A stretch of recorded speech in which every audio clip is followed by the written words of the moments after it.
Aloha kakahiaka. Beautiful morning. Good morning to you.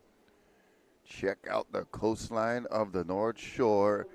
It is day number 4, the Hui Backdoor Shootout, final day of our waiting period. It looks like it'll be our final day of competition for this team surf concept with individual accolades. Rocky Cannon with Isaiah Walker bringing you this final day of competition. Thank you for tuning in on Surfline. Thank you for tuning in on dohui.com and also Salt and Air Studios putting all this together for you guys out there. Isaiah, it's pumping. It is. I mean, honestly, it's bigger than I thought it was going to be. And I got to surf yesterday in the evening, and it pumped up really quick, and it's still pretty solid. And the conditions are really pristine. So just at the moment, Uncle Eddie's clearing the lineup from the mic, and we're going to get this thing started soon. Yeah, look at the beautiful sun rays coming right through the top of the little mountains and the range behind us, starting to light up the break a little bit. And, you know, we're watching a couple of waves during the warm-up sesh. You see there's 3 jet skiers working to clear that lineup for our team, the Hui Wax, who will be up first. And not too much case of morning sickness, I feel like, this morning. Pipeline, although it is Sunday morning, it was Saturday night last night. Looks like she stayed in, watched the movie, went to bed early because she's easy up, like Sunday morning. Yeah, bro. She's up and at 'em already early this morning. We saw some pipe gems, saw a couple of backdoor bombs. We'll have it all today. It's going to be exciting. We got through 2 rounds on our previous day. So we're into round number 5. Wow. Could possibly be into round number 6 later. We're going to keep an eye on that sea breeze. I think that will be the telling factor come, you know, right at midday or so to see if it'll be able to hold that sea breeze off, or if the land heats up too much and starts drawing it in, we'll make that call when it's time. But for now, we know that heat number 5 is going to be on very soon. We got Brother Ezra Rodriguez on the beach mic, letting all of our surfers know we'll be starting in just a moment. Yep. Oh, beautiful Mount Kaala, majestic in the distance. I mean, that looks like we're in a studio with a painting in the back. Right. So in the background, so you have 2 mountain ranges on Oahu. You have the Ko'olau mountain range, and then you have the Waianae mountain range. So that's the beginning of the Waianae mountain range. And even though the Ko'olau mountain range is longer, the Waianae mountain range has the highest peak. Taller, yeah. So Mount Kaala. So Oahu, you know, its elevation not as high as, say, Maui or Big Island, but we definitely have those beautiful mountains. You can see all the ridges from years of rain carving out those beautiful ridges in our mountains. And so Oahu and Kauai are definitely known for having those ridges. In fact, the area where I live in Ko'olauloa, you know, the Hauula and Punalu'u, a lot of legends about those ridges in the mountains. Stories of giant dogs that would scratch the hills to make those grooves. Also, there's a great legend of Kamapua'a. Yeah. Kamapua'a from Hauula is a half man, half pig. Actually, real quickly, the story of Kamapua'a before we get started. His father was always leery of his son's origins, or in other words, his father thought that maybe his younger brother was actually Kamapua'a's father. So there's some jealousy there. Oh, looks like we have a rider. Right at the horn. I don't know if they're going to count this one for JOB. Ooh. Oh, going back door. This is live action. Billy Kemper. Billy Kemper. Oh, wow. Right into the flat. Great first ride for Billy Kemper. Great way to start the Hui Backdoor Shootout. That's a good sign, Rocky. Right when the horn blows, two guys on the waves. Now, Jamie stood up, I think, a little before the horn, so I don't know how if that's going to count or not. Although this is the backdoor shootout, and so we're a little more flexible on things here. Yeah, that that was in progress while the horn had blown as Brother Brandon picks up Brother Billy. Hawaii Water Patrol, very integral part of not only this event, but all of our events here on the North Shore, but especially here when we allow that ride service back to the lineup as to not miss any of the action and get as much waves as we can for our surfers. Well, we'll hopefully be able to watch that on the replay, but Billy on that backdoor wave, great way to start the heat.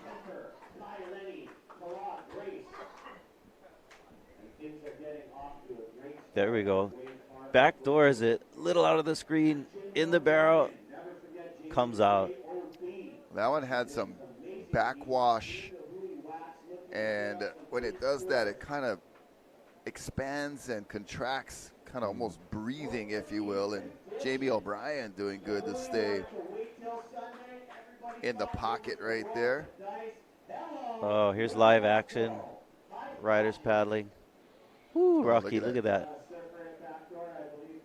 Had that little pinching clamshell on the end, but beautiful takeoff point on that wave. Please move down, move down. You're getting too close to backdoor. Wow, beautiful morning. Great way to start the heat, right at the horn, two rides, completed barrel rides.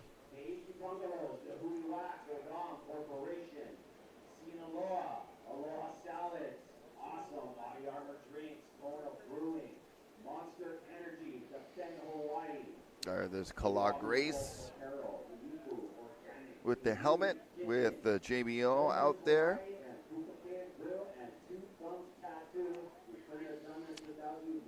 So in this event, if you're just joining us, this is the Hui Backdoor Shootout, and this is day 4 of competition, but round 5.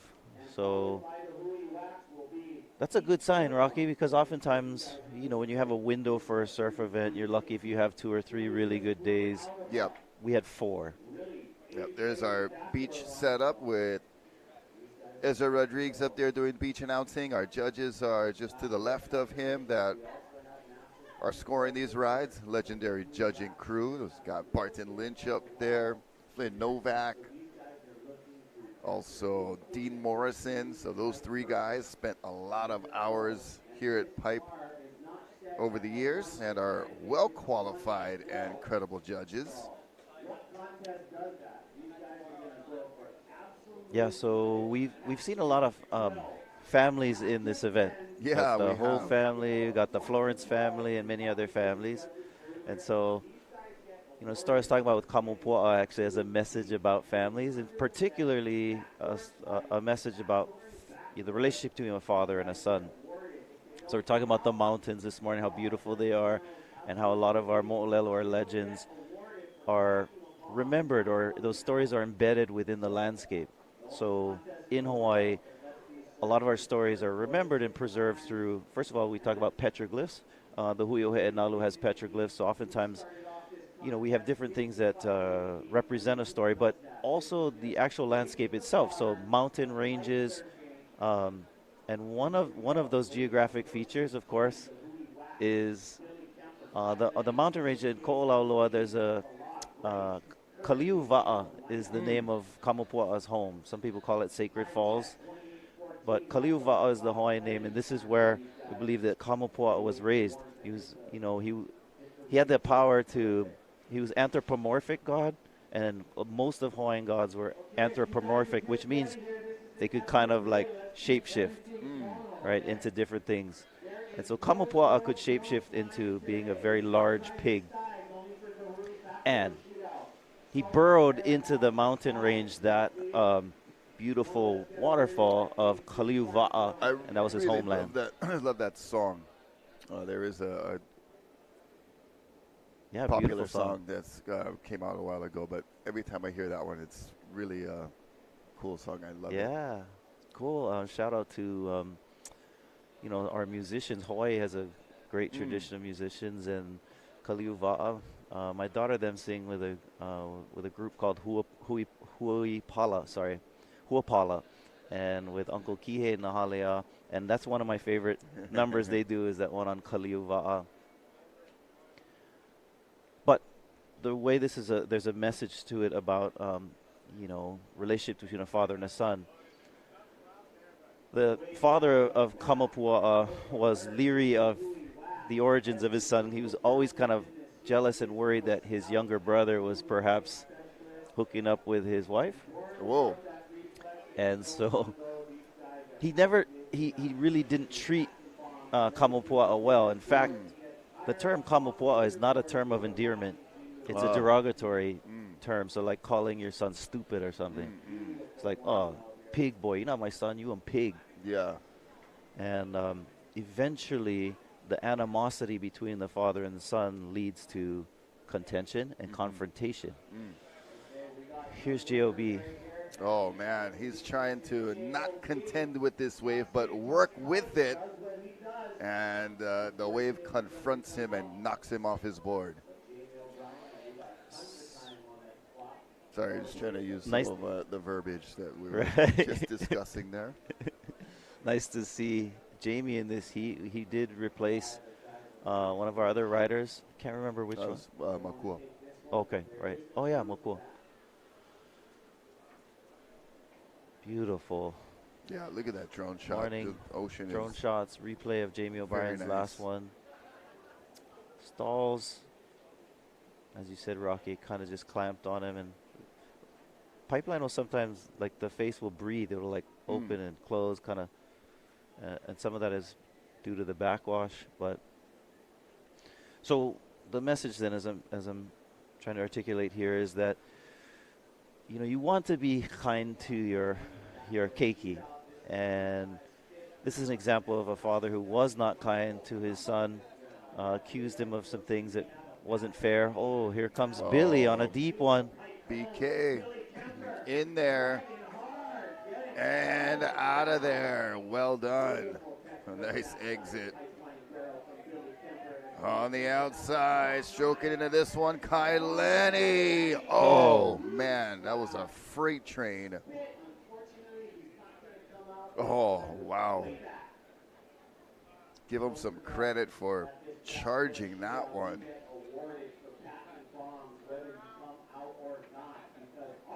Water Patrol is on it.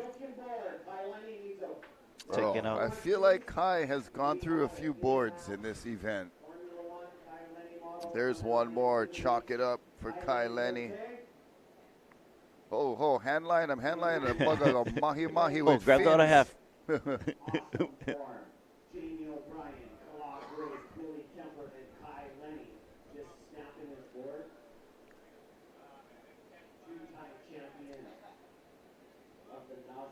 Yeah, that one ran ahead of him pretty quickly.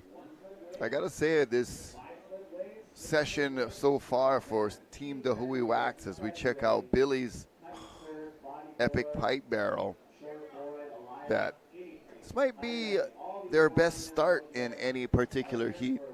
They have struggled with waves. For some odd reason, their heats have been slow in the last couple of days.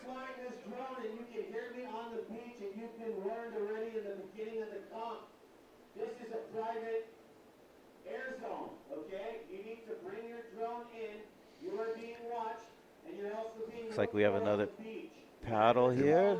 It's like Billy again.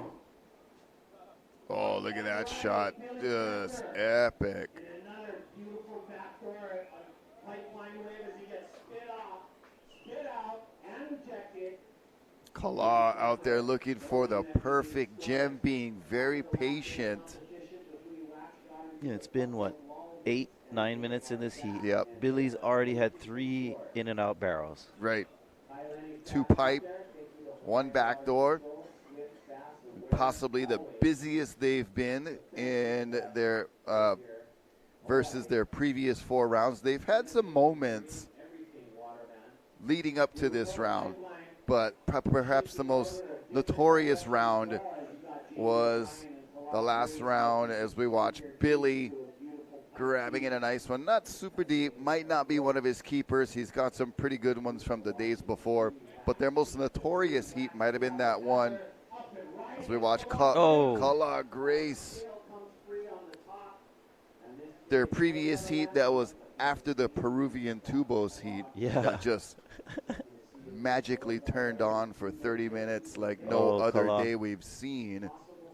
Might have broke a leash there. But then that Team the Hui Wax paddled out right after, and it shut down. It just turned off. So it turned off like a switch.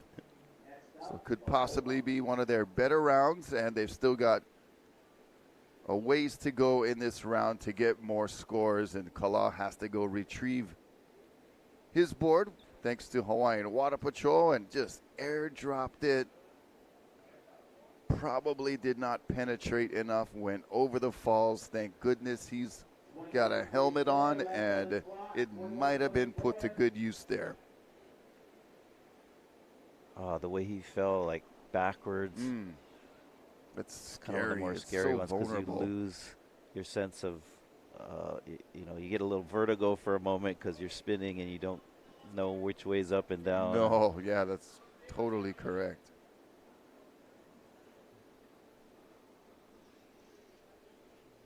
Whew.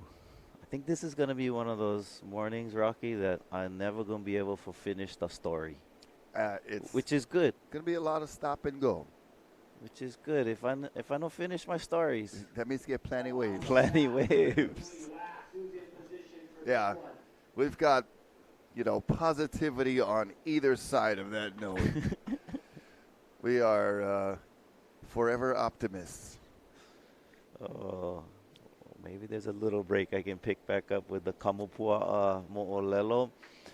Yeah, So- it is right here.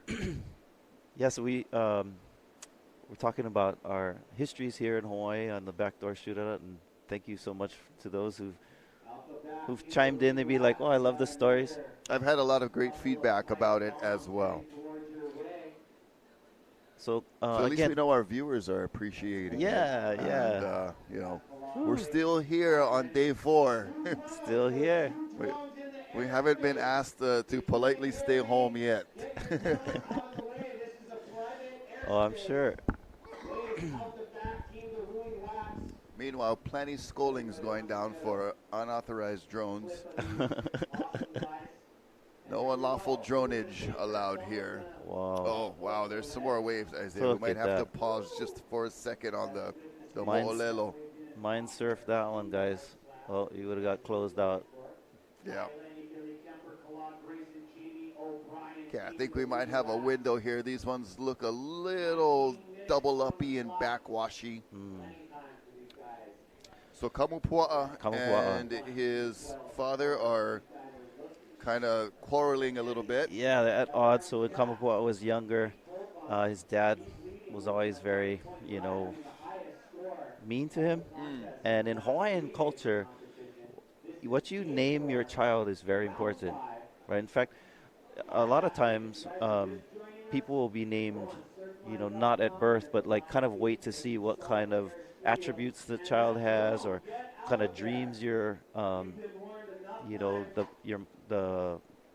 mom has. And so naming is important in Hawaiian culture, and that also is a message to this story, is be careful what you name your child, because oftentimes they live up to that name. Yeah. And so by calling him Pig Boy every day and always telling him, you're not my son, how come you're always doing this, Kolohe kid, and it was just nonstop berating. Eventually, Kamupua embraces the negativity and decides to become it. So he tattoos himself black, starts to wear boar's tusks, wears some pig fur as his cape, and he's like, "Bro, you like me be on pig? I'll show you on pig." And what do pigs do? They terrorize your farms. They are a menace to your They can be pests. community. Oh man, look Look at that beautiful one on first reef, just doing its thing. Pipeline on surfline.com. J-O-B, excuse me, Kai Lenny on his backup board at Backdoor, cruising through that epic backdoor wave. Always putting themselves in heavy areas as the photographers are survival diving underneath this one, and there is more waves approaching. Wow. Everyone pay attention. We have two surfers getting a nice big pipeline. Oh man, these are going to be a little bit too big, I think, stretching all the way across. So we won't see any takers on this, and I think Kai Lenny might be opting for a ride back around Pipeline. Oh, yay. Looks like we've got updated scores, and we are now counting the best 3 rides as opposed to the best 4 rides. And that's another thing as we watch Kai Lenny just glide through that nice backdoor section and pick up a nice score for himself. I loved how he stood tall in that barrel, and when riders do that, when surfers are able to let go of the rail, not sure what's going on with Kai. Uh-oh. He's got Foster Bloomfield right there assisting, and hopefully Kai's not injured, but looks a little shaken up. But he's climbing back on.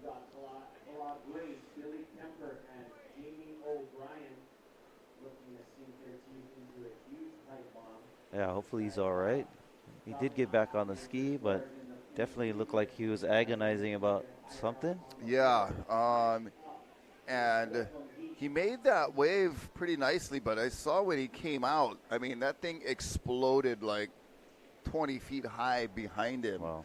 And knocked him off his board, and that area he was riding over, once you come out of the barrel and straighten out at Backdoor, I mean, it's only about 2.5 to 3 feet deep below you. Yeah. So it doesn't take some gnarly over the falls crazy wipeout to get hurt over there.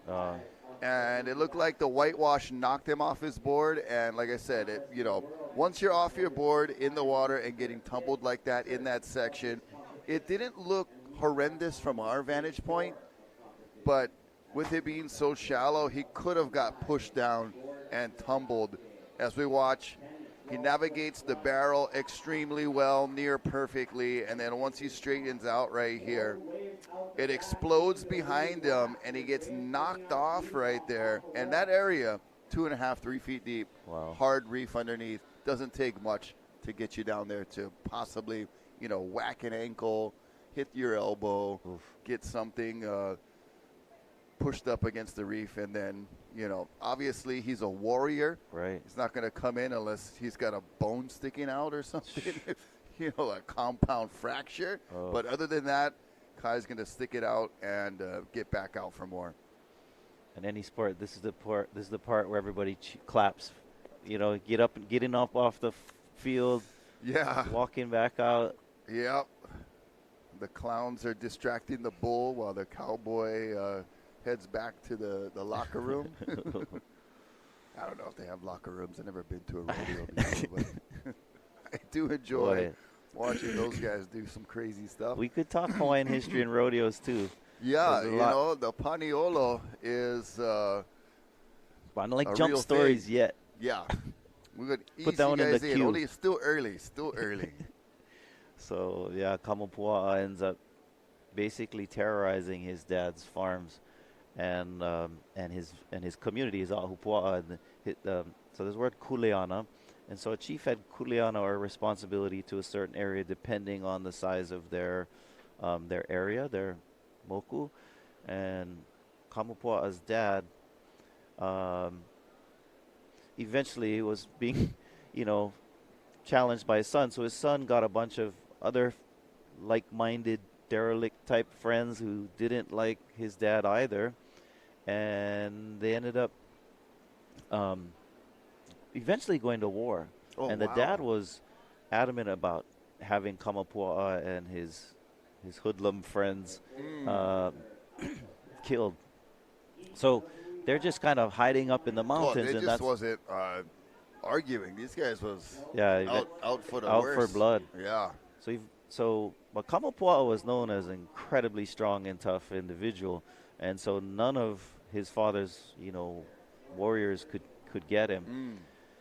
Eventually, Kamapua'a is captured, and he's brought into into confinement, and the plan is to kill him through this ritual. And the idea is to kill him and then pull out his eyeball. Whoa. And but this is an interesting twist to the story. Kamapua'a's mother has compassion on Kamapua'a and comes in secretly and has a plan to switch things on the dad. So she has her connections that come into Kamapua'a's imprisonment. They come up with a plan to fake his death. So they put chicken blood on him and fake that he's dead. And so when Kamapua'a's father comes into the room and is expecting to see his son dead, kind of like on horror movie moment, as the dad's in the room, Kamapua'a sits up and he's alive. And Kamapua'a then ends up sacrificing and killing his dad. Oh, wow.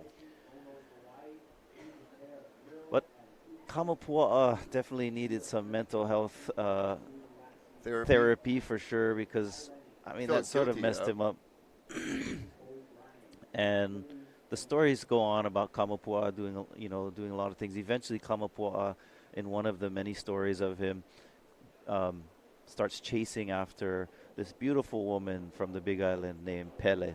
And so there's this, history of this back and forth between Kamapua'a and Pele. And in the version that David Kalakaua writes, he talks about how Pele eventually is born from the rage of Kamapua'a terrorizing her. So he's kind of stalking her.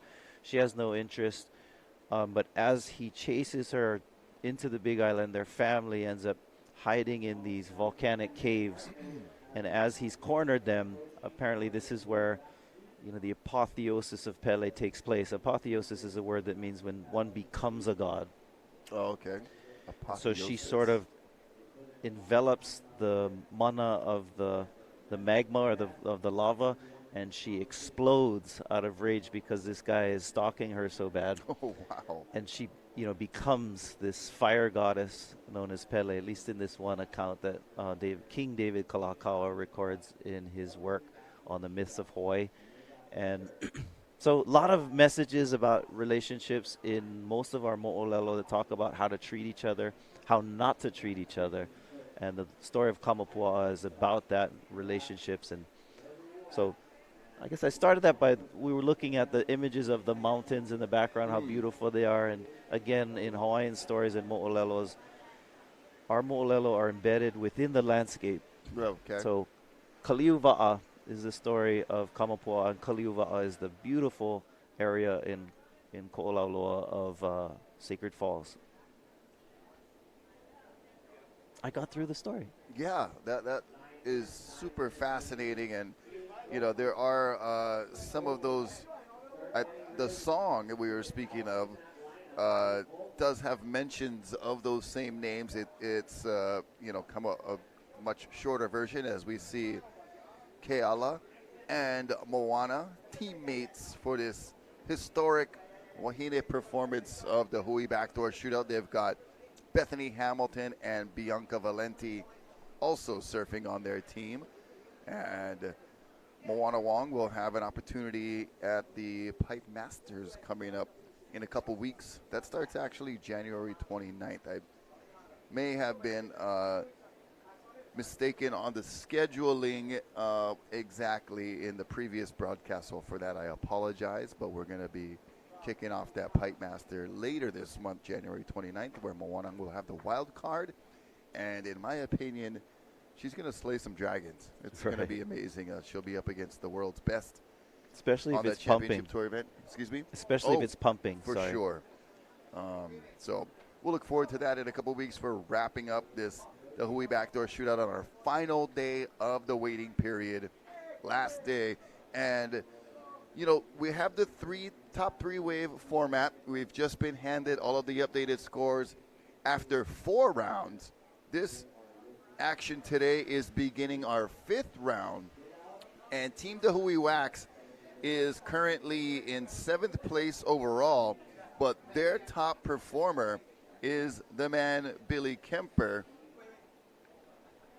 and he's got 2 9s and a 10, not including the scores he's already got this morning.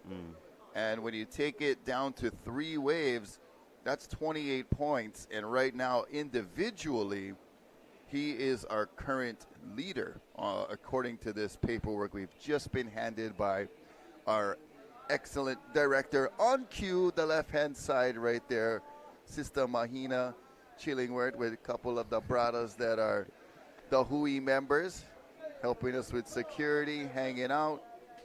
And, live. Uncle Moses Paskowitz right there.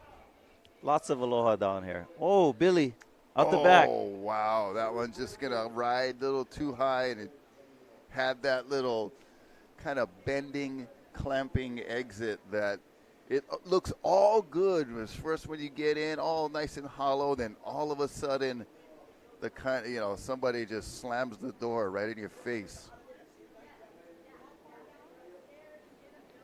Yeah, mahalo to Mahina Chillingworth. She's doing such a great job organizing all of the ins and outs of this event.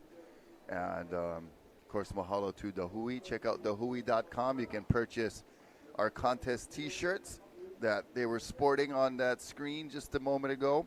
And all goes to support the club and its members and the community events that are put on throughout the year for our Ohana and Keiki. And check it out, Billy getting in nice and easy, but that exit point just really clamping up, and that was not ideal. But as we look, we take this score down to 3 waves, and John Florence is just a half point behind Billy with a 10, a 9, and an 8-5.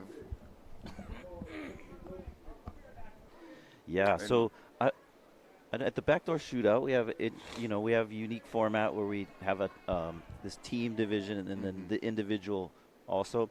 We also depending on the conditions and the judges and the organizers of the event look at the opportunities that were had, and then they determine, okay, is this going to be top 5 waves, top 6, 4, 3? So this morning we got the sheet that shows the top 3. I'm guessing that means we may stick with the top 3 waves.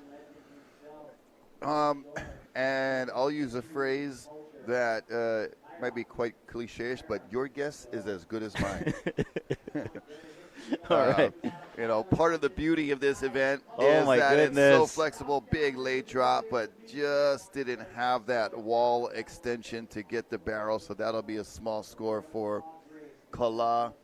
And he's got a couple of 4s and a 5 on the board. He'd like to replace one of those 4s in this 5th round if he can. Had one wave earlier that was a huge, steep, late air drop that he broke his leash, but he's back out with his new leash. But you see a beautiful drop, did a good job of trying to stick it right from the takeoff, but that was not enough wall. That was almost a replay of that previous upside down over the fall. And I bet there was a moment where he's like, not again. It was very eerily similar.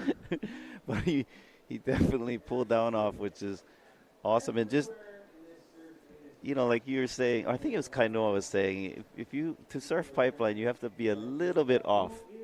Because, your natural humanly instinct should tell you, don't do that again. Yeah. You know what's going to happen. That just happened. Yep. You go over backwards. You're going to go over the falls, crack the reef, break yourself in half. But he paddled right back into a wave that looked, like as you said, eerily similar and almost repeated, but managed to pull it off. Yeah, that is a good point. That especially looking back on it now, all the hours I put in, without a helmet, and I'm like looking back at it as a dad and as just a different perspective, and I was very serious of putting in every moment of my waking surf life into pipeline from about age 19 to age 30, so 11 years of basically almost only surfing this break. Wow. And without a helmet, I'm like, wow, that was so dumb.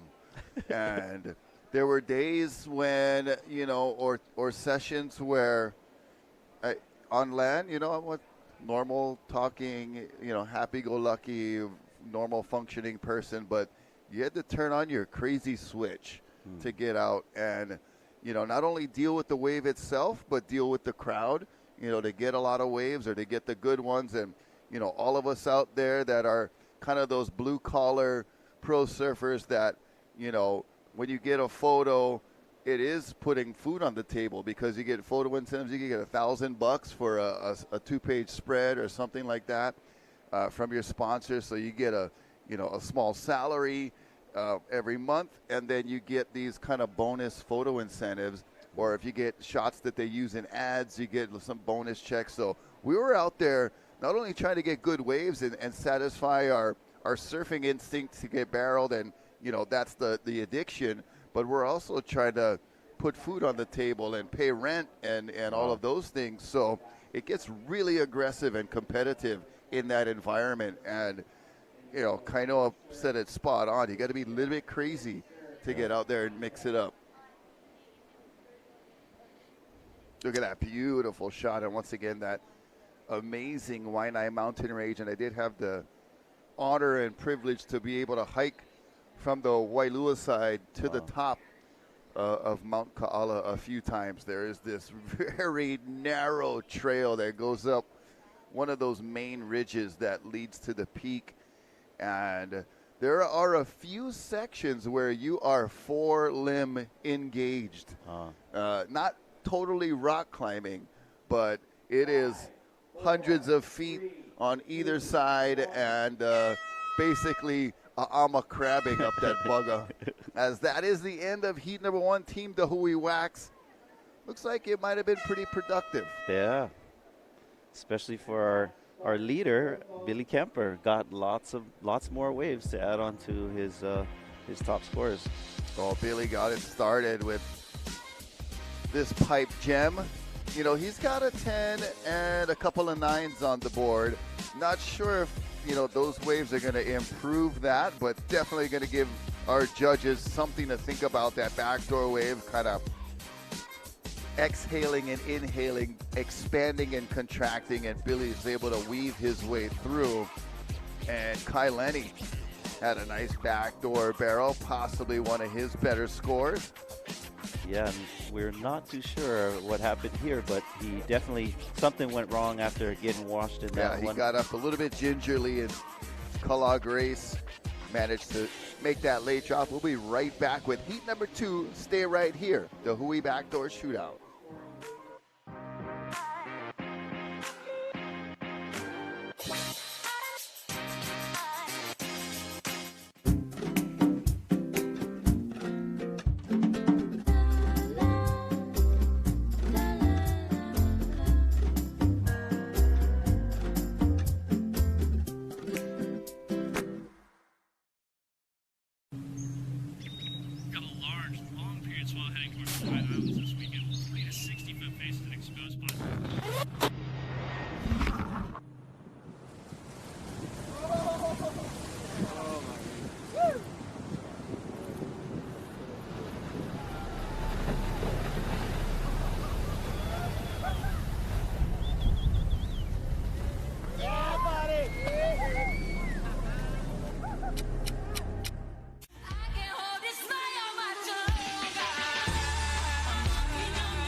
Hey, welcome back, gang. Nice to have you here with us on the North Shore of Oahu.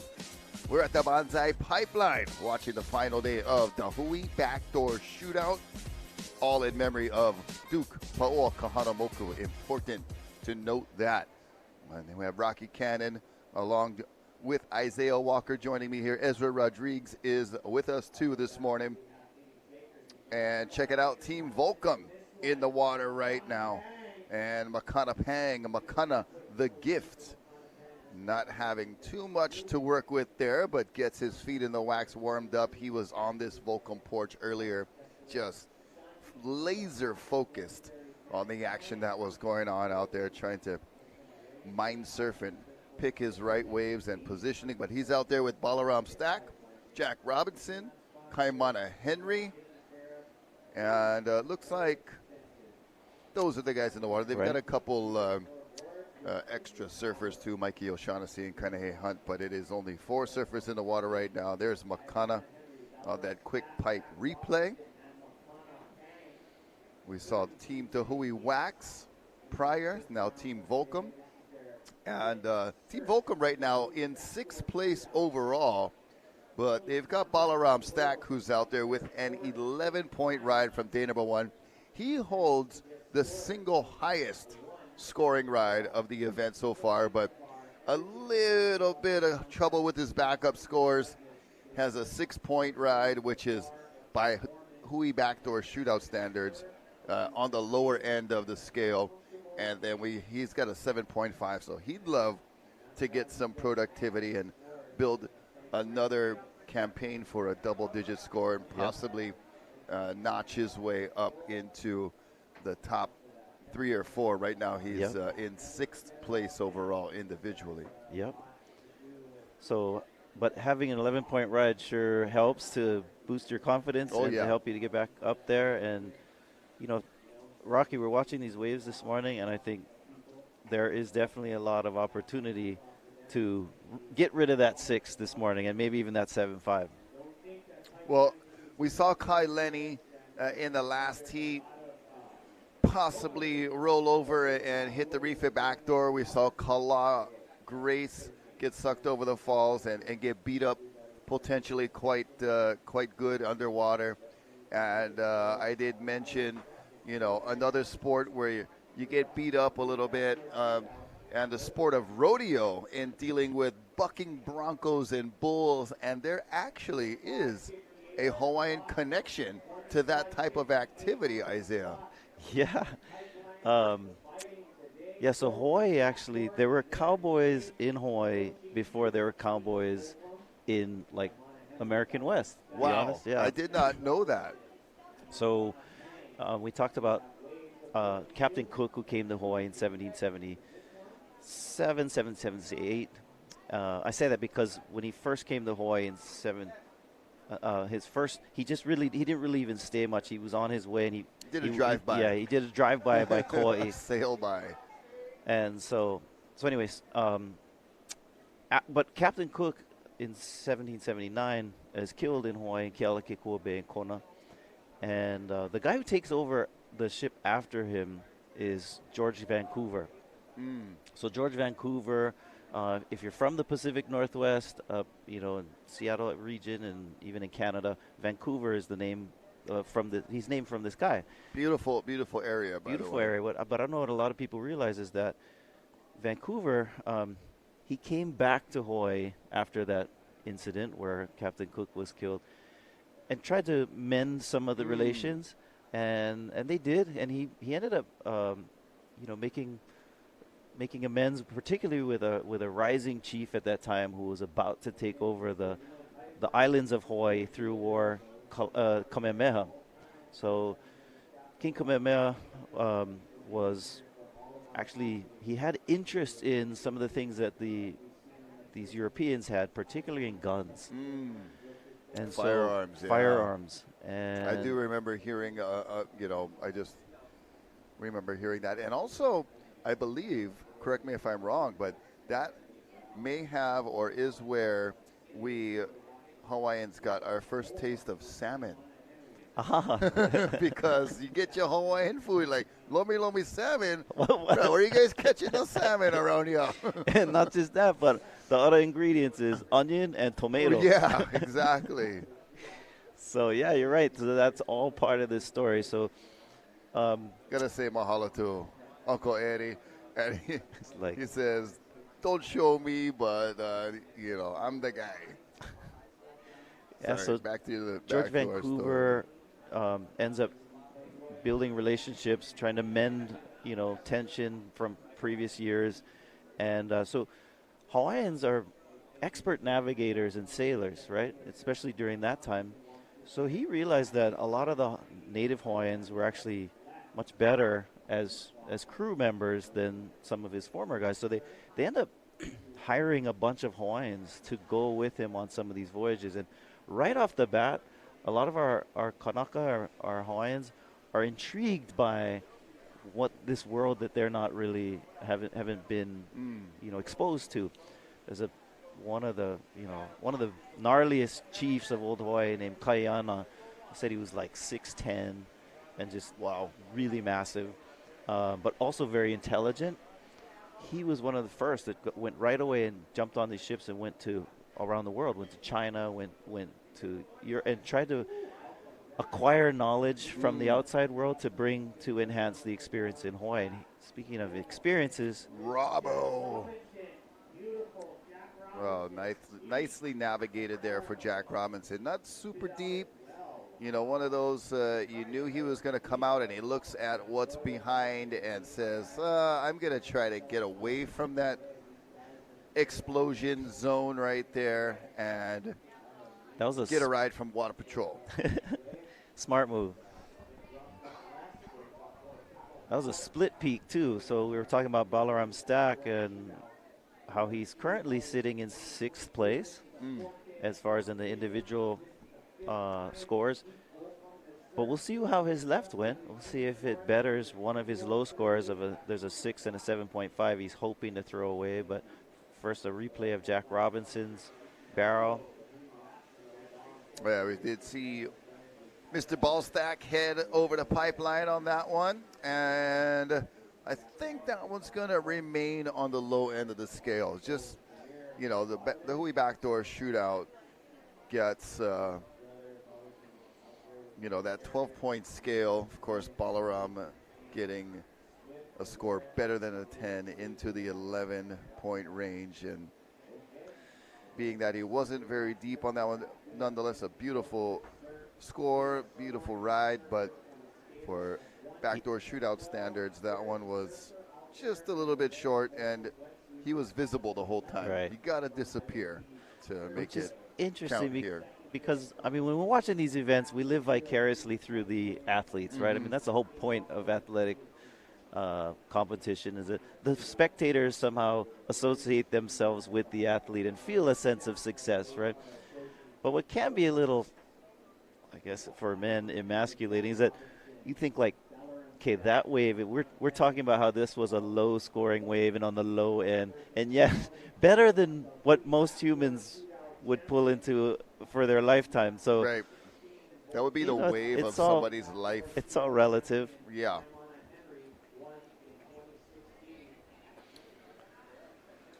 All right, so Kaiana was one of these chiefs that went around the world and brought back some technology and information, and some of these chiefs were big on that.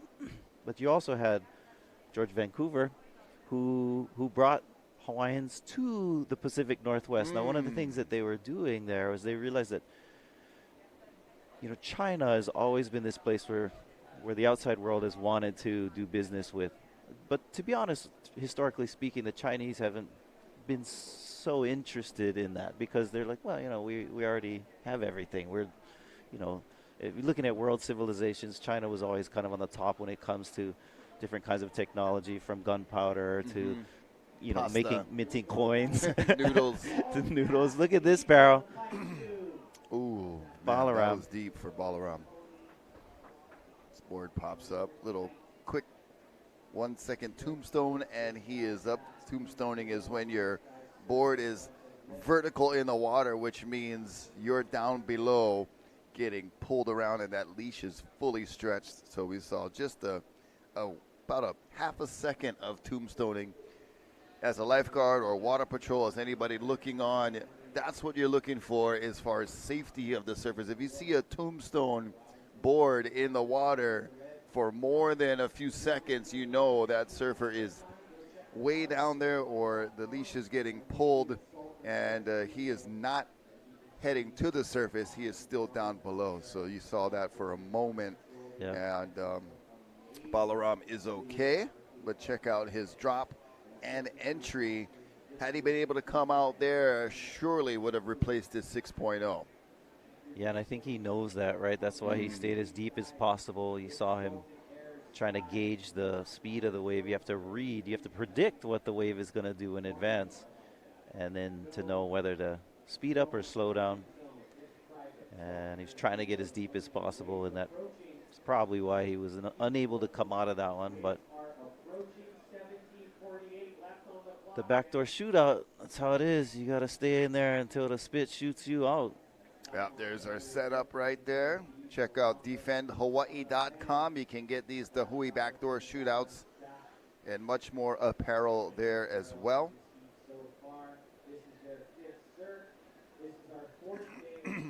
So,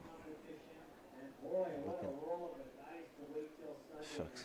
Oh, look at this nugget. Oh, man. Wise just to a pull few out of more that one. strokes on the inside, and that might have been possible for Jack Robinson. And, you know, today is one of those days where it might not be a bad idea to hang further inside, and those smaller ones could have those longer walls as opposed to the big sets with the shorter shoulders. Yep. And potential to get super deep is maybe on that little inside ledge. So Vancouver is basically touring these Hawaiians around. Right. And the Hawaiians that are on board with him are there by choice and would like to seek, you know, worldly knowledge to bring back to the islands. Correct. And so I was mentioning how the Chinese, you know, there was a lot of things that they didn't need. Right, but they weren't eager to, not necessarily share, but they weren't eager to see what else was out there. They were fully confident in their capabilities. Well, in different times in world history, you had, like, for example, when the Silk Road opened up, that you had exchange with the outside world. There were other times when they you know would go around the world, just sort of explore. But China did have, you know, pretty much what it needed, and it saw the outside world in many ways as more barbaric. But there were a couple of things that they did want, and one of them was these otter furs. So in the Pacific Northwest, you have these cute little otters that had a fur that the Chinese really wanted and enjoyed. So Vancouver was a part of this fur trade business, and a lot of the Hawaiians got involved in that.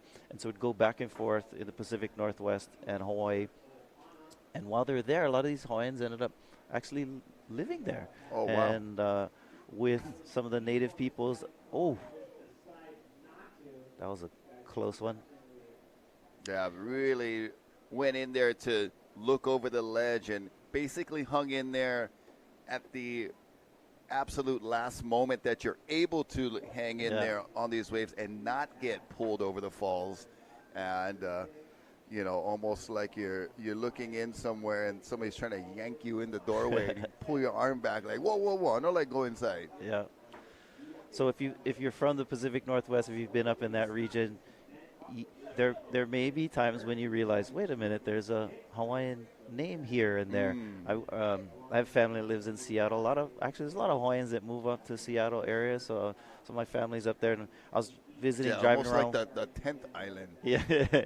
So we're driving around and drove by this one town and said, you know, next exit. And the folks I was with were like, oh, this place is called Kalama. And I was like, bro, that's Kalama. And I know a lot of Kalamas. There are a lot of great tons surfers. Of Kalamas. It might be the most familiar last name in Hawaii besides Kealoha. Right. So, I mean, Ikaika Kalama is a great surfer, has been in the backdoor shootout in the stand-up division. And Correct. so Kalama is a big, so I'm like, no way, that's got to be a Hawaiian name. So I kind of did some research, looked up, and sure enough, was a Hawaiian, had some Hawaiian history to it. So George Vancouver ends up, they eventually named this area after him as well in Vancouver. But the Hawaiians end up spending a lot of time there. And like you're saying, with the lomi salmon, so Hawaiians loved fishing. And when they were up there, they found a new kind of fish they loved to fish. And so they would salt it in order to preserve it to bring it back home. And so if you ever have lomi salmon, which is an essential item on the luau plate, Yeah. right? It is a Hawaiian dish that comes from the Pacific Northwest, from that tradition of Hawaiians living up there. Now, I think we started this conversation about talking about rodeos and cowboys. And here we go. We could have a possible rider. That is Jack Robinson stroking into this pipe barrel, and he is in there. He will be coming out. So that was pretty exciting for Jack Robinson. That was the drone footage, which, of course, our judges are not looking at that angle. They're looking straight on, and perhaps we can get that angle to get that judge's view. And here it is, right on cue. Mahalo Salt and Air Studios, and he was pretty deep. Yeah. He's got a 8.5, an 8, and a 5.5. That could replace his Right. 5.5. And I just want to say a quick good morning. I had to leave the house early. The girls were still sleeping. So Ulu, Nene, love you girls. Good morning. We have Ulu, short for Uluvehi, Oh. and Nene, short for Nanea. But basically, sometimes I say, I have a breadfruit and a state bird, Ulu and Nene. Yeah. just for fun. But girls, good morning. Awesome. Good morning. Oh, Kenui Kitchen breakfast just got dropped off by Sister Mahina. Can't wait for a little break in the action to grind that Ono food. Mahalo Kenui Kitchen. Check out kenuikitchen.com as some waves are approaching for Team Volcom. But no takers, and we'll continue with our Hawaiian Paniolo story with Isaiah Walker. Yeah, so the way that this story of George Vancouver relates to cowboys, and I'd mentioned earlier that cowboys in Hawaii are actually older than some of our cowboys in the American West, because this was in the late 1700s. George Vancouver was not only involved with this fur trade in the Pacific Northwest, but also was trying to mend relations with King Kamehameha, who was a rising chief at that time, and gave him a gift of cattle. There's a King of Pipeline appropriately dubbed there at the main right-of-way. Looks like we've got some horns up above there, too, talking about cattle. And so cows were given as a gift to the Hawaiians. But wow. The Hawaiians, I mean, it took them a while to figure out how to eat cow in a way that they liked it, because Hawaiians like steam food, soft foods. So poi, of course, is steamed taro, and we steam it in the imu. So all of the Pacific Islands have a cooking style that is similar. So essentially, it's an oven that you heat up rocks by burning rocks on a hot fire for a long time. The rocks, essentially, if you're talking barbecue kind action, the rocks are actually the charcoal that you make real hot with fire. Right. So these are river rocks that you want that, because after a while they get too hot and they break. Sometimes they'll explode. Right. And so these lava rocks can handle the heat. And so that's how most of our Moana people from the islands, whether you're in Fiji or Tonga and Samoa, that's when we all cook with that similar style. Hawaiians are a little unique in that they would put banana stumps on the rocks. And the banana stump, if you've ever seen a banana tree, technically it's not a tree. It's like a succulent. Yep. So that succulent has a lot of moisture in it. It is not a wooden stump, you're right. No. Wow, Kaimana. Oh, this That was Balaram Balaram. looking over the ledge, just couldn't quite get into it. And by the way, speaking of our people of the Moana, our aloha and our pule, our prayers go out to our families in Tonga. and there was a yeah. massive eruption from a volcano, and it caused a tsunami. Yeah, they had some damage and picking up the pieces this week. So, And we still don't have a lot of contact with Tonga because right. apparently it also severed there's these cables that connect the internet deep underwater, these Yeah. massive fiber optics cables, and one of those cables, I guess, broke. You know, we were wondering, my wife and I, of why there wasn't more footage getting out of some of the damage or, the way the water. I guess she was able to see, show me one clip of water in the streets, but just really hoping and praying that they're able to Right. pick up the pieces and get back to normal as soon as possible. Yeah, so our island peoples, we're all related, right? Culturally, linguistically, there's a lot of similarities. Interestingly, from the far reaches of Aotearoa or New Zealand, just thousands of miles away, which is testament to the navigational genius of the Pacific Island peoples, is that some of the furthest islands away have some of the most similarities. So, for example, in New Zealand, the Tanata Maoli, or the indigenous peoples of Aotearoa or New Zealand, have very similar customs and stories. So we're talking about stories of Maui, for example, Tangaloa or Kanaloa. A lot of these mo'olelo overlap with these other island peoples. So he'enalu, or surfing, is definitely a part of that tradition that we share throughout the Pacific as well. But man, I'm taking the long road to answering this story about paniolos and cowboys. But The cooking. Hawaiians wanted to figure out the best way to cook, eat or consume eat. the beef, or Right. as it's called in Hawaiian language, pipi. Pipi, very good. And the I'll dish tell they you finally. I'll tell you my favorite way to order a beef appetizer in a little bit. Oh my goodness! Here's a bomb. Oh, Makana. there's Makana. The gift coming out of a lengthy one at Pipeline gets appreciation from our crowd and fellow surfers.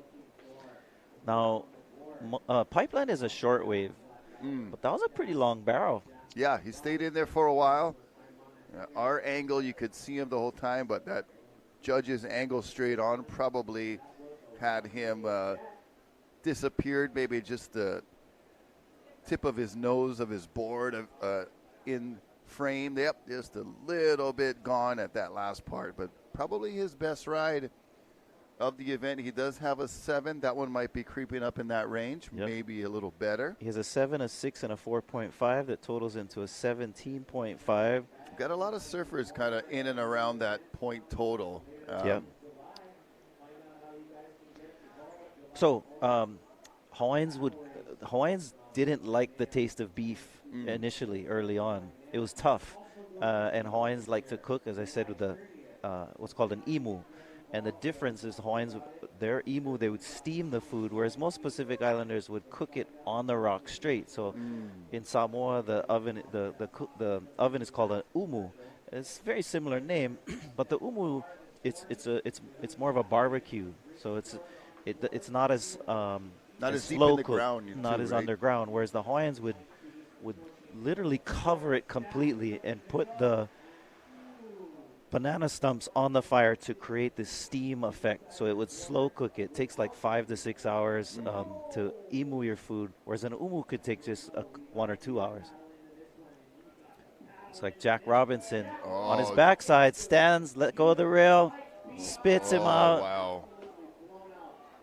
That was like a Irons Brothers combo. Very Andy-ish on the takeoff and very Brucey-ish on the let go grab. Ball around, Mr. Ballstack almost able to force his way through. Disappeared and deep, trying to back up his 11-point ride with something else in the double digits to have him bump himself up a few notches on the individual scoreboard Now, we talked about the tradition of naming people in Hawaii and how important it is, and Rocky is the master of nicknaming people. So I don't know, did you coin the term ball stack?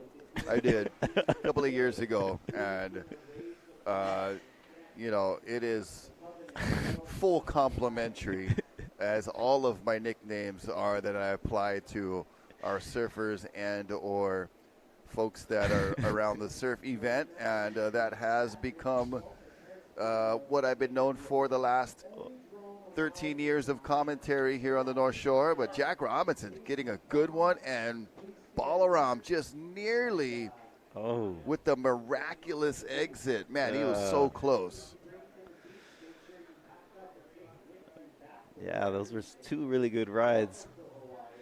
Yeah, Bravo did a cool little score. dance after he came out. I don't think that was a claim. It was more like doing the wave on the wave. Yeah, he was one individual part of the stadium wave of sports. But yeah, Jack Robinson with that beautiful pipe in and out, disappearing act. Balaram almost just as good. Had he been able to come out, that would have been a good big score, but didn't make it. So J-Rob obviously getting the better of the score. Speaking of Ohana, there's father and son right there. Kala Grace with his dad, Uncle Willie Grace. And J-Rob again. Staying in there. And that one had a big initial spit and another little puff just to give J-Rob, Jack Robinson, a little more assistance and kokua to make it out of that wave. So he spins around. Like you said, Pipeline's a short wave. You can get a wave and get right back out within 2 minutes if you get a nice clean kick out like he had on the wave before. And he was already up and running. Initially, I thought it might have been a replay, but I was like, wait, this is live. He's getting another one right away. Well, he's not getting right back out right now, though. He got blasted by the waves in this set. Yeah, there he is in your bottom right corner, having to bail off his board. So a minute 50 remaining, and Jack Robinson gets on the board again, and that one had him disappearing for a good few seconds, pulling the Houdini magic trick. I love you talk about Batman in throwing that cloud. Yeah. Also, the ninjas would do that in the old movies, like poof. That was what happened. The spit pulled a trick on us. Yeah, that was Surf Ninjas all the way right there. All right, let me try and get to the point here. We'll get to a little bit more. We got about a minute. Okay, real 20. fast. Got to get to it. So, Hawaiians didn't like the taste of beef, but the client, Captain Vancouver, nonetheless gave all these cattle to them to Kamehameha as a gift. Those cattle started kind of like being a nuisance. So they had on Big Island. This is where we get Parker Ranch eventually, where on the Big Island, one of the largest ranches in the world, in fact, it goes back to this story. But the Hawaiians had to learn how to take care, to manage these cows. So there's some vaqueros, from Peruvian and Mexican cowboys that came to Hawaii to teach the Hawaiians how to do this. Wow. And these guys in Hawaii became experts at riding horses and rounding up cattle. And, one of the most prolific rodeo champions in the American West is a Hawaiian by the name of Ikua Purdy, who him and his boys went from Big Island to Wyoming to compete in these rodeos and blew everyone away. And they couldn't believe, how are these Hawaiians? Who are these guys? Wow. And they became heroes from the Big Island today, still celebrated in Kamuela on Waimea in our cowboy area. If you go to Waimea, you'll see all these cowboy culture, which is not being stolen from the American West, but is actually an OG original cowboy culture unique to Hawaii from the vaqueros of Peru and Mexico. Wow, that's an amazing connection as Team Volcom wraps it up for heat number 2 of the day. This day number 4, we saw a split peak with Mr. Ballstack on the left, and I believe that was J-Rob, Jack Robinson, Robbo on the right and backdoor, threading through a beautiful morning tube. Makana Pang got a couple as well. We didn't see much action from Kaimana Henry, but he is a past champion, so you know he knows what to do on these waves. Makana Pang getting one of his better scores of this event. And we heard beautiful stories from Isaiah Walker, especially regarding the Paniolo, the Hawaiian cowboy, and riding a bucking bronco right there with Jack Robinson. And if you're ordering a poo-poo, hey, that's appetizer. Beef appetizer is a pee-pee poo-poo. We'll be right back after this.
Aloha kakayaka. Aloha. All right, aloha kakayaka.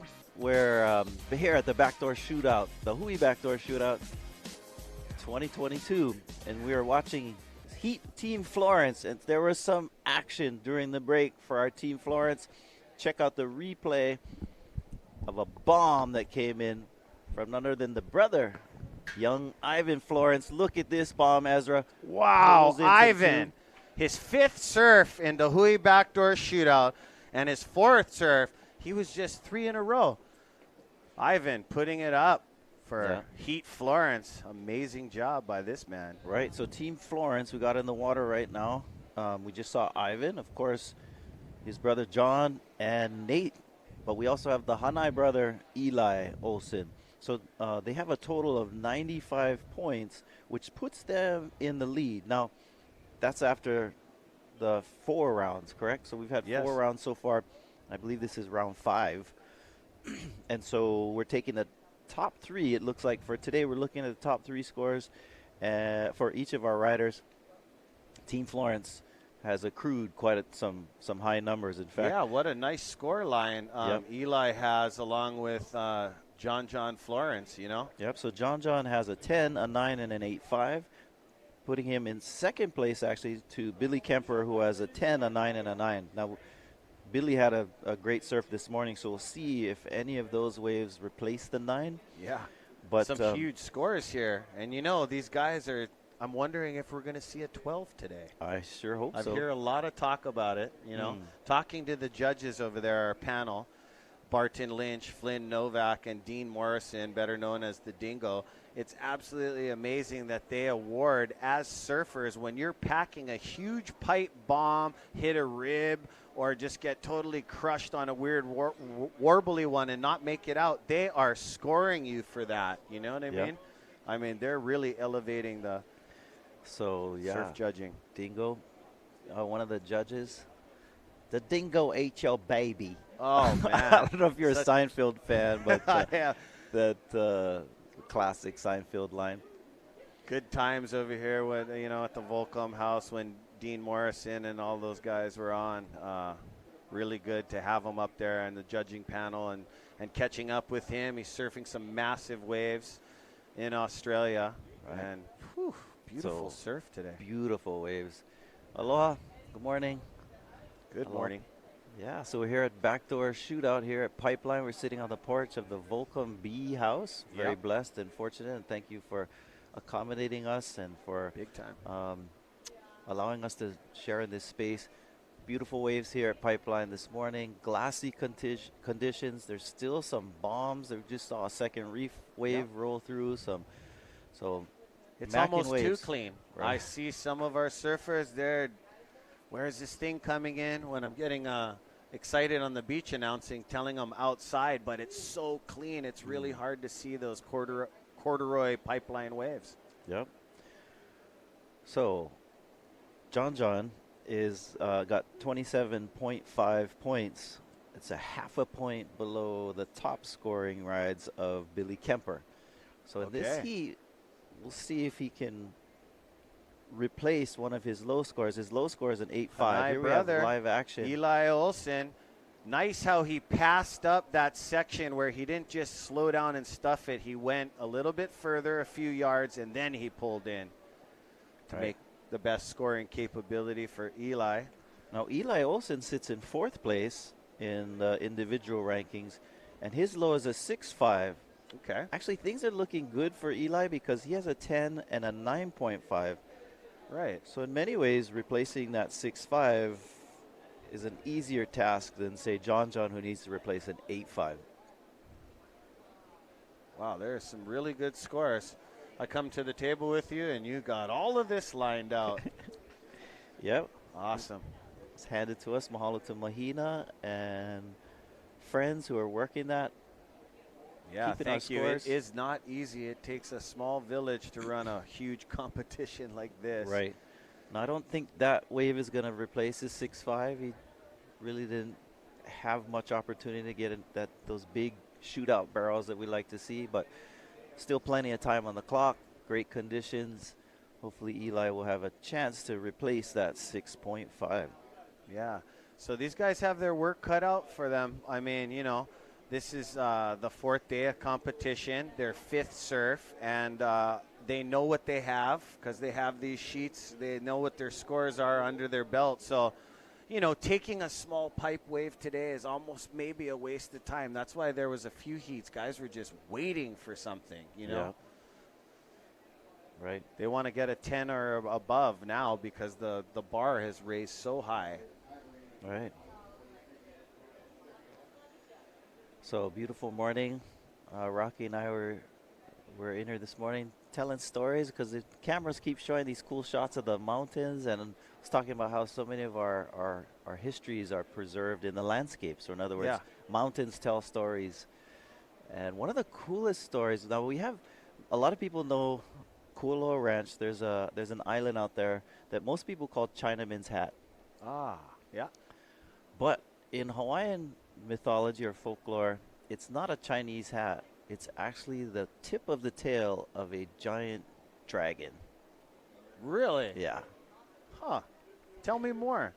So I did not know that. This is probably one of the coolest, most under talked about portions of Hawaiian history, is that we have this culture of of dragons in our history. In fact, they were some of the first chiefs that ruled the islands in times of old.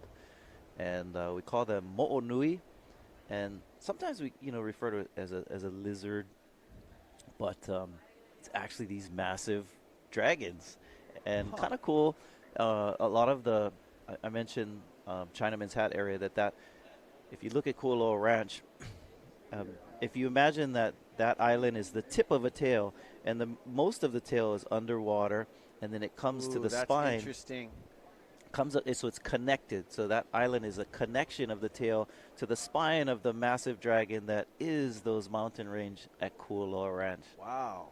So this has something to do with the old mythology and story of Hanama Bay, where there's two lizards that fighting over. Oh, Right. John pumping, John. threading that one. Oh. John Florence, no grab, pumping, no hand, right through the pipe section. Whew. Wow. That's why he's world champ. This guy knows how to thread the needle without holding the rail. For sure. Everyone out here is ripping it in this event. But John does have a little something special and extra that just, that was just a wave that not a lot of people looked at.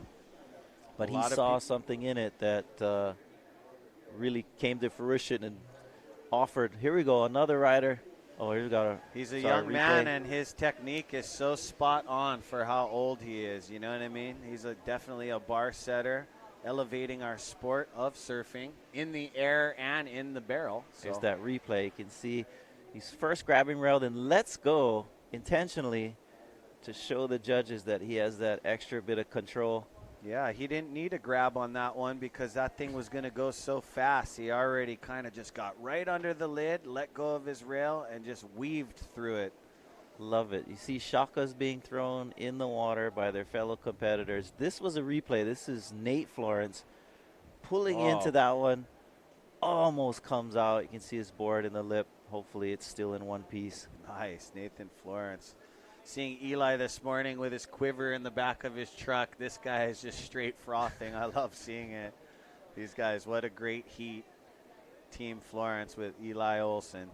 See our water patrol keeping the camera right in the spot to get those amazing views from within the barrel. Thank you to Salton Air Studio. Yeah, thank you to Salton Air Studios. Also, we did find the drone.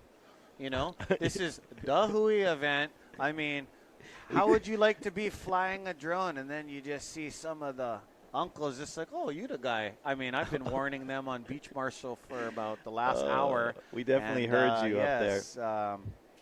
Found the drone, the typical, I didn't know, Yeah. But all good. Here's my question.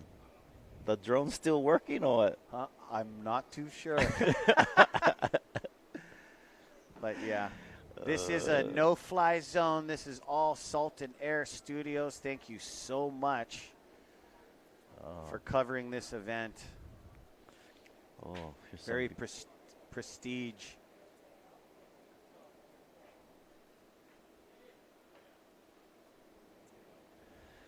Right.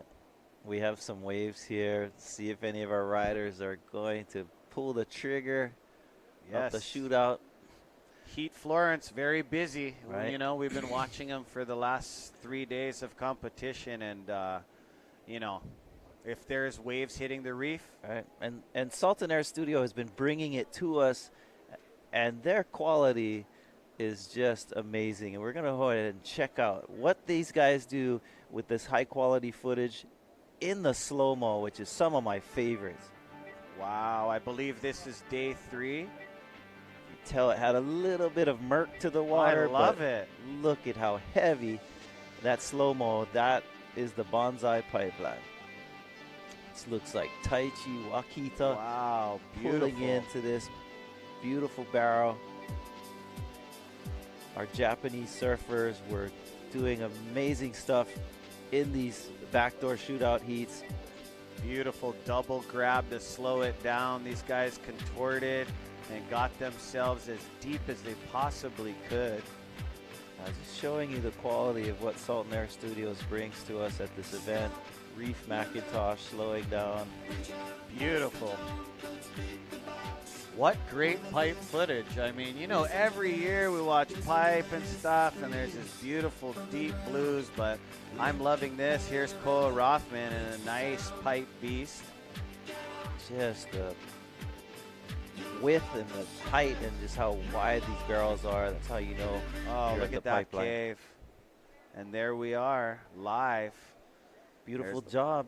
Our Salt and Air Studios bringing us the best. We're fortunate to be here.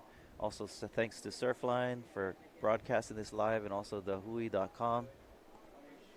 Great to be able to have so much visibility and accessibility to our viewers around the world, being able to join us here on this beautiful morning in Hawaii, Nei, at the Bonsai Pipeline. Yep, and you guys are watching Heat Florence. There we are at the Volcom house. Thank you, Volcom, for having us. Everybody gathers around here, the proving grounds for the Volcom team. They got a good heat, second heat of the day, and you are watching Heat Team Florence.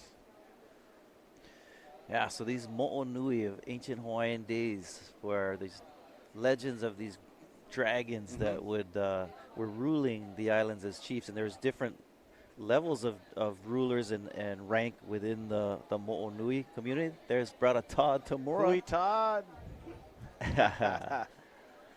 Originally from the island of Molokai. Was lived here on the North Shore for many years. Great photographer and videographer. But mo'onui, these large dragons, that there's many, a lot of them, we still know the names of many of them. One in the area here, that was one of the highest ranking ones, was Lani Loa, lived in the neighborhood here in Ko'olauloa, particularly up on Laie Point was Lani Loa's home. We got paddlers. Oh my They're goodness. going to take a look as John on a bomb. Can he come out? Oh my goodness. Oh, he does come out from a very difficult high line pinch almost. Holy smokes. Wow. John always creating his own door. Drama. And, speeding up on that last 5 to 10 yards to make the exit. Hopefully we can bring you the replay that's not from the drone. The drone was a really cool shot, but from my vantage, that was a big wave. It right was a very over tall the railing, wave. you were looking into that thing, Isaiah. Oh my goodness. Man, I love that. And we've been talking about that. The wow factor is when someone is in the barrel and you've given up hope on them. Here we go. Stays in that barrel. He's gone. Where is he? There he is. He traveled over that whole regurgitation foam where, you know, a lot of other candidates might have just eaten it. Right. And even that last water angle, that was more toward the beach on Eukai's side. Yeah. So we were looking into the barrel, and he still disappeared. So good ride. Now he needs to replace an 8.5. Ezra, what you think? Huh? Whew, that's a hard one with all the surf that we watched from last week, Thursday. I mean, we had 3 days of competition. We're on our 4th day. We have seen, it's almost like I've been on like this awesome vacation trip, just slabs, barrels, brotherhood. It's crazy. So just looking at the list right here, John has a bunch of scores, and our judging panel has a lot. But I feel that that's one of the John's smaller of the waves that he has gotten. Now, if he gets a 9 on that wave, it'll put him into a tying position. So he has 27.5. Yep. Here's the angle I was hoping to see. See how deep he is? Gone, gone, gone, gone. Boom, there he is. It was a very difficult exit as well, Isaiah. So, yes, I'm waiting to see that score as well. So, again, if he drops a 9, he would replace his 8.5. That would tie him up with Billy Kemper at 28 points. So Billy right now has 28 total of his top 3 waves. Ooh, these guys are so close. Like, is this new? Mason's This is sitting new. in the third position too. This is as of this morning. These are our top 3 waves for each of the riders. So in first place is Billy Kemper. Second place, John Florence. Third place, interestingly, is competitor Zeke Lau. Yes. Who only surfed the first 2 days of competition and then was out with an injury. But he did so well in those 2 days. He has a 8, 9, and a 10. I know. Really busy week for him. I hear he's getting married. Right. And he had a slight injury, but I'm not too sure. Now, a little correction there. I apologize because there's another surfer that also has 27 points, and that's Mason Ho. So technically, Mason and Zeke are tied with 27-point total for their top 3 waves. And look at these waves. Oh, my goodness. Somebody's going. Split peak. Nathan on such a bomb, uncharacteristically had to straighten out Nathan Florence. Big wave, giant killer. Took off on such a gnarly backdoor bomb. He had to straighten out. I'm waiting to see who was on that left. That was Eli Olsen who went left, and he threaded the needle for a while, but just got clamped at the end. We'll show you that on the replay in a moment. Hawaiian Water Patrol. Yep, and brother Nathan getting in position. No joke, this guy can muscle his way through that foamy backdoor section. I mean, these guys do it every day. I'm trying to determine, it looks like he has a GoPro in his mouth in this heat, which is not typical for a surfing competition. He's not nervous, winded by any means. He's just, Here's that replay. Oh, straightens out. Mountain of white water behind him, mows him. He's going to document the shootout with his GoPro mouth module. Nice wave by Eli Olsen. As Unfortunately. it gets warbled. Oh, my goodness. Oh, there he goes. Eli Olsen, no stranger for putting in time and work and going over the falls. Oh, boy. Guy's a definite workhorse. And this is a frothy group in the lineup right now. Wow, here we go. Looks like John, world champ battling for John, this and one. Nate's yelling at him, going, "Hey, let's split it." No. And no take. A little too far out for that inside drainer. Watching it, mind surfing it. Oh, feeling it on the deck. Here we go. More waves out the back, as you can see. Ivan, John, Eli, and Nathan all out the back. Ivan's somewhere right there, too. Oh, look at these stacks in the horizon. John Florence straightens out, decides not to pull into that one. Wow, it's not every day you actually see him take one that doesn't barrel. That's really uncharacteristic for John, as his 3 brothers are out the back, and Pipeline is not slowing down. Yeah, you have to be incredibly comfortable in really heavy surf conditions to get flogged by a massive wave at backdoor while having a GoPro in your mouth and thinking the whole time, I got to keep this GoPro in my mouth here. Oh, yeah. How are you supposed to breathe? I know it's got that killer little breather hole, but right? I mean, Still. it doesn't matter. These guys are always upping the ante in water photography, too. It's really interesting. He has a lot of good GoPro camera angles. Nathan's always playing with his thing at backdoor. Yeah. Oh, someone's checking out their board. Probably showing the boys his new fins. Hopefully it's not like Yeah. cracked. Yeah, checking for the buckle. You never know, if you don't check that next wave, that your board can come apart right on takeoff. So, Right.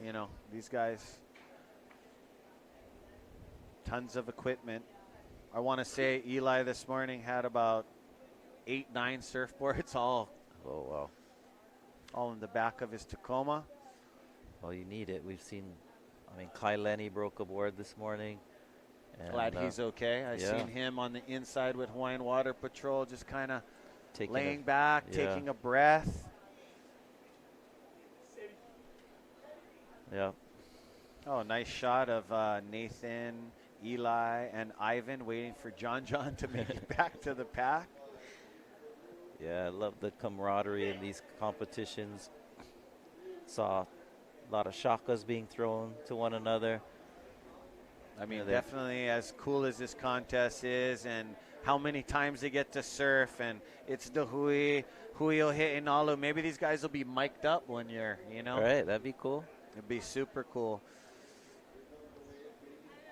So you wonder how, if there's a strategy, if they're, I mean, this is the team that's leading the competition right now with 95 points. So, I mean, you wonder, because right now Nate Florence has has a 5.5 as his low score, and that's the lowest of the entire team.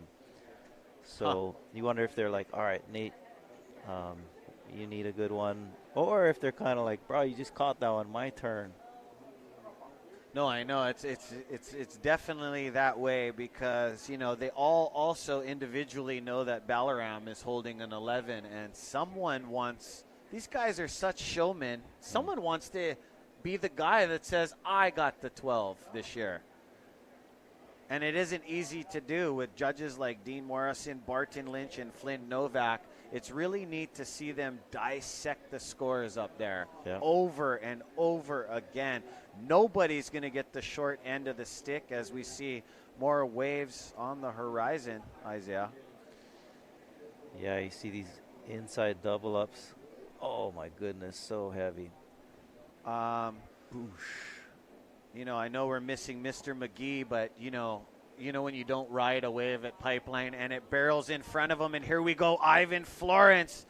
Textbook pipe drop as he weaves through this nice inside pipe cone. Ivan Florence. For me, even his last performance on the last day we went, he packed 3 in a row. Ivan Florence was busy. Yeah. So I was just taking a look at his score. Yeah. He's holding a pair of 7s and a 7.5, total of a 21.5. Hey, Reva Paddle, this looks like Nate Florence going backdoor with the GoPro in his mouth. Come out. Oh, not sure what happened in there, but looked like he was going to come out and something happened to grab his leash, pull him under. This is Nathan's Florence, along with the Florence brothers' 5th surf of the event. And Nate, one of the outstanding chargers and backdoor surfers, he's really looking to up the ante. So he's threading the needle, trying to find something.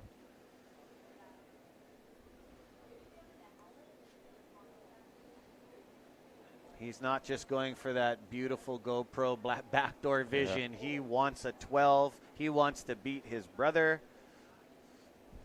These guys are so competitive. Here's the replay of him. Hits the bottom, pumps, goes up high, goes up a little too high. So that's what happened as he went up trying to sneak out the exit. And that's oftentimes what happens with these surfers. They have to go up high. Ivan, on the other hand, had a clean entry and clean exit. Didn't have to worry about going high or low. Just came straight out. He's been making some beautiful pipe exits. Ivan Florence. Yeah, so as Nate was trying to exit high, ended up going a little too high up the face and got Actually, lipped. he did exactly what he needed to do on that exit.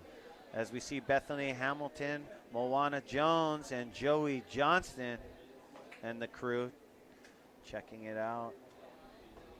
Wow, those 3 athletes right there. Awesome job throughout competition.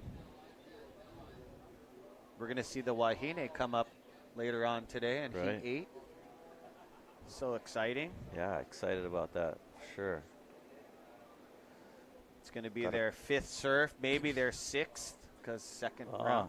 Eli looking at this one, stalling it. Not much barrel on that one, so he kicks out. Smart decision by Eli Olsen.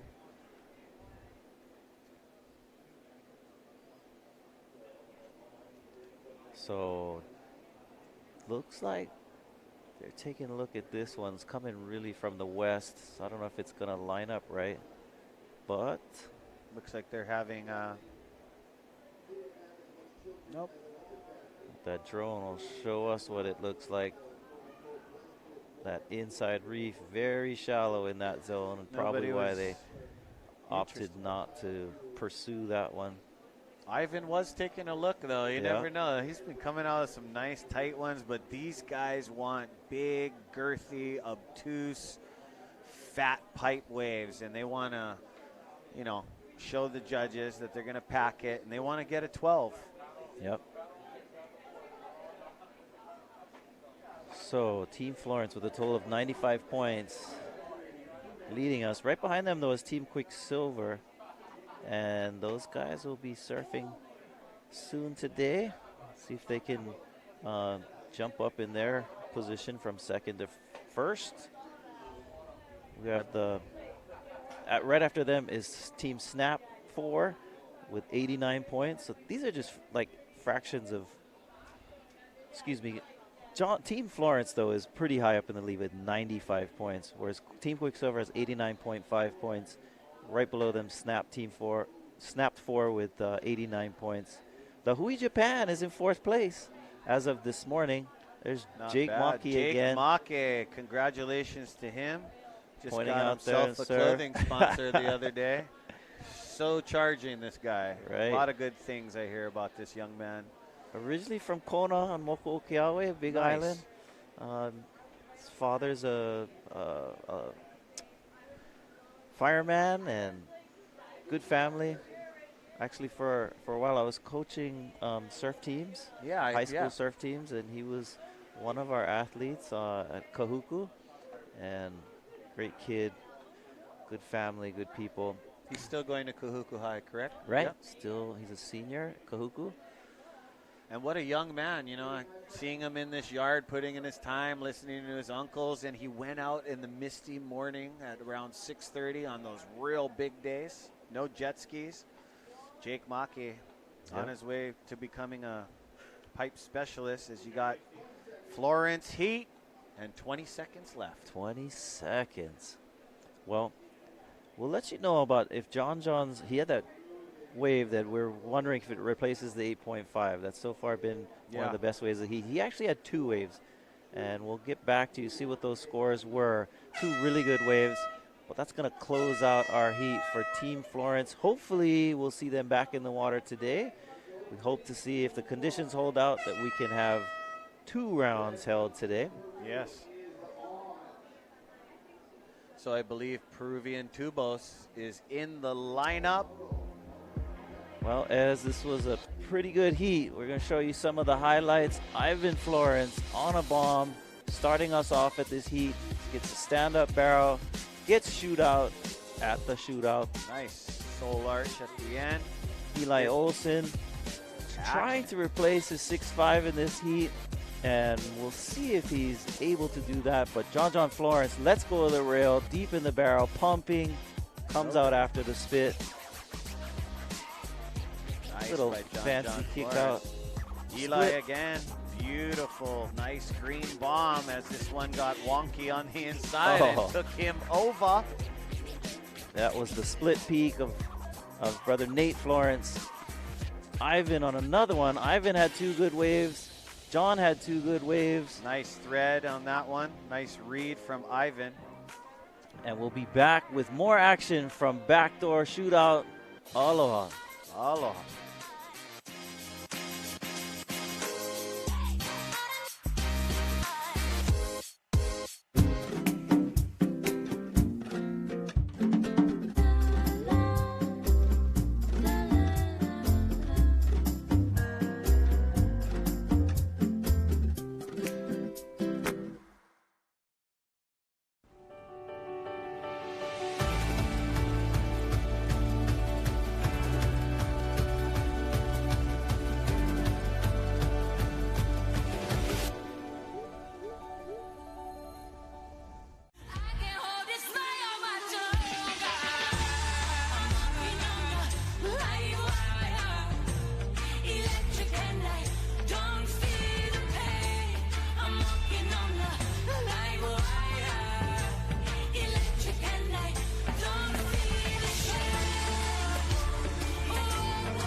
Welcome back, Rob.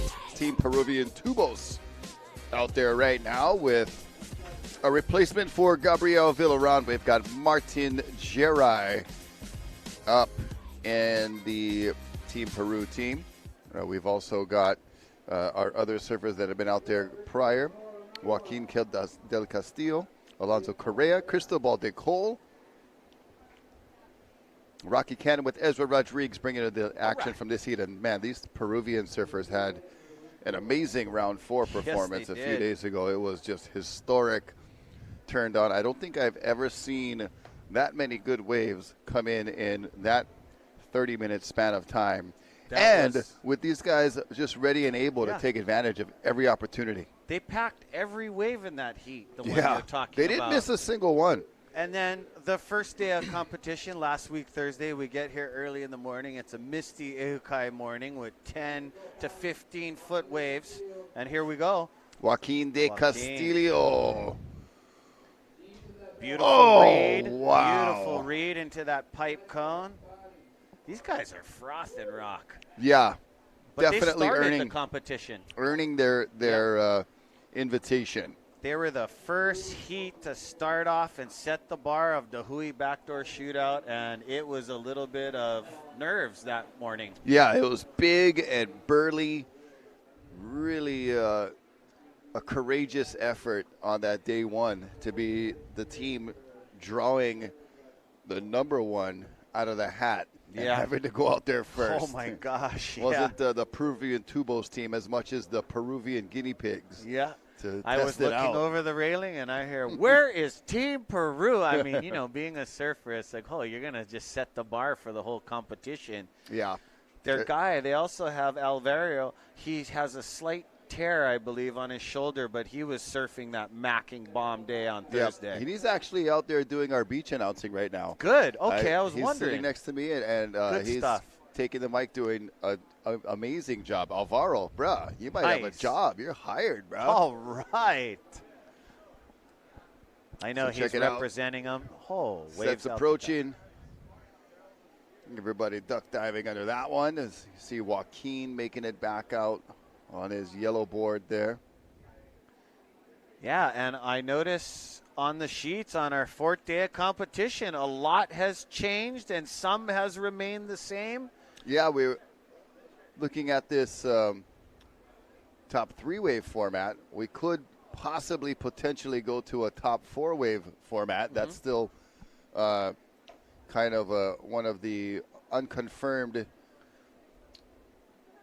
procedures, if you will, of this 2022, the Hui Backdoor Shootout. So we could see potentially top 4, top 5, maybe top 6 waves. We're still kind of adjusting that part of the format, but some great scores on the board and a lot of potential today for team and individuals to build on their scores and improve. I still see individual, one of he got injured, unfortunately, but Zeke Lau still up there, injured, but still in the run. Yeah, he had such good waves, a 10, a 9, and an 8. Wow. That even being out for the last couple of rounds, his scores are still holding a lot of weight.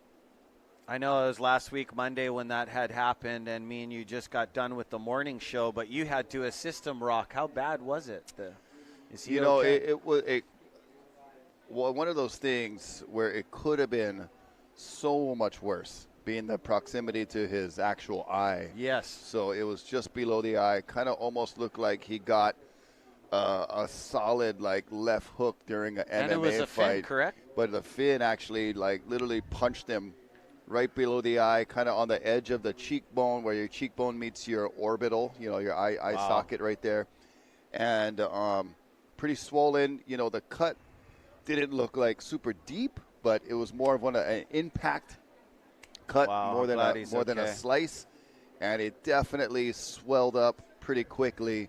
And I'm sure quite uncomfortable for the next couple of days. So, Zeke, we hope you're healing up, and it's got a couple of weeks until January 29th when our first event of the World Championship Tour begins at Pipeline. So rest up, brother.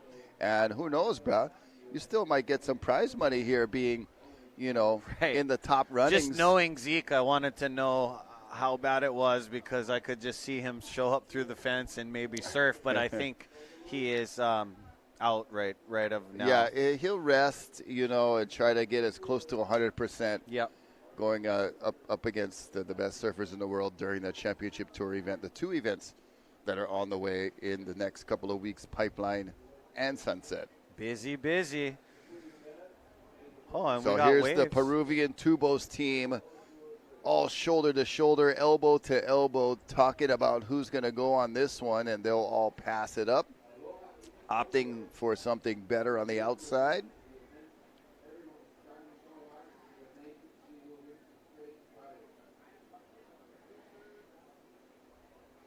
Yep, they're definitely making moves on each other. One guy paddles, there goes the other guy. Everybody is fighting for the awesome position because this is the Backdoor Shootout, and we're coming to the fourth day of competition. This is their fifth surf.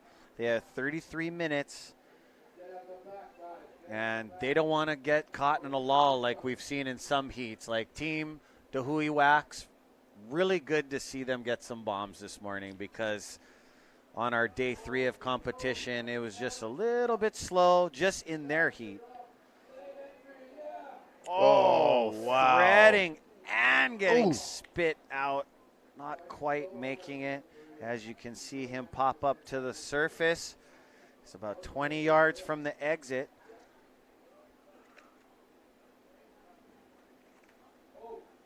Pin drop underneath this big white water cloud. It isn't easy going under those things, Rock. Yeah, there's some force in those. That's Crystal Ball de Cole. Crystal Ball. Crystal Ball getting just a little pit ride in position on that one. Nothing extreme. Joe Quinn up and in. Excuse me, that's Alonzo, I believe. Great ride. These guys have been putting on a performance.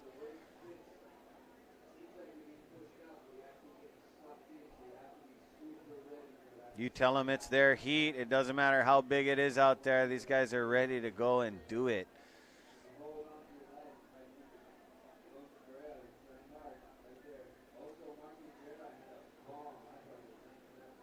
So we saw just a couple of rides there from Cristobal de Cole. Martin Geray replacing Gabriel Villaran. Gabriel had some really nice waves on the third day of competition. I mean, he pulled into some curtains backside. Lone regular footer, of the Peruvian Tubos team. A lot of surfing history in Peru as a country, much like Hawaii. This event all in memory of our great ambassador of surfing and Aloha Duke, Paoa Kahanamoku. And here we go. Oh, Alonzo Correa again. Beautiful positioning. Excellent drone shot. Looking right into that pipe barrel. Man, once he takes off, he's already gripping that wall, man. That guy is slowing down right from the teepee. He knows he just wants to get super deep. Maximum scoring capability. Zoko is my nickname for Alonzo Correa. Nice, I like that. You are the nickname guy, yes? Kind of has, some kind of adult beverage ring to it or something, Take a shot of Zoko and feel good.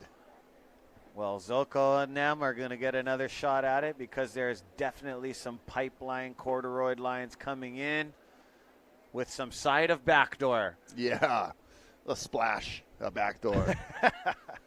I'll take a shot of pipeline with a splash of backdoor, please. Bartender. Oh, man.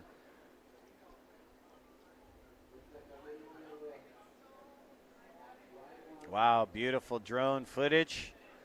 The airways are Salt and Air Studios. So make sure, for those of you that are just joining us down here at the beach, keep your drone out of the airways, please. And Team Peru absolutely frothing as waves approach. Who is in position, Rock? Oh, it is. That's crystal ball. Deco. Beautiful. Oh, man. Thick spit. It's going to kick out. Ooh, as I can smell that ocean spray. Oh, you know, his nickname might be Clairvoyant, who looks into a crystal ball. Yes, the seer. Clairvoyant. And Crystal here we go. ball, the clairvoyant Dick Hole. Joe Quinn. Oh. Up and under. Beautiful pipe style as he had his hand in the wave.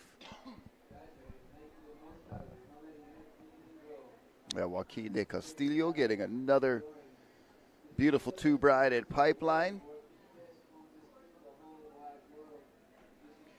Man, and we talk a little bit about Duke Kahanamoku and you know, his legacy of taking surfing around the world, but he also has an amazing legacy of working with our visitors to Hawaii and creating that Beach Boy concept. Yep. And something that you're very familiar with. You know, your Yep. dad, Uncle Sam, just one of the most aloha-filled individuals that shares the knowledge of the ocean of surfing with, you know, on the front lines with a lot of our visitors and guests to Hawaii, and it's something really special. Big time. Duke Kahanamoku is so big to us. I mean, worldwide, internationally, but down in Waikiki, I mean, you look back at those old days, Duke Kahanamoku, just so much aloha for our visitors, perpetuating our island, showing like a concierge, if you will. Never lead you wrong, always lead you to a good time. And Duke is just, you know, just something that we try to emulate his life every day here in the island as a surfer, you know, because so much has changed. But then you take a look back on his history and culture. I mean, it was different times there, but we all need to remember and be humble and, you know, just live like the Duke. Have that spirit of him living on and his legacy. And, you know, I got to say mahalo to your dad, Uncle Sam, for this event long time ago. I think it was 1998-ish. So we're talking 20-plus years ago. But, you know, and I was dabbling in some longboard competition. You know, traditionally shortboard was my forte, and then I would jump on a longboard and try to have fun and mix it up with you guys. You guys were good. Yes, I remember you guys. You know, there was it was back when the Locomotion Surf in the Summer event was held at Queens, and I was on a borrowed board from Jason Lau through, I believe it was Daniel Kalikini or Daniel Kahikile. I was borrowing his Nectar longboard. Gotcha. For all the rounds leading up to, and on the final day during the finals, I guess he had to use his board or take it away, and I didn't have a board. Oh, you made the finals. They never let you use their board. I didn't have a board, and so I was scrambling, and your dad was around the Beach Boy stand. I said, hey, can I borrow a board? I was going to take out one of the rentals. Yeah. And he said, here, boy, take my board. So he loaned me his personal board. Oh, that's awesome. I ended up going out there. I ended up winning the event on your dad's board. Rock. So Uncle Sam, truly, once again, mahalo. I love that. You can still find that in Waikiki. All that aloha and selflessness is still down there. You know, if you want to. I got a chance to experience it personally. Yes. Awesome. Check it out. Some slow-mo action from Ippel Films. IPPEL, Eric Ippel. This is awesome. Epic slow-mo action together from day 3. Look at this quality. I'm just loving it. That was Eric Team Peru, and now who's this? 22 years plus, putting himself in precarious positions to get these amazing images. Gabriel Villarin. Yeah. Jack Robinson. Yep. Nice and slow where the water was still a little brackish, but look at this clarity. Yeah, it is just crystal clear. You can see the sparkles of those Ehukai ocean sprays coming up. Here we go, Balaram Stack, I believe, on this one. Look at him just knifing close to the face as that was. Back to live action. That is I believe that's Joaquin de Castillo. Yeah. Hey, our great sponsor that has been helping us out majorly, Keiki Beach Bungalows. Big time. Check Thank out you. keikibeach.com if you want one of the more exclusive, however, affordable and awesome places to stay is at Keiki Beach Bungalows. They've just decided to throw in $5,000 more directly to the hardest charger. Say what? And you know what, bro? I'm going to go out on a limb. I'm not the judge, but hands down, I got to tell you, the hardest charger, in my opinion, has to be none other than our Wahine competitor, Mrs. Bethany Hamilton. Oh, yes. That's going to be my vote. I don't know how it's going to turn out, but, man, if we're talking $5,000 for the hardest charger, I think she has put on an amazing display of courage with the waves that she has made and with the waves that she didn't make but still went anyway. Agreed, Rob. It's just bravado beyond anything I've ever seen before out here. Wow. Thank you, Keiki Beach Bungalows, man. Raising the bar, and we're also going to alert our surfers, and they're going to raise the bar because the Wahine, they're going to surf against each other 2 more times, I believe, today, right? Yeah, we're going to keep an eye on the conditions. The idea is to fit in 2 more rounds today, and hopefully the winds cooperate. That'll be kind of the telling factor, but so far we're experiencing very clean conditions. I want to also say mahalo to Team the Hui Wax and Odom Corporation for sponsoring and headlining our event here, along with Keiki Beach Bungalows. Sinaloa Tortillas and Chips, Aloha Salads, Body Armor, Kona Brewing, Monster Energy, Defend Hawaii. Check out defendhawaii.com for all of the apparel available. Check them out, especially also to Oahu Golf Apparel, jumping in to provide us with great T-shirts and love those golf shirts. Yeah, so comfortable. Himiko Organic, Kinui Kitchen, delivering a Ono breakfast for us this morning. Kono's Hawaii, Pupukea Grill right down the road here, and the Two Thumbs Tattoo Hawaii. There's Team Quicksilver. Koa Rothman showing up. Good morning, brother Koa. He's looking to get a 12 today. That's what he showed up and walked through the Volcom yard. The kid does not play around. He's game. Super game. Ready to put on a show. I did watch him on our 3rd day of competition, pack some massive barrels, but just didn't get spit out. Non-Koa Rothman fashion, so today he's here. He's going to surf 2 more times, and he'll be on Heat Quicksilver. Yeah, he does have a couple of 7s and a 6 on the board, but he'll look to build on those scores as he's got plenty of opportunities today, not only at pipe, but he'll go backdoor as well. And, you know, those scores, not the kind of scores that Cole would like. You know, you got Reef over there. He's holding an 8.5 and a 9. That's not too bad. So you got Team Peruvian Tubos. All 4 of these gentlemen started off the contest last week, Thursday, in massive surf. They didn't even hesitate. First heat of the day. Yeah.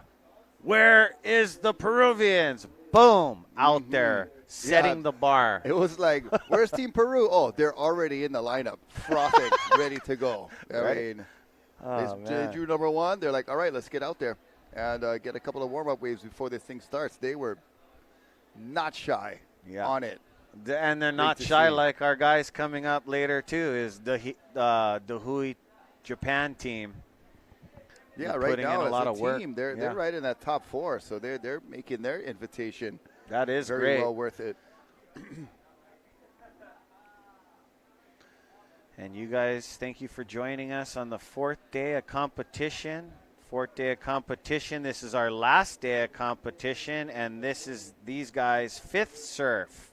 Maybe 6th surf, right? Yeah, we could be looking at 6 rounds to choose the top rides, and, you know, just given the uniqueness of this event and what's possible, it is so great to have the option of, you know, deciding to call it quits and say, you know what, we've got enough rounds under our belt, the wave quality is not up to our standards, or look at the surf and go, hey, there's still some good ones out there. We'll keep rolling. And a lot of the decision comes from the competitors themselves. So that's another really cool feature and unique format to this event is how much control and how much say and input the competitors have on the event. I love it. Oh, up and riding, threading it, holding it, slowing down in this nice pipe cone. Zoko Correa. Zoko.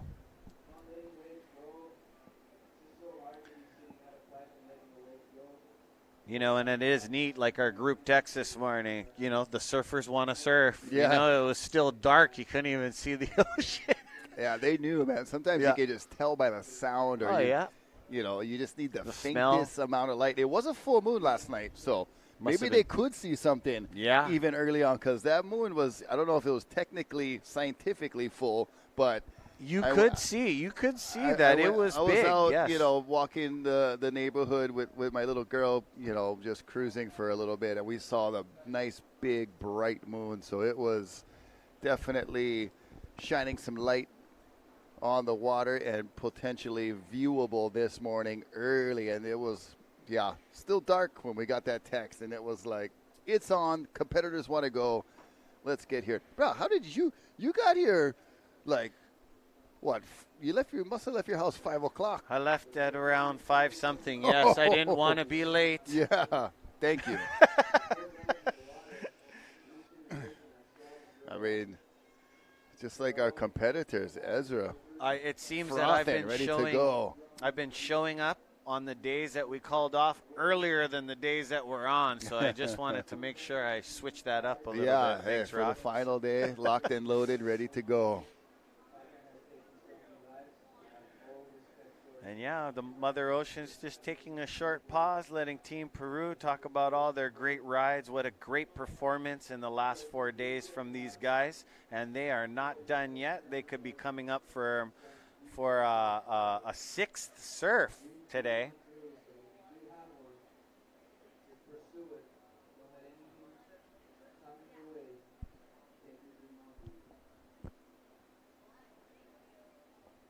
Yeah, we just recently updated you on the latest contribution from Keiki Beach Bungalows, $5,000 for the biggest charger or the hardest charger of the event. And here's Bethany Hamilton with this Ipple Films slow-mo. So vertical. A giant pipe barrel. And she will just be standing tall in this hard charging pit, and if this is not our hardest charger of the event, I would be look at this really cavern. Surprised. And oh man, if she came out of that thing, she would be contending with Balaram Stacks 11. Could be up there for the score, and I think we all know the result of that one we saw the other day. She didn't make it out, but 625 just to get into that wave, make that barrel. Make it into that barrel, and then get that epic slow-mo footage from Ipple Films and Eric Ipple. It is got to be in contention for the hardest charging Keiki Beach Bungalow $5,000 prize. Mahalo Keiki Beach Bungalows, not only for your headline sponsorship, but also for that extra $5,000 for the hardest charger. And what a contribution. We appreciate you guys very much. I'm still in shock from all that beautiful footage, all that cinematography. Yeah, and imagine the still shots that particular wave. I mean, we might see that gracing a lot of our websites and magazines. If I was a sponsor of Bethany Hamilton, that would be going, just blowing up to poster size. That is heroic. Not only for Wahine surfing, but for all surfers. Yeah. This event, one of a kind, you know. Sometimes 55-minute heats. You get to surf 4 to 6 times. Yeah. Elevate the sport of surfing, and you're on Ipple Films. I mean, sheesh. That quickly was Zoko checking out the inside, but nothing doing there. But, yeah, and it's, you know, this event, when you factor in all of those details of the uniqueness of this event, all contributes to surfing performance. Yeah. So just to make it that much more entertaining, the performance and the surfers' ability to perform at top level, from the rides you get from Hawaiian Water Patrol, increase your chances of getting back out there quicker. The judging style, the format, and heat structure style all contribute to being the most entertaining. No fillings, just straight up, honest to goodness. Yeah. Hardcore pipe and backdoor surfing, designed to give all these surfers elbow room. There's Reef McIntosh coming up in Quicksilver. That's Lono Rothman. Yeah. Just showed up to watch his brother Koa. That's the youngest of the Rothman brothers. That's correct. Mr. Lono. Always good to have him home. Think he's got opportunities in the movie industry, does Lono. And Zoko, Zoko not needing that one. Just getting extra out, frothy. having to straighten out, dealing with a lot of bubbles and white water and turbulence right now.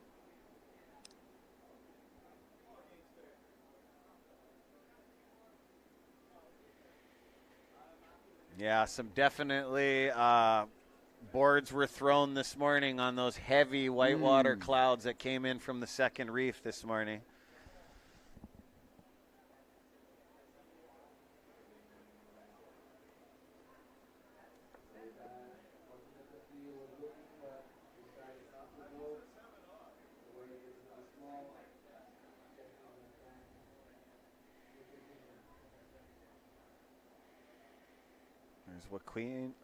Joaquin Del Castillo and his teammates looking for this inside. Watch these here guys comes as they're something. looking. We'll see if anybody turns and burns, but nope. No rides there.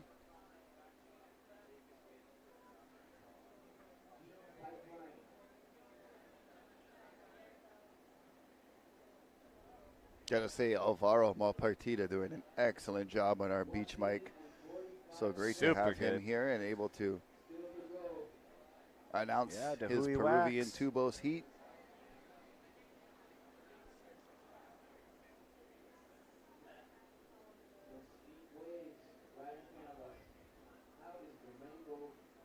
I believe it'll be Team Snapped 4 coming up next. Exciting. And always entertaining group of surfers there that we'll talk about when it's their turn to surf. But look at these waves. That's the initial forerunner of this set of waves coming in, and we've got potential. Just about a minute remaining.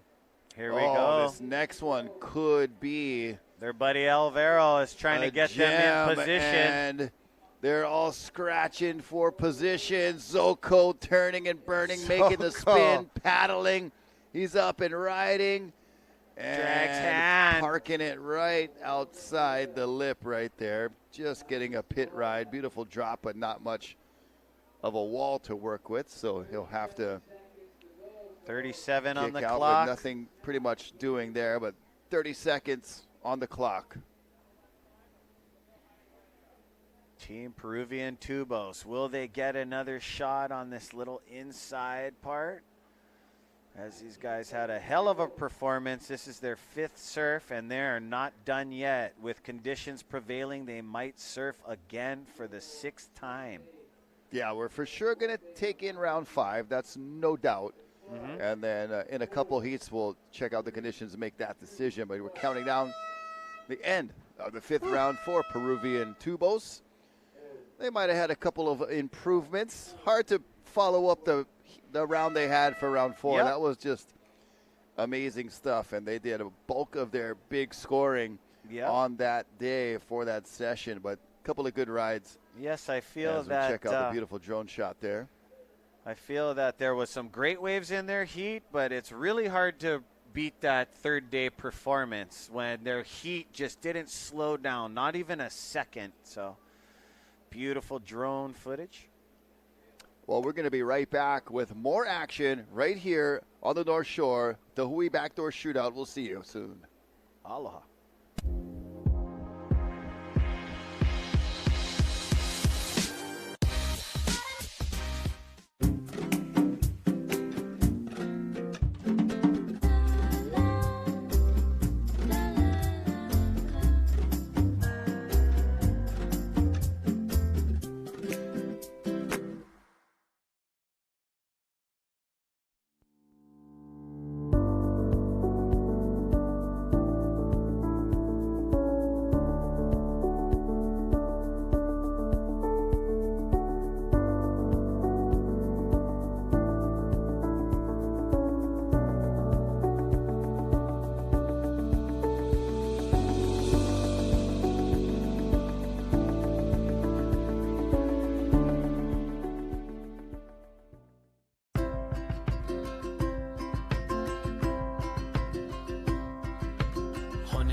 22, all in memory of Duke Paoa Kahanamoku. Team snapped in the water right now. If you've been watching all morning, not only snapped, back doors been crackling, pipelines been popping. Team snapped 4 in the water right now. Sorry for my Rice Krispies reference there. It's breakfast time.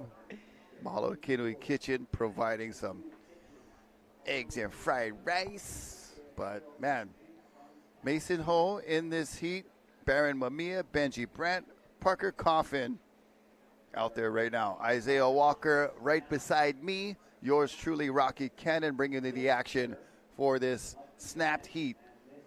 33 minutes, already a couple minutes through, and we've got still really excellent conditions, Isaiah. Beautiful. And the Snap 4 team is in 3rd place right now. Here we have a paddler. Looks like Benji Brandt, deep. I don't think he's coming out of that one. A deep one, but Benji went for it. Tried to get some speed, but it's a little too deep. So they have a total of 89 points as of this morning, so before our heat round 5, which we're into today. So Mason Ho is tied for 3rd place in the individual category, tied with Zeke Lau, who just surfed on day 1 and day 2. But Mason has an 8.5, a 9.5, and a 9. So he's looking to replace that 8.5 to get ahead of Zeke. Baron Mamiya. Oh, does the grab, the let go, and the re-grab. And then let's go again. Just such the ongoing adjustment, which tells you not only his comfort with this wave, but at a young age, immense knowledge. Yeah, and Baron's doing pretty good. His top 3 scores are a 8.5, a 7.5, and a 7. So that last wave was close to maybe replacing his 7. Well, I don't know if you had overheard us talking in the last heat, but Keiki Beach Bungalows has contributed an extra $5,000 for the hardest charger of the event. And, you know, I shamelessly put it out there, went straight to Bethany Hamilton, already getting some feedback from our viewers via text message that there's some sense of agreement out there. Yeah, so that's great. I mean, the hardest charger, that's a hard one because the waves are so heavy and everyone's charging. But that deservedly across the board is applied to each of our competitors. But I agree with you. I mean, especially on that day one when there was a lot of selectivity, even from our hard charging Kane, our male surfers, but she was throwing caution to the wind, just like Mason right here, pulling in. Oh, if he comes out, that's a 12. It was one of those very fast breaking. He made it quite far, you know, farther than you would expect on a fast breaking wave like that. But that bigger board, you see him having to bail under that one as opposed to duck diving. So Mason, one of the younger guys that might be a little old-fashioned in his ways of board selection. Yeah. Yeah, but Bethany was for sure standout charging. And as I said, especially on day one and day two, I mean, today the conditions are still heavy and beautiful, but on day one and day two it was a little more wild, you know, like it was scarier. Yeah. Lot of wash-through sets, and yeah, we there have were waves she was going on that I was like, why is she paddling for this? Right. We do have a scary scale here at Pipeline, and you know, for some of you, it always might be maxing out on the scary level, but professionally speaking, for our surfers, there is, you know, that scale you were alluding to, Isaiah, and you know, a bit scarier on those first couple of days. And yes, absolutely charging was Bethany Hamilton, as were all of our surfers. But man, if we have any part of making that decision, we're gonna put it out there. Yeah. Also, the airspace, if you have a drone, not today, the airspace is private. Privately owned by Frozen Air Studios. Wavy, Parker Cox. Oh my goodness. PC. Woo. Man, he had the speed on that one. He was pumping away. Yeah, he had the right idea. You know, he could see down the line that it was going to be one that requires pedal to the metal, full throttle action. Yeah. And even still was unable to keep up with that one. So, it's Team Snap 4, total of 89 points. That's for all 4 team riders, each of them their top 3 waves. Actually, Parker Coffin has the most opportunity to bring up the team scores because his lowest right now is a 5 and he has 2 6s. So, opportunity there. And of course, Mason Ho with an 8.5, a 9.5, and a 9. We're also getting word that, you know, it is still being discussed of how many waves we are going to count for each competitor. So we will continue to monitor that situation, but we do have some of the scores available to us that we're reading off to you.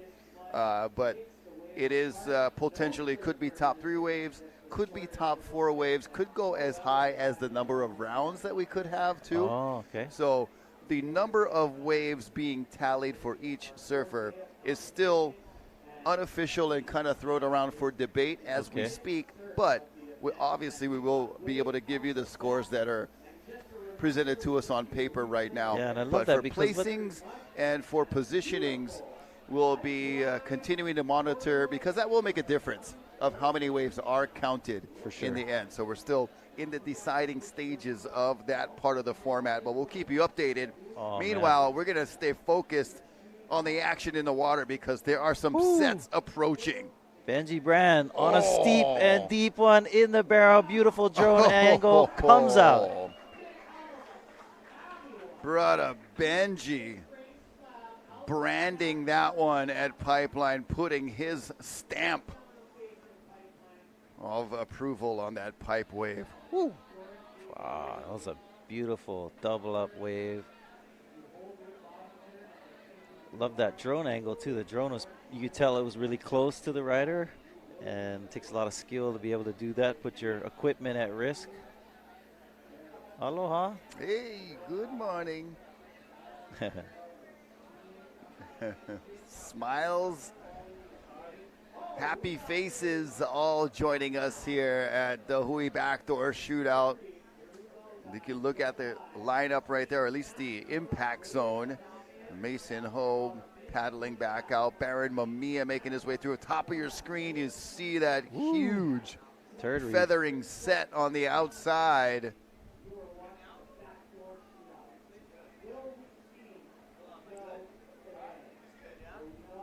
Right now, team snapped 4 in the lineup. And I just want to take a moment. It's because I'm looking at my phone. I'm getting a lot of our Ohana text, our group text. You know, this event is in memory of Dukpahoa Kanahomoku, and obviously we've seen so many surfers, legends, Ohana members, you know, pass on to the next life. And I want to give a shout out and memorial announcement to my stepdad. It was my dad, Sino Magalenis. And every Sunday, my mom puts out messages from his personal Bible and notes. So mahalo, Mom, for doing that. And all of my siblings, much love and appreciation going out to you all. And we'll get together soon. But, yeah, just, you know, really important, I believe, nowadays to stay in touch. You know, you never know what's going to happen in the coming days, and our time here in this life is very cherished, and ultimately, in the big scheme of things, very short. Correct. And brothers out there almost being introduced to the next life a little bit, getting pounded in that impact zone. I mean, there are days when you're getting donuts in there that you are just like, please let me up. Right. Please let me resurface, not hit my head on the reef. So many things can go wrong surfing here at Pipe. And if you come to visit this area, take a moment to look at the plaque that is along the bike path there. There are a list of names of surfers, bodyboarders, a knee boarder in particular, photographer, that have passed away at this break, lost their life literally in this water and on this beach. And there are potentially so many more if not for the quick reaction of fellow surfers, our lifeguards, our Hawaiian Water Patrol. So many lives saved, but with that amount of attention to this break and folks that want to get out there and, you know, try to get a piece of pipeline, there are casualties. Our lifeguards right there, city and county, mahalo. Thank you guys so much. Thank you, Rocky, for giving a shout out to our kupuna who are gone. And you know, we do believe that our kupuna are still around us and amidst us. If you listen to some of Uncle Brother Israel's songs, he talks a lot about our connection to, you know, the other side of the veil, so to speak. That our kupuna are still with us, and oftentimes we can kind of, you know, feel that, especially with our connection with the ocean and the Aina. And in Hawaii, there's a lot of different signs that are showing like your kupuna communicating to you from the other side. One of them is this light mist, like light rains. So if you're ever outside and there's like a light rain that kind of just graces your skin. And you look up and the skies is blue, and then this little rain mist is like somehow coming out of nowhere, I feel like. Yeah. And so that, you know, that light misty rain is one of those things that here in Hawaii we often feel like that chicken skin that it gives you on your skin is that, you know, that kupuna reaching out to you from the other side of the veil, saying that they still are around. Yeah, they're still here. Just a little reminder and maybe some comfort. Right. A lot of mana here in the islands, and a lot of our culture definitely does reach back into those. Trying to explain that mana through different ways. Oftentimes the elements around us, even the surf itself, communicates to our spirits. Sets of waves approaching right now for Team Snapped. And we'll see if any opportunities present themselves for Mason, Benji, Barron, or Parker. So just about 15 and a half minutes remaining in this 33-minute heat for Team Snapped. We were talking earlier about the amazing eruption that took place in Tonga the other day. I saw some posts on it where they showed like a satellite view of the explosion. Bruh, like a bomb. It looked like, you know, a nuclear weapon was detonated. There's a lot of conspiracies already flying around. Well, there was, you know, I work at BYU Hawaii, which is it's about 3,000 students at our campus. It's devoted to international students, particularly from the islands. So we have a lot of students from Tonga and Samoa, Fiji, New Zealand, and this is our target area, we call it. And last night there was a big vigil where hundreds of students were outside offering prayers or pule for the families that they're okay. And so our prayers go out to them. You know, one cool thing about our university is it's a small campus and it's dedicated to Hawaiian and Pacific Island students and also students from Asia. It's a 4-year accredited institution. I've taught there for the last 15 years. I'm currently the academic vice president of the school. Okay. Well, kind of cool. Recently, we have a new president of the university, Keone Kawe, who's originally from Molokai, one of the first Native Hawaiian university presidents. Oh, man, that's awesome. So kind of cool, especially to have it here on the North Shore. It's a real blessing. For me, a dream job, actually. Yeah. So lots of aloha, and especially to our people in Tonga. And I know also I have friends in Fiji and in Samoa, and they also had impact. They could hear the volcano going off thousands of miles away. That's incredible. Just the raw power of the earth and the possibilities. I was surprised too. I saw video footage on Kauai where they showed some surging of the ocean. So we actually did get some impact from the shock wave of the ocean. There was a boat in Manele Harbor on Lanai that was literally dry docked. It had got risen up and then floated over a couple feet and was resting on the dock, the textbook definition of being dry docked. And obviously, hopefully that boat owner was able to get his boat back in the water, but getting into that pipe wave, Benji Brandt says good morning to some of our water photographers. Another very maybe understated or underappreciated profession of professional surfing that we see, evidence of all of these great shots from Ipple Films, who's out there swimming around, and all of the beautiful still shots that you're going to see from this event. Swim fins, helmet, and wetsuit, part of the uniform as a professional water photographer. But man, some of the hardest working folks in this business. Yeah. Speaking of which, let's check out some of the results of the hard work of these water angles. Eric Ipple, Ipple Films, Eli Olsen, Eli Hanai, Olsen Florence, part of that Team Florence group of surfers, the Ohana. And Eli in a beautiful glass cylinder. It's like John Florence doing the Elemu drag.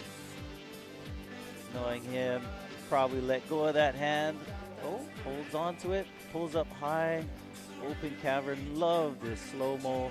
I mean, just how far the technology has come over the years. Yeah. That's incredible.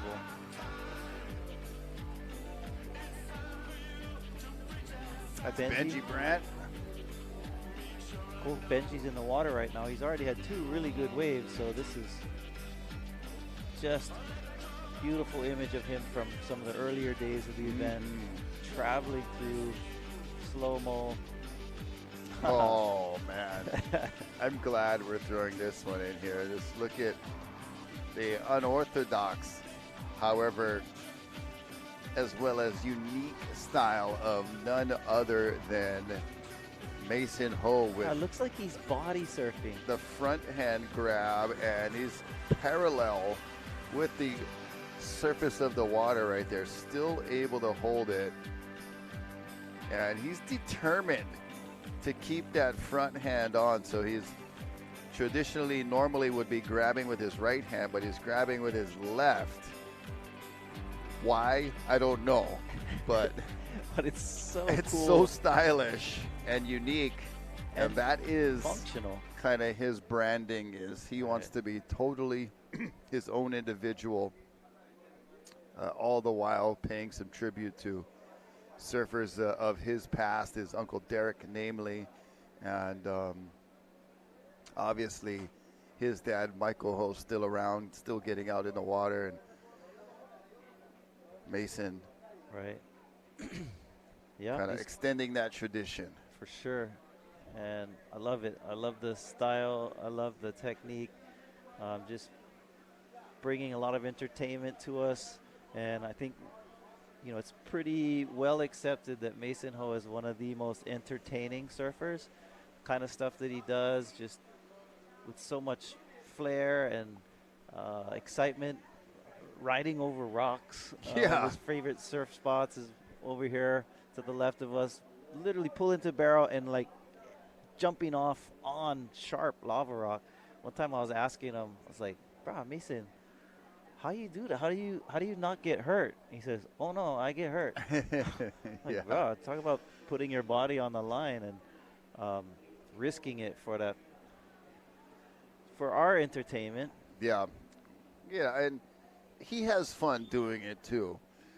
He's definitely getting entertained himself, but yeah, just such a unique individual, charismatic guy, and not only in his surfing, but in his persona and the way he carries himself. A great guy. So humble, yet very, not outspoken, but not shameful talk. Yeah. And it's great to hear him on various interviews and having fun. And even when he's not in the water, he's still just quite the infectious individual. Yeah, I love watching that because actually surfing over rocks is what I was forced to do as a kid. I mean, we in Hilo, Moku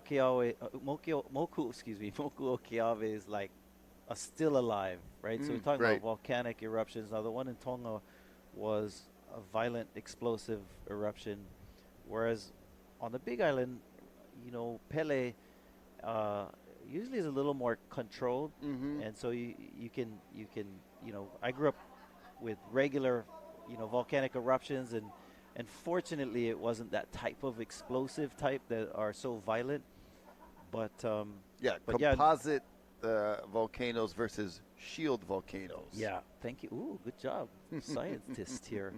And so, but growing up on the Big Island, especially in Keaukaua, where it's from, down the beach there. Shout out to all my boys and sisters out there, Vaiuli, but a lot of lava rocks. Gotta surf around them, through them, over them. You gotta know which one. Sometimes we'd even stand on the rock, waiting for the wave, jump into the wave, and it's kind of fun. I get to go back and visit.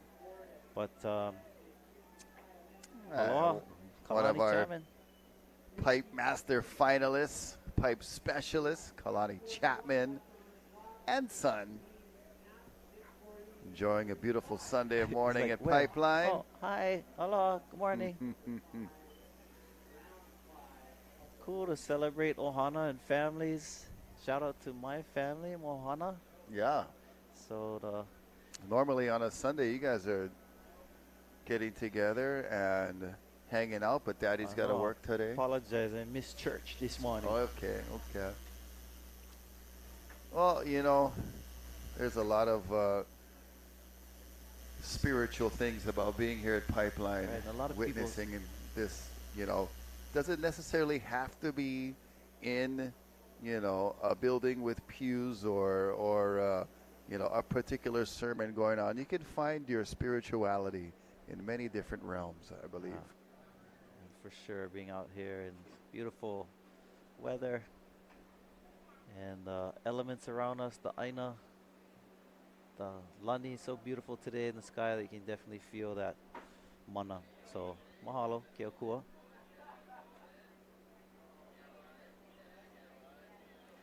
So you look at the trees. The trees are good indicators for us in Hawaii because they tell us about wind, especially the new. Okay, so The coconut. Kumula'au is the tree, and the coconut is the new.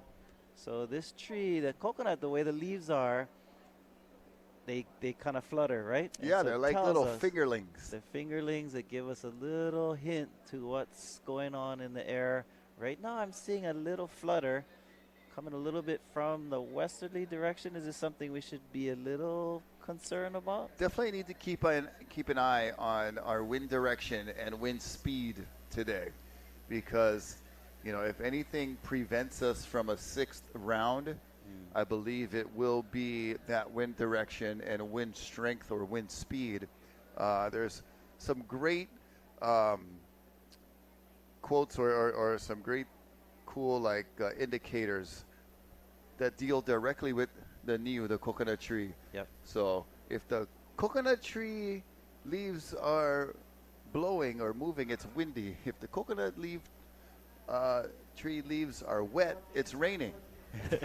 There's a whole list, and my friend Kai Garcia at his house has in his little training gym has the whole list of the coconut tree indicators, and it's pretty hilarious how everything is really kind of based off and told off of the coconut tree, and you see a good shot of it there. For these coconut trees, because Buggers is castrated. Oh yeah. No more nuts. Yeah. Yeah. That's for safety reasons. Safety. Man, falling coconuts. You'd be surprised. I heard it's like a surprisingly high number of deaths in the island from death by coconut falling on your head. Oh man, what a way to go! Yeah, some of our other Pacific islands, have those kinds of injuries. So there is a purpose to coconut removal. By the way, I might need some assistance in that department. I got one lone coconut in my backyard, and yesterday I tried to get the ladder on the upper deck of our playhouse we're building for our two girls, and I got up there, even with my wife holding the ladder. It's a good 25, 30 feet up there, and I looked down, and it was like I had no harness, no nothing. It was like, if I fall, I mean, it's going to be guaranteed hospital job. So I climbed, I cut like 2 leaves. I couldn't quite get to the coconuts yet because I was sawing and shaking the ladder like, bruh, I'm coming back down, honey. This is too scary. We're going to call a professional. Oh, yeah. But I am getting some carpentry experience building this playhouse and, toying with the idea of opening, fancying the Kanaka Construction LLC. But my 2 favorite answers would be Planny and Bombay. Oh, brother, how much going to cost? Planny. When going to be pow? Bombay. Brother Pat Myers, the drone pilot right there. Master of the skies here at Pipeline. Ooh, got a wave here. Somebody, almost. That's Baron Mamiya looking over the ledge, and not surprised he couldn't catch it on that keychain that he's surfing on. Well, I know I've shamelessly plugged my campus, but adjacent to our campus, actually part of our campus, is the Polynesian Cultural Center. Yeah. So if you go over there, my good friend Cap is one of the stars of the Samoan village, and part of the show is they climb the coconut trees. Yeah.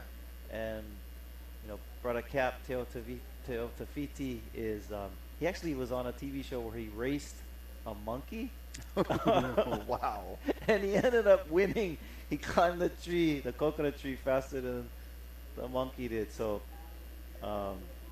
anyway, so you can. Anybody over there like side job? It's like side job. I'll be with my coconut tree, but man, Well, what a skill, what I a have talent. like 5 coconut trees in my yard, and yeah, they can be dangerous, right? You don't want to play underneath them, especially the kids. But coconuts are becoming like a lucrative thing these days. So you get Right. a lot of our friends that we affectionately sometimes call chronics that like to that have found a side business. Yeah, Raiding yeah. coconut Selling trees. fresh, selling coconuts.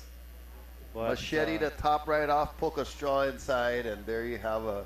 But I'm surprised some of them. I mean, like $10-12 from coconut. Yeah. But it's worth it. Hey, Those you buggers know are what's so delicious. funny too is that, now that they started selling coconut water, Right. in containers, and I doubt that they do any changes. It's just straight Pour coconut water transfer. right into that container, and we've been around it for decades and eons.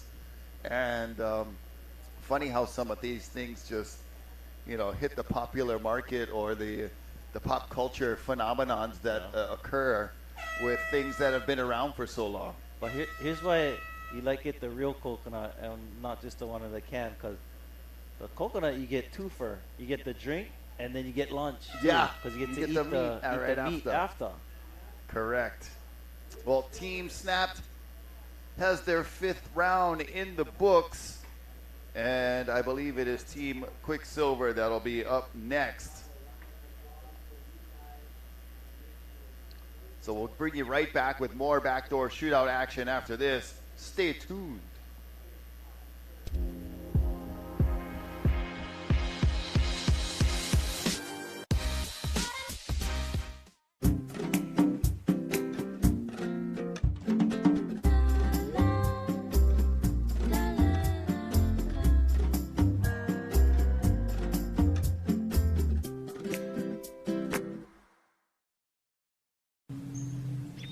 Got a large, long period swell heading towards the White Islands this weekend. 30 to 60-foot faces and exposed spots.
there is the scene here at the Hui Backdoor Shootout, looking over our judges' tent and beach announcer area. Welcome back to 2022's the Hui Backdoor Shootout, all in memory of Duke Paoa Kahanamoku. And a beautiful shot from our drone looking over into the surf break of Backdoor and Pipeline.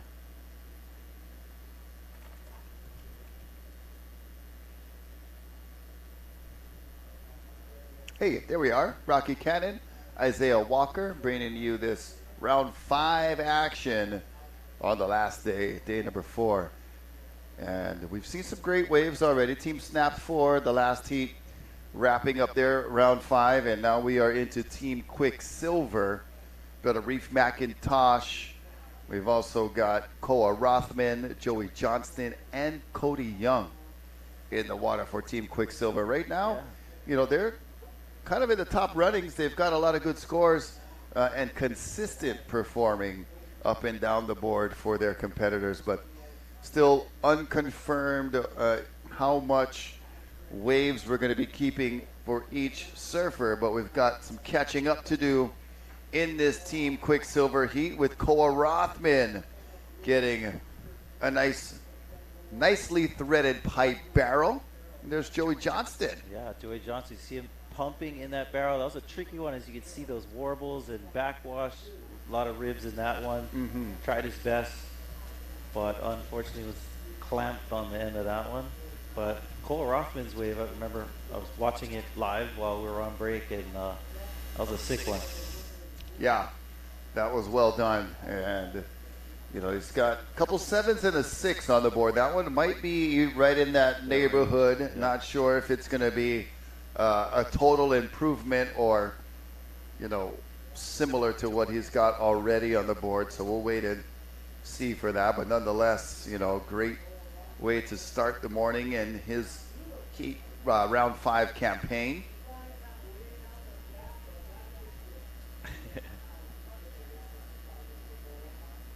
So beautiful morning here, Rocky. We've been just very blessed with the conditions and the size of the wave.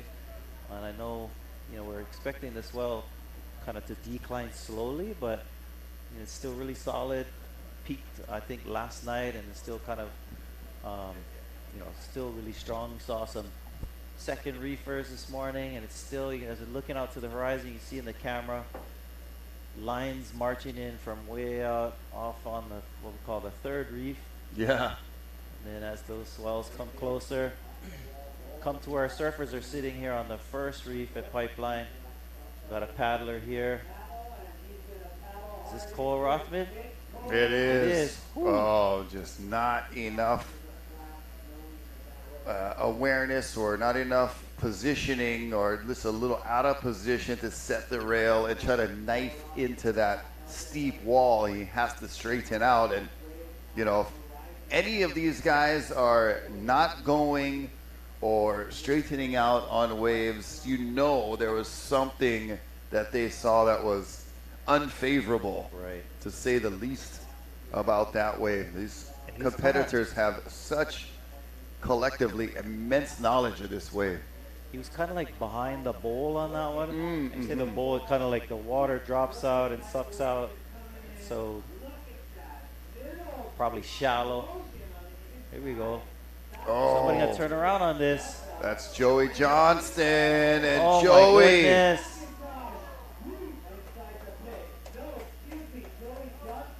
Oh. Oh, another rider out the back. This is Reef McIntosh. Trying to kick out of that one. Yeah, just a big drop. Quite the shoulder, no wall available.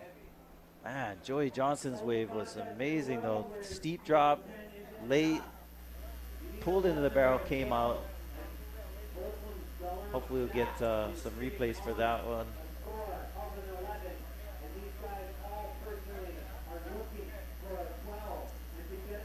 But I didn't think he was going to turn around on that one because it looked like it was capping a little, and nobody else wanted it, but he just turned around and sent it. That's one that I like to call steep, deep, and underneath. You've heard the term steep and deep used over the years. And shout out to one of our great pipe surfers, passed away surfing Mavericks some years ago, Cyan Molosky, and the steep and deep competition that awards the best pipe waves in the season. But that was steep, deep, and underneath, like right in that lip line. Just such a tough place to take off and a gutsy place to take off. Yeah, Joey Johnston. Amazing wave. And we see all four competitors paddle over the first one to see the next one right in front of them. Cody Young with the white helmet, easy to spot out there, right next to Reef McIntosh. Love the way the light reflects off of the nalu as it barrels and peels across. So, of course, nalu is the Hawaiian word for wave, and he'e nalu is referring to the riding of the wave. Of course, there's some kauna to it. So kauna is the Hawaiian word for like kind of the double meaning. Yep. And so a he'e is the octopus, and it's mimicking the way that the octopus like travels kind of smoothly over the surface. Sliding and gliding a little bit, right? yeah. So he'e nalu means to slide on the wave, and otherwise we call today surfing. There's a lot of things in nature and, you know, in describing a human concept or activity that Hawaiians would use literal descriptions like that to describe a thing or an activity, maybe, you know, that derives from something that they observe in nature, whether it's an animal or, you know, some kind of feature of the landscape to describe that. And that's one of those great examples of that concept, the word he'enalu. Right. Now, I'm getting a couple questions about other creatures that might join us in the lineup sometimes while we're surfing. Okay. And, you know, one of them coming in of, you know, do we ever see sharks or the mano here at Pipeline? And immediately, you know, my answer is no, because even sharks are afraid of the impact and the craziness of this wave and this, you know, detonation zone. And they've got no business being around it. So, you know, over the years and courses and histories of surfing this wave and being out here a lot and events and being here for every event, we have not had that issue at this particular break. But there's some pretty cool stories in the way that the mano or the shark was interwoven into Hawaiian culture. Yeah, very good. It's kind of cool today too. You have people that are like I don't know if you know One Ocean diving. Those folks, it's kind of cool how they're in many ways like taming shark. I don't know if they're actually taming, but we're realizing that humans can learn about what shark behavior is like. And in Hawaiian, in old Hawaii, there were a lot of stories of sharks that were seen as aumakua. Yeah. All right, we got a plane passing over. Issues with the headsets. Hopefully you can hear us here. But mano is the Hawaiian word for shark. But oftentimes you'd have some families that had these kind of pet sharks in similar ways that we see today. Some of these shark dives, and they kind of get accustomed to particular sharks. So an aumakua is like a family guardian. Okay. Right? And so, you know, a lot of Hawaiians like to say, oh yeah, my aumakua is a shark because it's cool. Yeah. But, you know, sometimes, you know, there's it can take many forms, the aumakua. Right. So, but anyway, so mano were often seen as aumakua guardians to certain families. And oftentimes these would be particular sharks, not just like all sharks in general, but like a particular shark that would either follow one of their human friends that, a lot of stories of fishermen who would go fishing to certain spots and they would have a mono that would kind of follow along with them. And they would, give offerings or feed the mono. And Pretty in turn, cool aquatic escort, if you right? ask me. Little bodyguard action. Yeah. But also we have from old stories of like Kamoho Ali'i.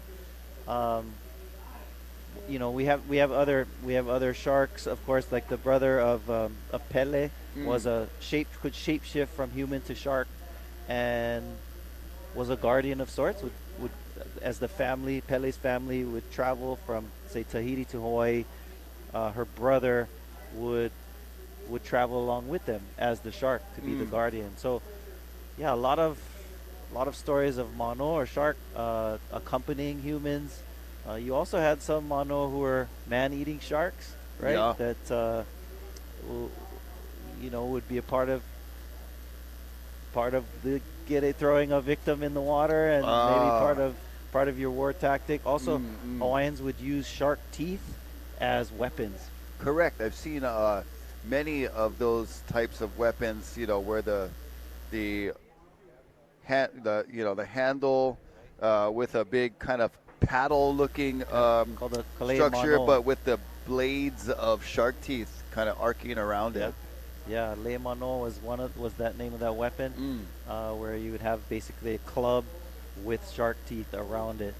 So as you know, shark teeth are very sharp. As I'd mentioned in our previous broadcast, Hawaiians didn't have metals, and it's one of the things that they actually wanted from Captain Cook is to be able to have a harder, like tougher weapon made out of metal. But they nonetheless found success with sharpening bones and shark teeth as part of their weaponry.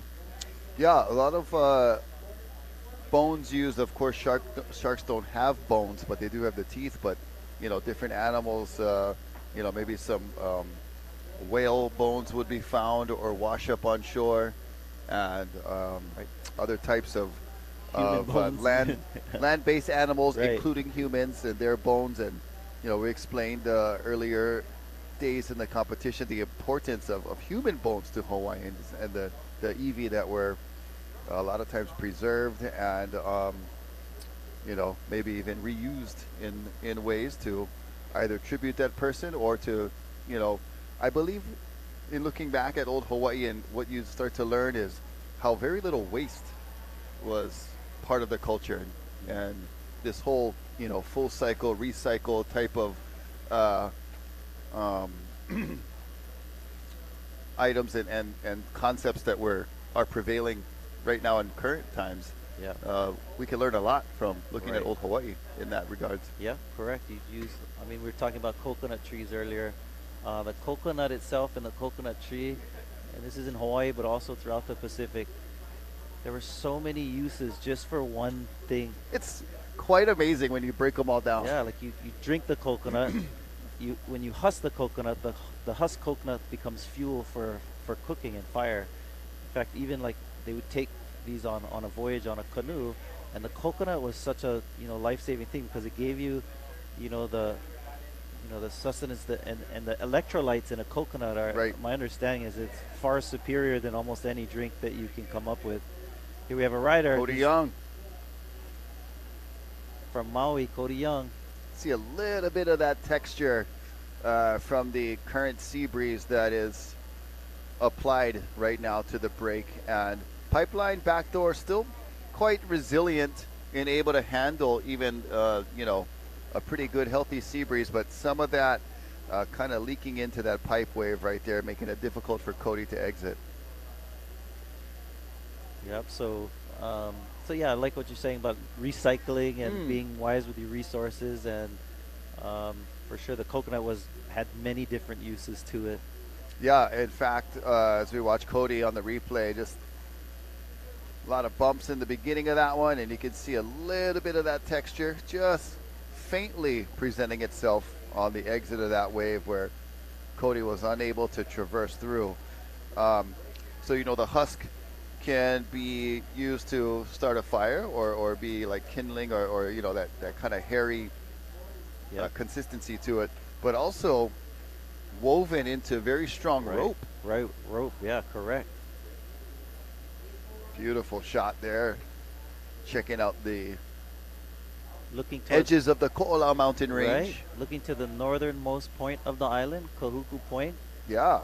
And on December 7th, 1941, the waves of planes from our Japanese who came to bomb Pearl Harbor, that's where they first came in, right at this point. Wow. What people don't realize that they split. They split in two. One of the groups of planes came toward us where the camera is looking. Uh-huh. The other group went east on the eastern side of the island.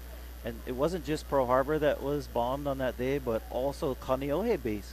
Oh, so the wow. group that went that way to the left, Which is much lesser known or, Right. or talked about. and that's why in Hawaii, a lot of people go on hikes up in these hills and go to what's called a bunker. Yes, So you have pillbox. these cement pillboxes and bunkers. Those were built afterwards to look out for if the planes were to return, when Right. the Japanese planes return. And so kind of a cool history that Hawaii does have all these kind of cool pillboxes and bunkers. Yeah, they're like embedded into the mountain and landscape where you do get cool views if you're able to hike to Yep. them.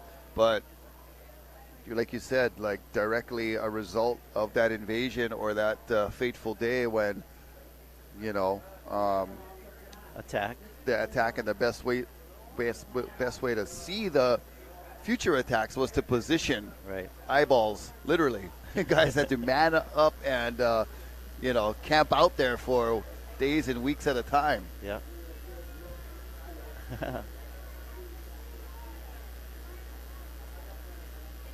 So yeah, we get some beautiful views from up there. Also, you can remember that TV show Lost. Oh, Cody Young on the left here, stalling, gets under the curtain, comes out that time. Well done for Cody. So I was saying that Hawaii actually has a lot of television shows and movies that are filmed here. And in fact, a lot of our local brothers, I saw Todd Tamura here working at the event. Yeah. Some of these folks also have jobs working in the film industry. Yeah, In fact, Bono even- Rothman as well. Right, and a lot of our local people. Even here we see replay here of Cody again pulling in under the curtain right at the last moment, comes out quick in and out. I got to say mahalo to the Hamilton, Ohana, Bethany, and them. They casted me as Rocky Cannon, the surf announcer in Soul Surfer, along with Kaipo Oh, Guerrero. right. That was good fun. Right. So you've spent some time on some of these Yeah, films in and as well? around, the sets and lots of it happening, as you said. Yeah. Very photogenic place that we live here. Right. So when that TV show Lost was here, they started to notice all these cool like bunkers and kind of military remnants from the 1940s, and they decided to implement it into the show. Wow. Joey Johnston on the inside.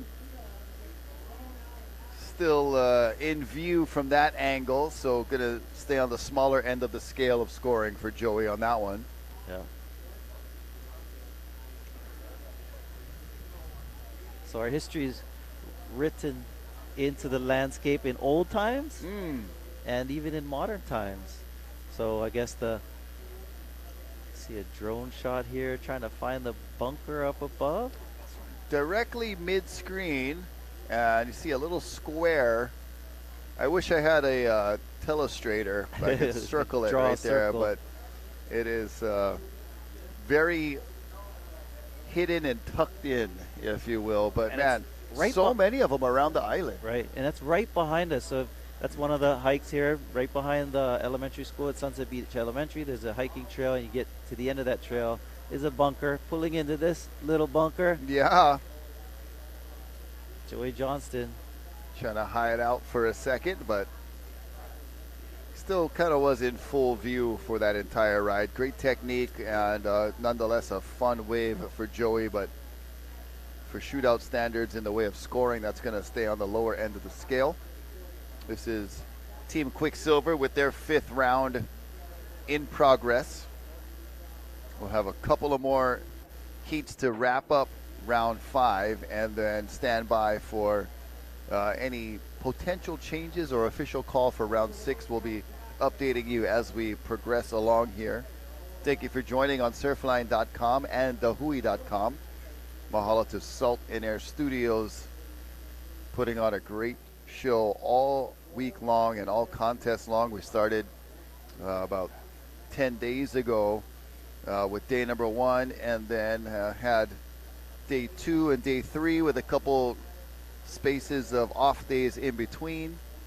And we took a couple of days off the last few days, and we're back now for our final day, checking out the North Shore coastline, looking west towards Mount Ka'ala, the Waianae Mountain Range, and a point, the top right of your corner. Of course, rock piles just beyond Pipeline and Backdoor and off the wall. You see the Keiki Beach with that prominent lava rock outcropping there, wrapping around into Sharks Cove. And, you know, for being such a prevalent area of surf breaks, and the reason North Shore is so noted is because of the high concentration of waves. As checking out Salt and Air studio crew member Josh Quick with some company on his shoulders. Yeah. But it's kind of funny to think about, you know, when you drive this whole stretch, actually from Waimea Bay all the way to like log cabins, or, you know, because Keiki Beach, I don't know if I consider that like a real surf break. There's guys out there that go out there and kill themselves in the shore break. Clark Little, and, you know, like some of the Jamie O'Brien crew, they'll get out there and surf. But from Waimea Bay to log cabins, I mean, that's a pretty far stretch with like no rideable surf, essentially. And just, you know, when you do drive it, you're like, okay, there are like no surf spots for this stretch. It's kind of, you know, out of character for the North Shore not to have a break around every corner. Right. But still, the most miraculous stretch of coast is here on the North Shore, and enjoying every bit of this miraculous coast is Joey Johnston right there at Pipeline. Joey's staying real busy in this heat. You know, it was said earlier on by Kainoa McGee of like, you got 33 minutes with your friends. Why not catch as many as you can? Yeah. It's not very often you're going to get that type of luxury.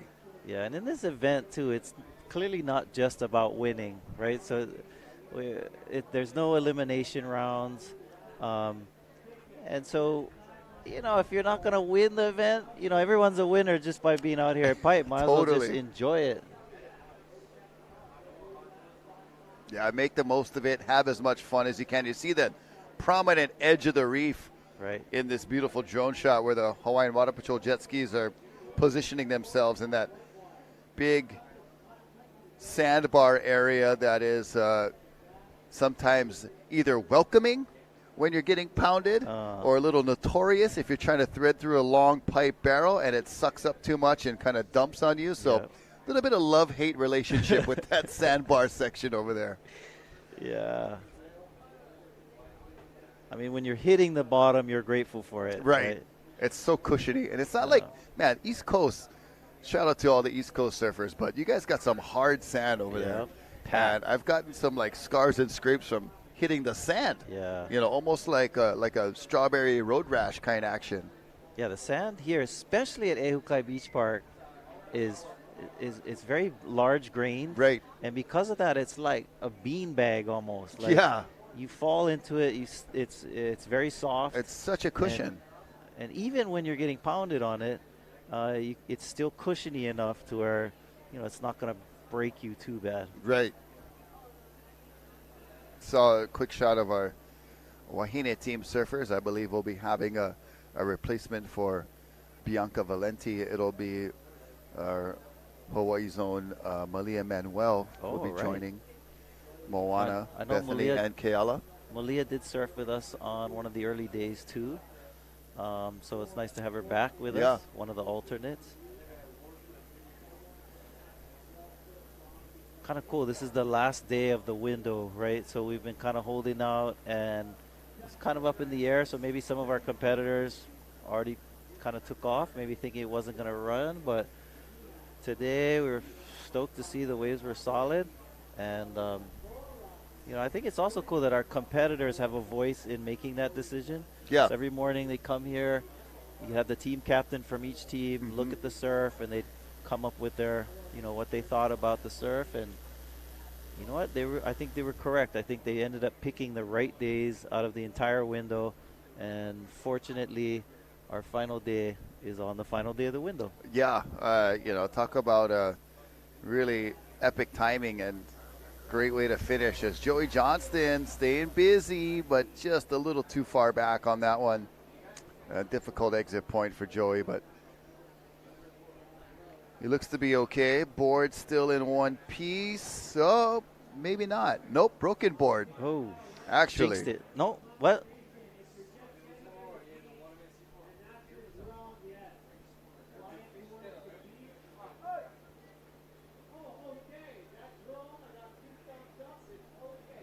All right. So Joey will have to get a ride with Hawaiian Water Patrol back to the beach, pick up his backup board, and see if he's got time to get out for more. As Cody Young looking at backdoor. And he's in there, and a very well negotiated, and he's out.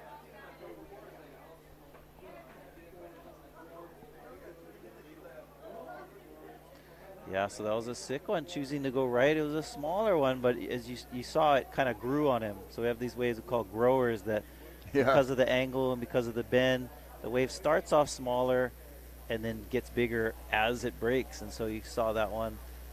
It did that for Cody, and he was smart to exit because it basically closed out right on the end there. And Cody Young from Maui. So we have, various, we call them the outer islands, right? So we have, but Oahu is not the big island. Sometimes people think Oahu is the big island, but no, that's correct.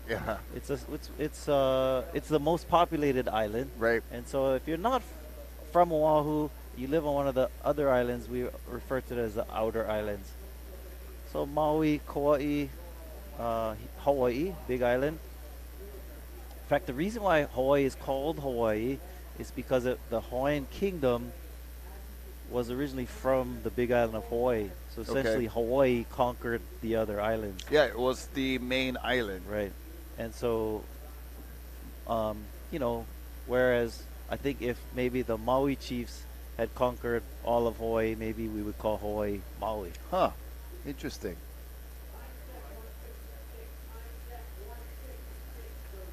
Is there any insight or mo'olelo as we see Ezra Rodriguez and boss man Eddie Rothman looking on with our other crew there? But any mo'olelo as to where the names of each island derived from? Oh yeah, so that's there's each of the islands have their names, but they also have like nicknames that go along with them too. So that's why I'll often say Moku o Keawe. Yeah. So Keawe was one of the great chiefs that is associated with that island. So a lot of the islands have that. It doesn't have anything to do with the charcoal burning wood. Is that with an I, Keawe? Keawe. Keawe is the wood. Okay. So the wood is Keawe is the name of a chief. Name, yeah. So Keawe is the what do we call it? Hickory wood, I think. Is the English name is like a hickory. Okay. Yep. It gives that smoke flavor. Yeah.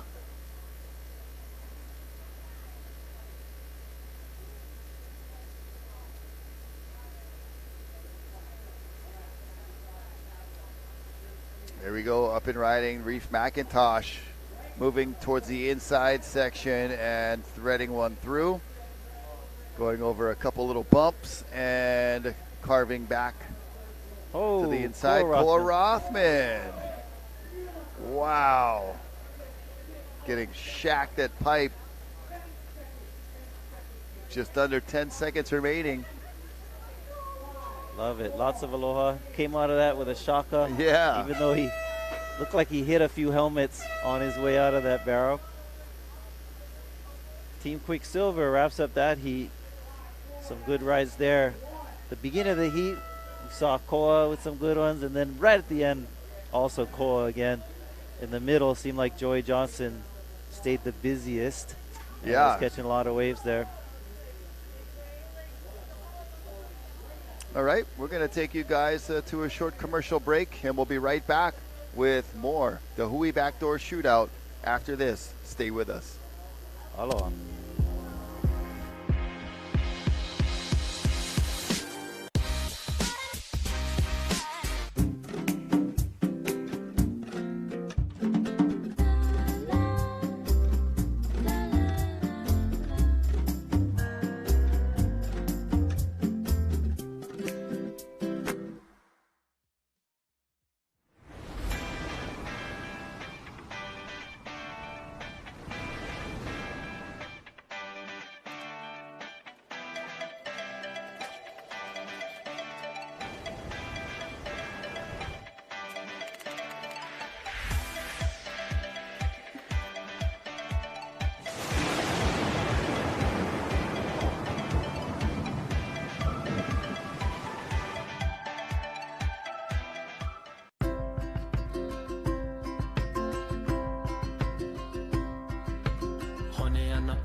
Get a sick barrel.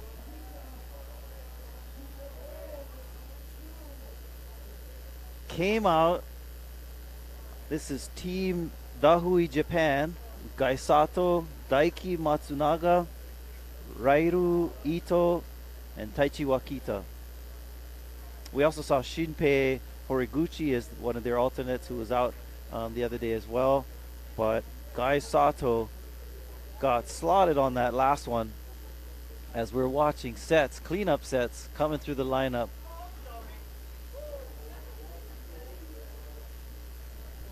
Our team Dahui Japan.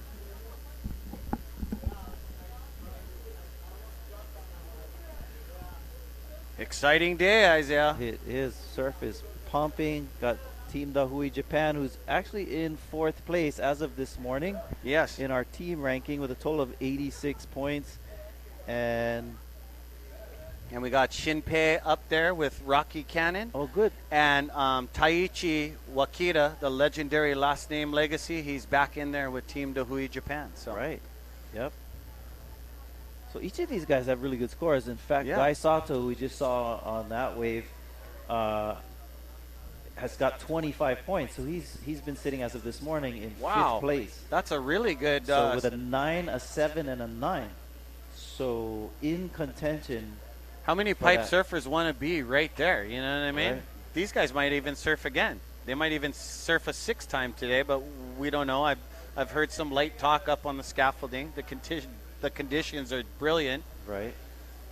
There we go, Reef McIntosh. The big guy packed a beautiful wave right at the end. I was getting worried for him for a little while because he's never that quiet, you know. Yeah, so beautiful waves on offer. We're at the Hui, Japan. And it looks like today, so in the past, they've pulled numbers out of a hat Yes. to see who goes in what order. But it seems today, well, I'm not too sure. I guess maybe this morning they pulled a number, but Yep. we have the They Hui, did. Japan. So up next will be the WSL Wahine. All and they right. do have a bit of changes, Isaiah, in the WSL Wahine. I believe Malia Manuel is coming back on for Correct. Heat. Yeah, and that's what Rocky was telling us earlier, Yeah. that she'll be replacing Bianca Valenti, Yes. who was hard charging in this Hard event. charging. Yep. Especially on day one, that Mhm. first heat. She pulled into a pretty cavernous Yeah. pipeline wave on the Packing big day. barrels, yeah. Just hearing about her, you know, if you ever been to the Mexican pipeline, Puerto Escondido, Yep. it scares the living daylights out of me. I've almost drowned out there. But you ask guys like Billy Kemper, some people that I really look up to, he says that place scares the daylights out of him too. So an athlete like that, now Porto really scares me.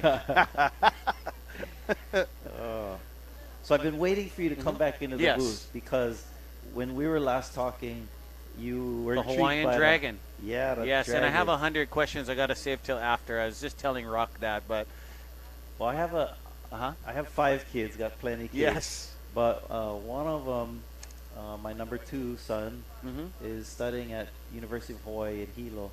So he's The one that surfs with you all the he's time, sur- yes? yep, Yeah. my kids, all of them surf. My oldest 2 surf. You know, I heard he's a ripper. Yeah, they surf pretty well. So, but he's fallen in love with this. All of my kids went to the Hawaiian language immersion school, so they've been speaking Hawaiian since they were little.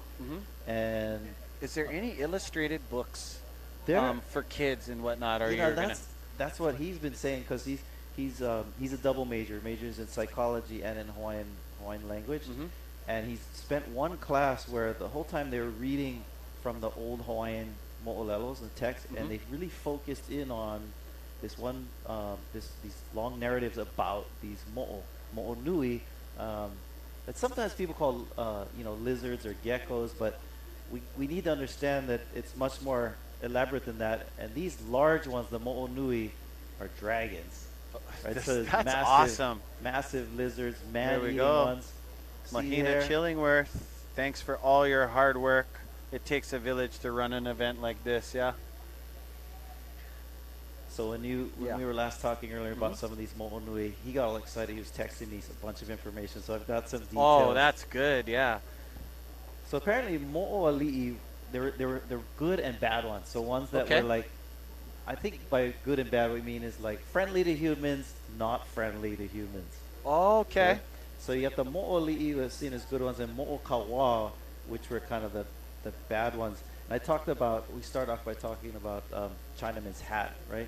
Which really the Hawaiian word for that is mokoli'i. And mokoli'i is the name of the tail. It's the tip of the tail. And if you sort of pan back from that whole area, the mountain range there would be the back of the spine of the mo'o. Oh, that's heavy, and then yeah. the tail. So he says that Mokoli'i was one of the gnarliest of the dragons. So this was what you were saying, the bad dragon. Just, Yeah, you know, this you don't guy- want to come into... Yeah, this guy was a man-eating dragon that would regulate. Talk about regulating at certain breaks, and but this particular Mokoli'i was seen as the king of regulating, and didn't want to mess with him. But there was a lot of other ones. There was one, Kane Kua'ana, and Kane Kua'ana was the mo'o of Eva. Okay. And he guarded like the Pearl Harbor area. So they say that he brought and was a protector of pearls. So here we go. That's interesting. Wahine getting Keala out to go getting next, psyched KK. for her 5th surf right. with the Mana Wahine WSL team. 5 sessions. With I heard just maybe 3 of your 6 friends. now, you know, because we Wow. got a full day of competition. And Malia Manuel is going to be taking the place of Bianca Valenti. Yeah. And we still got Bethany Hamilton in there. We had a replay earlier of that beast, and Rock also brought up we got an extra $5,000 going to the most outstanding surfers from Keiki Bungalows. Woohoo! Thank you, brother. Yeah. Go check them out. I was just checking out the property on their Instagram. That place is like next level beautiful, you Nice. know? If you're staying here locally, go check it out. I mean, whew, what a way to surf. Surf in, surf out. For real. Yeah, so Kane Kua'ana was this mo'o, this large mo'o or dragon, I guess we'll call him, that lived in Eva, and he protected the pearls in Pearl Harbor. So, but it seemed like in the 1850s, a lot of the pearls and the pearl shells and the in that area started to disappear. And it was also a sad time in Hawaii in the 1850s during the smallpox pandemic that swept through Hawaii. And that was the 50s. 1850s. 1850. And 1851 in particular, Moana there Wong. was a pandemic that swept through. We're looking here at Moana Wong waxing up her board. Brother Brett, she's riding a local shaper here from the North Shore. I know this girl breaks a lot of boards, so, you know. Yeah, it's so cool that warriors can come in small packages. Oh, yeah. Putting in her time, this girl. For sure. And then, so did this dragons, Right. did they live around amongst the people? Or They this did. is way back. Yeah, so these are Mo'olelo stories. Now, I mean, Any My- petroglyphs that yeah, could, you know, could that's a great question. Yeah. Most Probably of these are coming unfound. from our oral traditions, right? I love it. From our chants, our mo'olelos, and you know, it's very well possible that they could have been a metaphor for something else. I was right? wondering, so, yeah. So maybe like some of these dragons were known as like the chiefs or the enforcers. And Right. some of them were nice enforcers, and some of them not so nice. I'm not. That's like me the just sort of unspoken as the yeah. Western kind of trained scholar, historian in me is thinking like, okay, dragons probably aren't real. So what could this represent or be a representation of?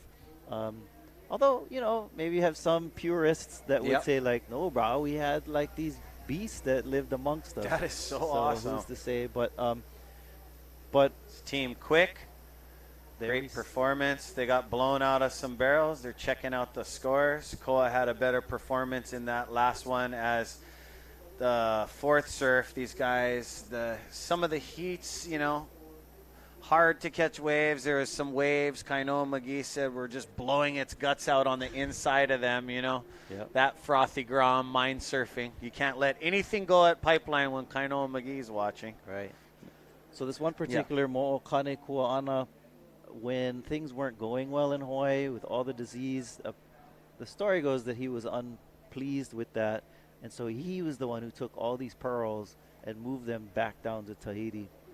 Wow, that's so interesting. Yeah. And just our brothers and sisters from Tahiti, they have a story probably of it Yeah. coming over there. Yeah. So a list of some of those, I mentioned Mokoli'i, there's Pakole, Ma Eli Eli, Luluku, There's some Olomana. Manawahine checking out the action. Awesome. Thank you, Volcom, for letting us use your property along with Moku and Coral and the Chandler family. Glad your two boys are back safe from Kauai. These guys are training up to be pipe specialists. Mana and Legend next door here. And here we go. Riaru. Hard off the bottom. Oh, no, I believe that's Tai Chi. As we said previously, it's sometimes hard to identify our surfers with no jerseys, and this event keeps it real. Oh, Don't yeah. want to force jerseys on people. Just get out there and be able to free surf it, so to speak. Very prestige, but it does just add that one thing of difficulty. Yep. Yeah, so we're looking at rock piles Beautiful. here. It's kind of cool. I remember a few years back, a lot of the sand in this region Yeah. washed away, which it does. You know, it ebbs and flows. Right now, actually, there's more sand down the beach by Keiki and rock piles than there is here right in front of Pipeline. Depends on like if you get a big westerly swell, pushes the sand away and so forth. So it's pretty amazing how much the sand and the beach changes here Just on the North changes Shore. and then offers different kind of playgrounds Right. and nooks, right? And sometimes just a matter of a single day. You get a huge west swell, you'll look at the beach one day, and after that swell comes through, it'll be entirely different the next. But I remember one year, speaking of petroglyphs, a lot of the sand from this area like washed away, and they found some old petroglyphs underneath the beach on the sand. That's why I wanted to ask. Like, there's probably covered up mo'o legendary things, but too deep. No, there's definitely underneath many petroglyphs I've seen of mo'o drawn into these petroglyphs. They're not as descriptive as kind of art you know, because they're stick figure like, but nonetheless super cool. Yeah, so that's the area that I was talking about, right by the rock outcropping there, that some folks found some petroglyphs there. Yeah, and then you got all this playground for our surfers. They dive underneath these caves over here at Sharks Cove. As you can see, our awesome sponsor, Keiki Beach Bungalows over there. They're awesome property. And that beach is also, and it's overpicked, but, you know, a shell kind of picking beach as well. Right. But it's, you know. Coveted sunrise shells, the one people look for, huh? Beautiful. I'm starting to think my friends from the mainland fly over here with their sunrise shell they already had and then try to, you know, the stuff is hard to find. I haven't found a full one yet. As you can see, Daiki Matsunaga just waiting for a pipe bomb out there. This guy's been a performer since last week, Thursday, leading his team through some awesome scores. Also, him trying to get the Covenant title individually as the Hui Backdoor champion. Team Japan came definitely to play and came to win, and they are surfing for their 5th time. Yep. So the dragons that form, the mo'o that forms the infamous snorkeling spot, Hanama Bay, is that all kind of around the same time? There was a childhood story about a princess, you know, that fell in love with these two guys, and then, you know, they form the two lizards that make the Hanama Bay Cove. But I just wanted to ask you, because we were learning that in Hawaiian class in 7th grade. Oh, look at you that. remembering 7th grade. I just love it because, you know, so much stories of Pele, you know, how you say there's the good dragon and then the bad one, you know, some of that is like you can see the good Pele and the bad Pele. I've heard of the stories of using the restroom in Hilo. You go off into the bushes, and you see the lady in the white gown telling you, ole, get away, get away. And then the weather changes and everything. Yep. And that is no joke. Yeah. Now, the mo'o had hierarchies just like the chiefs did. So each island had like a ruling mo'o that overruled the other smaller ones. Okay. So it's kind of this really cool story of this hierarchy. Would it be like one dragon for a few ahapua'as or just one? This is neat. Yeah. No. Each ahupua'a, a lot of ahupua'as had their own mo'o. Like there's one in Laie called Lani Loa and lived up on Laie Point over there. Eventually, the battles between humans and these mo'o led to the extinction of a lot of the mo'o. And the story of the one in Laie was there was a human dragon slayer that came and battled with Lani Loa. Eventually defeated that mo'o, chopped his body into pieces, and scattered it out into Laie Bay. So Laie is unique on Oahu that it has a bunch of little islands out in the sea. You're getting me excited to see a movie out of this, you know? I know. It's like so there. There's so much copycats. Let's make a remake. It does terrible, but how about something fresh and new? You know, even for children. Yeah. You know? So usually the mo'o of each island was kind of like a chief. Okay. Kiha Wahine ruled Maui. Said to have the same amount of power as this other mo'o called Kamo'o Inanea, who was like the Zeus of dragons, the top dog. And those mo'o actually were seen to, they created a lot of the Hawaiian gods, like Ku and Hina. So I mean, I really want to see the movie version of it too, because Right. oftentimes, you know, we don't talk a lot about some of our Hawaiian legends and, Yeah. and myths, and but we do, you know, we see like in Greek mythology, a lot Uh-huh. of movies come out of that. So hopefully we'll be able to focus on that. We're gonna look now at some footage from the other day, some more slow-mo action from our Salt and Air studios. Wow, Mr. Apple, look at this. Catching the surfers in their element, I believe that It's our is Peruvian surfer. Cristobal. I think that's the one they call Zoko. Yep, that's, yeah. Rocky got nicknames. Right. As this is Gabriel Villaran. Amazing performance on his fourth surf. And Yeah. this was Wednesday. Here we go, Jack Robinson. It's fun how we know what day it is by the color of the water. Oh, right? yes. We see so much footage of Pipeline and Backdoor, but wow, this cinematography is really, Look at how it's really next level. just a late drop. This is what you call backdooring. it. Balaram, that was Balaram getting knifey as Kaimana Henry. We're sitting on the deck of his house. Kaimana Henry, look at this guy, one of Hawaii's premier power surfers. And go check him out because he's shaping now. Hard AF surfboards. Kaimana Henry, thank you for having us here at your proving grounds as a beautiful shot of Backdoor. And you can always see Daiki Matsunaga with his yellow thing around his wetsuit with his white helmet. He's out there with Team Japan. As Sinpei is up there with Rocky Cannon calling the shots.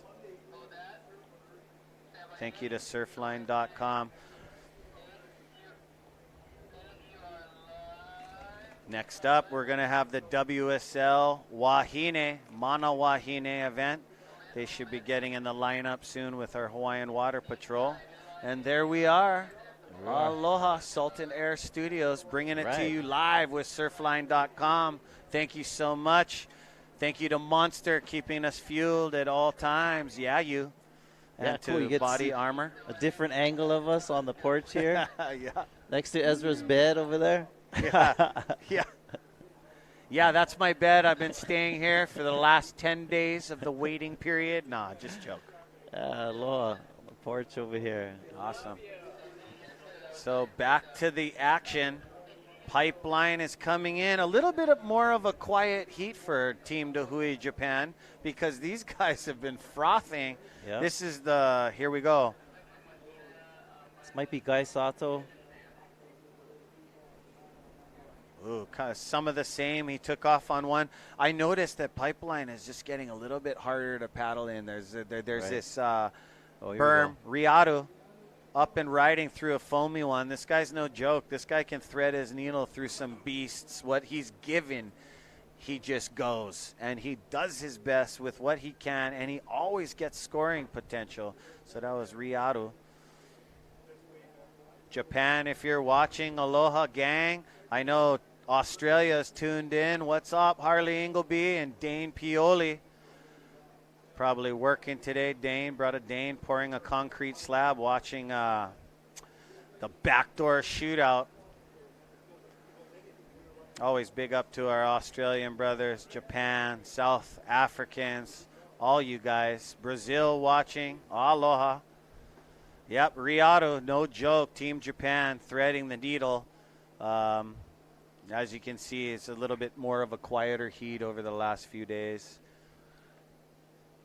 So here's another little story about our mo'o. We're talking about mo'o nui, or these dragons and legends of old Hawaii. Kiha nui lulu moku hit a fire-like power in the mountain of Leahi, which is Diamond Head. Wow. Yep, on Oahu. Oh, so okay. So there is a full-on story about over there. Right. Okay. So apparently he hit a fire-like power in the there's mountain. Defend Hawaii. That's we a go. beautiful easy up tent. Where you buy one of those? Go to defendhawaii.com. You can get this beautiful Dahui shirt and a bunch of Dahui merch. Hey, and never mistake aloha for weakness. Like that. Yeah, Uncle Brian was saying that when he was in the booth with me the other day. But so Leahi Diamond Head, in Yes. fact, gets its name from one of the sea captains or one of the captains that came into Hawaii saw like this sparkle to it. Sometimes from the right Yeah. angle, there's like a little sparkle and Mhm. shimmer, and thought that maybe there were diamonds in Diamond Head, but it wasn't. Was the Just some of the dragon natural protected? elements of Okay. the rocks over there. But yeah, in Hawaiian lore, that shimmer is from some hidden firepower that was placed in there by this Mo'onui Wow. of old Hawaii. And I wanted to ask, have you ever seen any drawings or someone's take on the Mo'onui? Because I seen a very good one of a menehune, and it ain't nothing what you get on your water bottle. These things, you know, if you guys know the mythology, they are a little bit more spooky than what I thought. If you check, And they're also related to Asian mythology, too. There's Right. There's So- something going on there that gave me the creeps. They're not just, you know what I mean?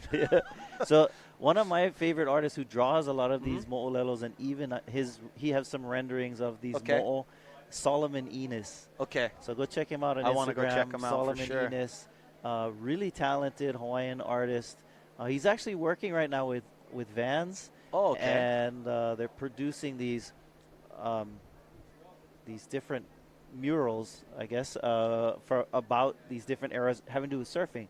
So Oh, Dwayne wow. DeSoto and Nakamakai are working together with Solomon Enos with Those are the Vans, in guys. collaboration with Vans, Yeah. and to tell the stories, the history of surfing through art, these panels that they're going to be putting together. Well, that's good news. I like that. So Solomon Enos has a great eye and for painting our I stories. think I've seen some of his work, Enos, yes. Yeah. Wow, I can't wait to, see that. I didn't even know. I mean, I've heard so many stories about Chinaman's Hat, and then you, bam, professor, hitting us with education, because there is so much to learn about our islands, you know? So according to some of this myth, the Moko Li'i, excuse me, who's the Mo'onui of Chinaman's Hat area there, apparently he's still alive, even though he's sort of frozen Okay. in the time there. Preserved. I don't know if my kids have got me into watching anime. Here we see Uncle Brian Amona. Oh, legendary, brother. If you guys don't know that guy and you're surfing out in the lineup, he's one of the nicest guys in the world, but please pay homage to one real hammer right there. Uncle B, love you, brother. There's Kalani Chapman. A brother of Sean Briley, let's never forget. Right. Pay homage to some pipeline nutcases. Sean Briley, if you're watching, how's it, brother? I haven't seen you since Tahiti. Aloha. So you look at Uncle Brian, he's got a necklace there. Yeah. And on that is The crest. the crest, which is this Hawaiian Wow. Hawaiian crest. Beautiful shot here of the ocean. Reminds me of that telecom commercial. Far across the sea. Oh, dating yourself, bro. Oh, yep. But that crest is this coat of arms, we call it. And so if you go to the Iolani Palace, so those of you that are listening that, visit Hawaii, I'm going to recommend some places to go to just to kind of understand our history and learn about it. We've been talking about the Bishop Museum as one of them. The other one, Iolani Palace. Yep. Go and patronage these areas. Iolani Palace, you go through there, tells a story of our kupuna, of our mo'i, or our monarchy. And this week, we've been talking previously, we've been commemorating or remembering a very important time in our history. In January 17th, which is tomorrow, was the illegal overthrow of Queen Lili'u Okalani. And this is tomorrow, Isaiah. Tomorrow, January 17th. And it falls right on Martin Luther King Day, or no? Right. I mean, Martin Luther King Day. Well, kind that's of the holiday depends on tomorrow, the, yes, Yeah, but right. I know So- tomorrow is a real big, heavy day where they're going to go down. The march is going to go down Right. Nu'uanu. Yeah, so usually on this day you'll have some form of remembering this historic moment. Oftentimes there'll be, a march that happens or maybe some lectures that take place. But the Iolani Palace is a great place to go to remember that history and that story. And January 17th, 1893. 1893. 1893. And there's going to be some powerful, it's going to be a powerful march down to the palace, also with a lot of colors. Right. A lot of yellows and reds and flags. That'll all be happening tomorrow. As you can see, this nice shot of the inside. Yeah, but this Hawaiian coat of arms that Uncle Brian was wearing as around his necklace, very common, and that's a kind of homage to, that was the Hawaiian Kingdom's, one of their, kind of insignias, right? And you go to the Iolani Palace, you'll see it all over the place, where a very British style of art, and also, the Hawaiian Kingdom in its early days especially was aligned with the British in ways that Hawaii was a protectorate of the British Empire, and the British recognized Hawaii's independence, and that was through treaties that were made, particularly in the 1840s. So in 1843, the Hawaiian Kingdom government was recognized by the world international nations, mostly European nations, as an independent and sovereign state. This was very important to our story because since Hawaii was one of the only non-Western, and actually the only non-Western, non-European country that Euro and American country that was recognized by these world powers as an independent state, giving Hawaii validity in the international community, and also giving certain rights to Hawaii as an independent state. So one of the privileges was that Hawaiian Kingdom law applied in Hawaii. And so if you were not recognized as an independent state, if you had somebody, a foreigner in your country, you could not prosecute that person under, that country's laws. They'd be protected by someone else. Here's a paddle. This could be Tai Chi or Gai Sato, one of the two.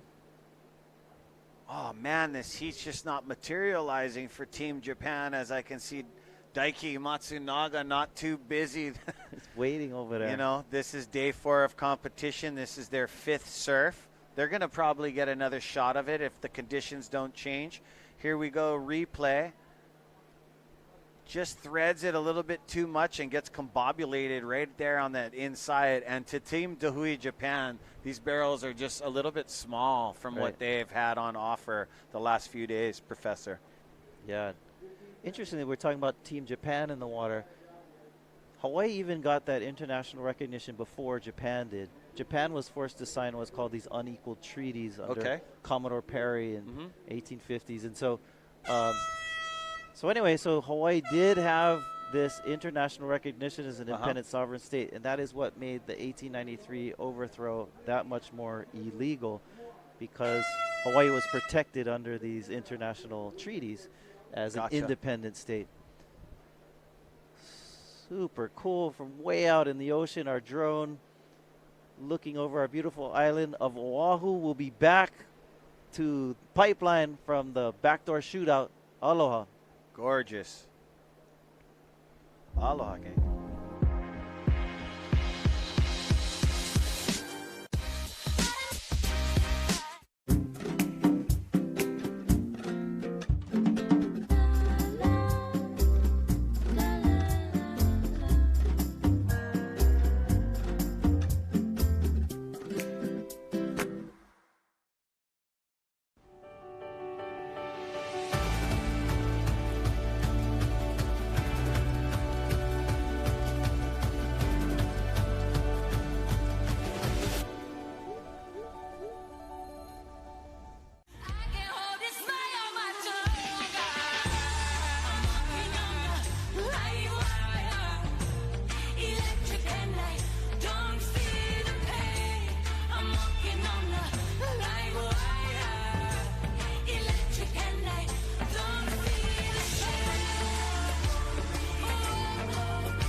Oh, check out that action right here at the Hui Backdoor Shootout.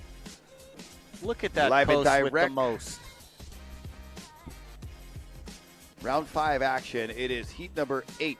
Our WSL Mana Wahine. Exciting. I heard we had a change of a candidate. We got Malia Manuel in this heat with Bethany Hamilton, also followed by Yep, Kiala Kennelly. Got Moana Wong out there. Moana Wong. Yeah, Seen just her a getting prepared.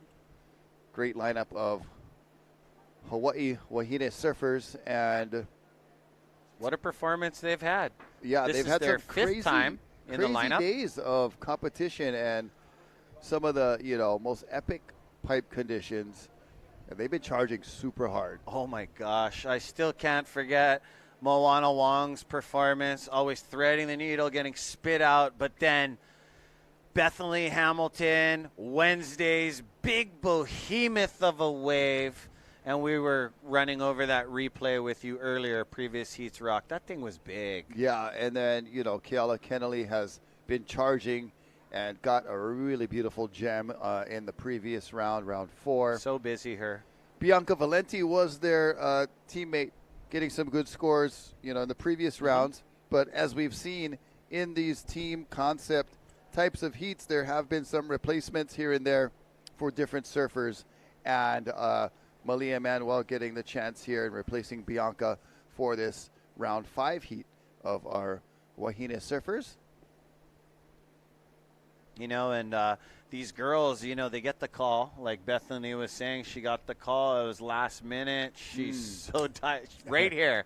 Hopped the plane from Kauai, grabbed her gun, came over here, walked right through the infamous proving ground pipe fence, ready to give it a go. And my hats are off to all you women as Malia Manuel is paddling around with her team, getting in position. You have Moana Wong really wants to pack a big barrel after hearing that new prize purse. Woohoo! Yeah, mahalo to Keiki Beach Bungalows. With Check out incentive KeikiBeach.com. With incentives comes major performance, and upping the ante. Yeah. Yeah, as if they weren't going to charge hard already. Yeah. And then you add a little incentive, and it just ups the ante and I know. creates a little more buzz in the lineup. Let's not forget they're competing against the men, so you're just like straight up, you know what I mean? Yeah. Yeah. They're on it. And we have waves approaching, Rock, as you can see on the screen. They're coming straight into pipeline as Bethany, as you always see Kiala Kennelly deepest out of the pack. Oh, man. She's, she's the ready. veteran charger of this group, with all compliments in that statement. She's been doing it for a long time, and has been setting the bar, raising the bar, and consistently taking it to a next level of women's surfing in the way of getting out there and charging that has paved the way for a lot of the girls that are surfing with her in this heat right now. Yeah. They've been looking up to her as a model and an example for years now. Look at this, Rock. Bethany and Kiala Kennelly just hanging over there where you can just get thrown over the falls. Oh, man. Bethany charging, but Kiala Kennelly since last week, Thursday, so busy catching so much pipe bombs, she can get you winded just watching her on screen, Right.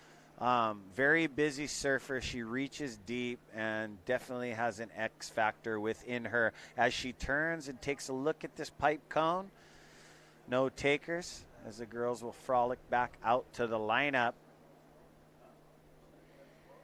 Yeah, those waves came through, just not a real Good angle, huh? potential opportunity. The angle was incorrect, as you just stated, and wisely they lay off of those waves.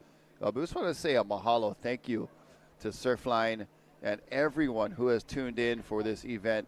Thank you. If you haven't already, check out the YouTube channel, subscribe to that YouTube channel, and please like the YouTube channel button there. And there's a good chance Surfline will be bringing you more live free surf sessions next week. And there's some very new, potentially incredible swells headed our way. So if you don't want to miss anything, tune in to Surfline, and also please sign up for the premium membership. It's definitely brings it down to just a minimal cost per day, but I did it, and I wasn't prior to, when I did sign up for it. I noticed the immediate difference. Like, it's so worth it to be a premium member. It doesn't cost a lot, but you get so much for that premium membership. So, if you want to get the ultimate Surfline experience, I mean, that's the only way to go, is join the premium. And once you join, you'll never go back, because it is so interactive, so informative. Mahalo to Surfline, and definitely do your surfing a favor, do your scheduling a favor, and your surfing a favor, and join Bianca the premium membership running of Surfline. the deep. Know before you go. Where's she going? Where is she going? She's hustling somewhere.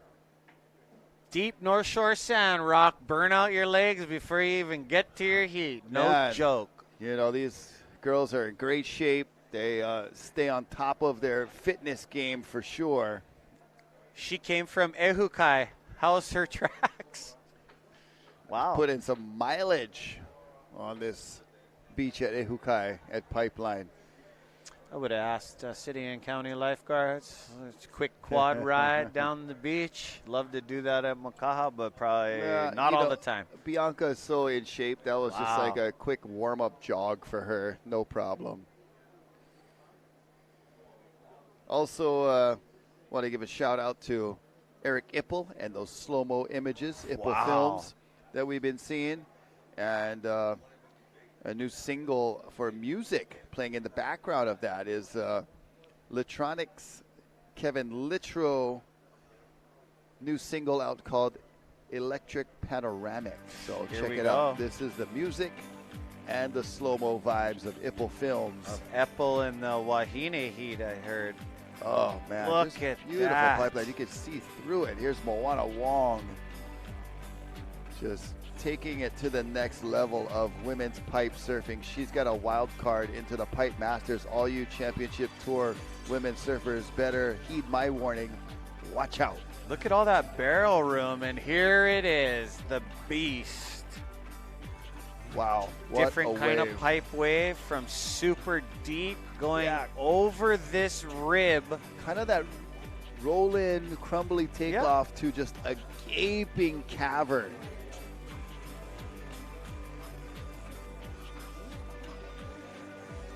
Sorry, Rock My Jaw was just dropped right there. Oh, yeah. Go pick them up Eric off the floor Apple. for you, bro. Beautiful cinematography Ippel from these Films. guys. Awesome stuff. Wow. Thank you, Salt and Air Studios. Always doing a great job, as you have Moana Wong, Malia Manuel, Bethany Hamilton out the back with Keala KK absolutely charging Keala Kenley, and she's got kind of some deep waves coming from the off-the-wall side. Let's see if Keala gets into these as they start paddling out There she goes. into the Apex Bowl. Yeah, trying to hunt one down. Oh, big time. It's kind of sometimes almost like if you say that the pipeline wave is the dragon and, your board is your blade Oh, and yeah. your shield, and you're, trying to get out here and slay a pipe dragon. Bunch of Dragon Slayers out here as Oh. KK up to her feet, drops down. Her fins got discombobulated, so she didn't edge into the rail, which she was going to. Yeah. She was going to go right up off the bottom. A little bit too much foam got right under her fins, so Keala's going to get out there and try again. Yeah, she Such had a intentions to knife that one in, but you saw a little bit of the residual foam from the previous wave. And sometimes that can be a Yes. difficult area to set your rail Uh-huh. because you can't get the same kind of penetration on a clean face as opposed to one that's got some foam on it. So, a lot of credit to KK for taking off on that wave, but just a difficult spot to be in when you're fighting that that previous energy of the wave before. Exactly. Well, you know, Rock, once you set your rail at the bottom of pipeline, that was a smart decision of hers, because once your fins aren't engaged on the foam, you setting your rail, you could just helicopter, slide out, Hui Maka flip, lip to the face. Here she goes, right there. Yeah. She decided I'm not going to get into this. But look at where she gets nailed on. Yeah, did a little bit of acrobatics there, getting tossed around, ragdolled, if you will. Still not a small wave. Everything Keala takes off on, So out the back, you got Malia Manuel, Bethany Hamilton as Hawaiian Water patrols. Brandon Martin takes Keala back out to the girls' WSL heat. Yeah, can't express enough gratitude and mahalos for the Hawaiian Water Patrol, and not only the job and service they provide, but this event in particular, with bringing 3 skis down to the beach every day, getting those epic water shots with Larry Haynes, and the awesome vision off of that jet ski cam looking in, and with jet skis dedicated to safety as well as the Moana Wong. Convenience and comfort for our competitors, as Moana Wong just in front of that curling lip, but great positioning, good style. At Pipeline, it's all about what you were just talking about, Ezra. It's all about being able to set the rail. Oh, my knife. She tried to knife it, but the wave was moving too fast for how many strokes she had in on it. Here goes Bethany. Oh, my gosh. Pin drop out of the sky. Bethany knows exactly what she needs to do when she tries to get into these waves. She works extra hard, different technique, different everything. Well, look at how her go. quick she's back on her board. She did the right thing there, not knowing that, or realizing that she was not going to be able to make that drop with the position on the top of the lip there. So she jumped off and penetrated down, and then was able to get right back out, and she's back in the lineup already, which is amazing in itself. So we watch Keala. Ooh, a little bit more precarious, that position, because she was trying to make the wave. But here you'll see Bethany know right at the top that, never mind, and then she penetrates, goes out the back, and she's back to the lineup. She had that, maybe a little bit more angle coming towards us. And Moana. Not getting deep, by her standards. She sets a high standard for herself. Big time. Probably kicking out with that one, like, in her mind saying, oh, man, shucks, I should have been deeper. I could have got deeper. I'm going to get deeper. She knows the feeling, yeah. And these girls, they're all going to get in as deep as possible and pack these bombs. Don't forget that our judges do award for absolute charging, because we have professional surfers on our judging panel that still surf pipe, know ins and outs about pipe and backdoor. They're getting judged also when they get a closeout or they're close to making it out. You're going to score something. You're not going to get, a 0.2. Right.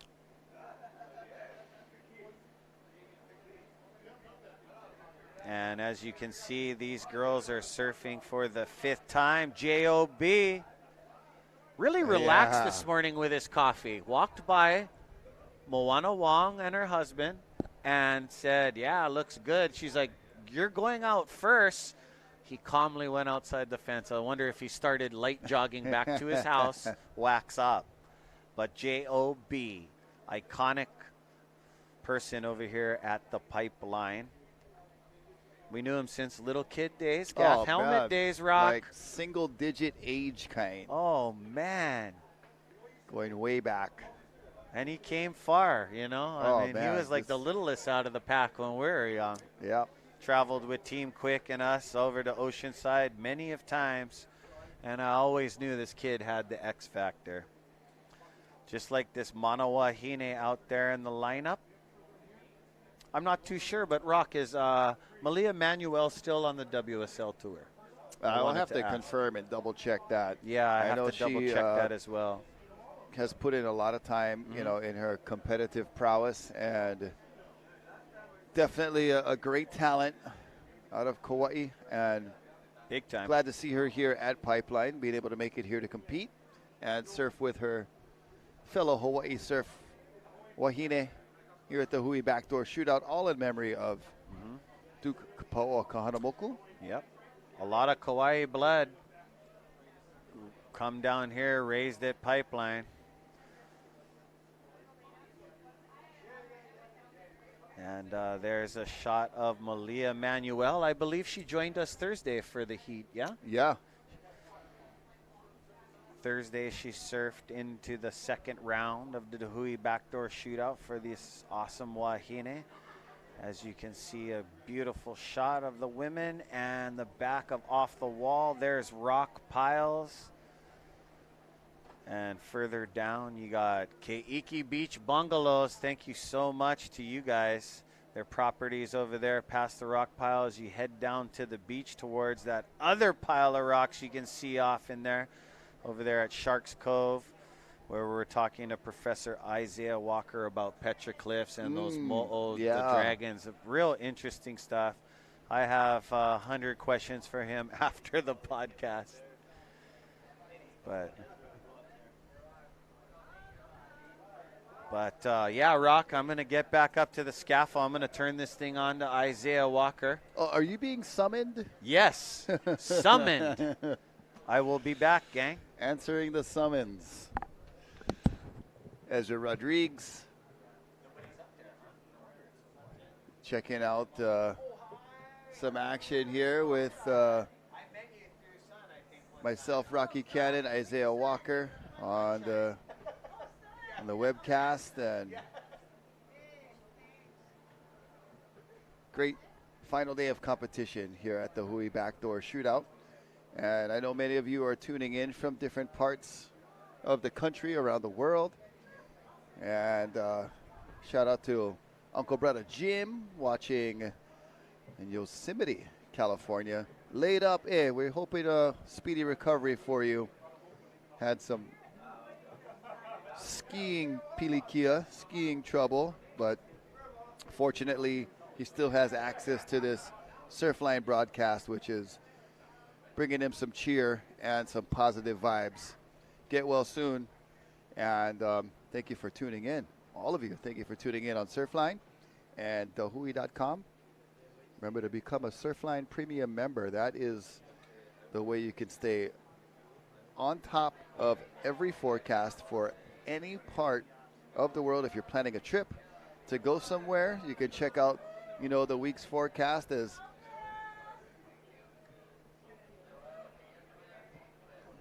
Brother Isaiah and Ohana and gang and crew. It's like everybody is Ohana, no matter what. Everywhere you turn and look, it is full-on kind of local Hawaii surfing family reunion types of vibes that are occurring here. And just a lot of aloha spirit, Ohana vibes, community, sense of community, as we watch Malia Manuel at Backdoor, just checking that one out, not finding much, but gets a wave on the scoreboard for her. And Isaiah Walker is back with us. Yep. This Sunday, my ohana came to say hi. Hey, to it's me. so beautiful. So it's nice. My daughter, my daughter Hiva, Yeah? Moana Hivalani. All of our kids have really long names. Okay. So Moana Hivalani, she's our 16-year-old. Then also had Makani Ho'ola'e o Kealoha Kupa'a. That's his full name. So Makani was here also. And then my mom, Carol Umeai Moku Hele Kunihi. And Oh, so awesome. let the family come and say hi. It's a beautiful day. And something that my kids said that's important, I think, for our viewers to know too, is that they're like, wow, when you're here in person, especially when you see these manawahine paddling into these waves, you really get, you see how scary it is, and Yeah. how intense it is in person. The cameras sometimes, like these drone angles, it looks a little more friendly than it Right. actually is. So they're like, Yeah, man, hard to these kinda- wahine are charging. Yeah, hard to see the steepness in the waves there, but when you come here in person and see and really feel, I believe those senses of, seeing, we're all seeing it either on screen or in person. But what you don't get from the screen is you don't get the feeling, that of all the elements that are here, but also the sound. Right. Really intense crashing waves put out this, really intense sound that can only be heard by being here. That contributes to the total enveloping of the experience as we watch Keala Kennelly knifing the rail in there, gets under the hook. Nice carving cut back to the whitewater, but all the bulk of the scoring here at the Backdoor Shootout is going to be for the tube riding, and Keala was able to sneak in there for a moment. Now I have a question, Rock. It seems like she has a leash that's attached to her back. Do you know anything about that? Yeah, so she had a kind of a severe kind of thigh groin injury on her back foot, so on her left leg, that she was a little worried about, strapping a leash to her ankle and having her leg pulled around that way. So she opted for this concept where it will attach to like the middle of your back on that vest that she's wearing. And when you think about it, that is almost a guarantee that you're not going to have tangled feet. Interesting. With your leash, but also in any wipeout situation or bailing situation, the board will be pulling, but pulling on her core, not on her injured leg. Okay. Because obviously, I haven't seen it done very often, here but we go. opting for a front leg leash is not optimal. Here's Moana Wong charging in a deep pipe barrel. Definitely Hamilton out the back in the red helmet, taking a stroke into it, but realizing she's a little bit too late. Look at how swift Hawaiian Water Patrol is rolling in for the All right. Had the beach all excited here for that last set of waves. Wong pulled into a closeout basically and went for it.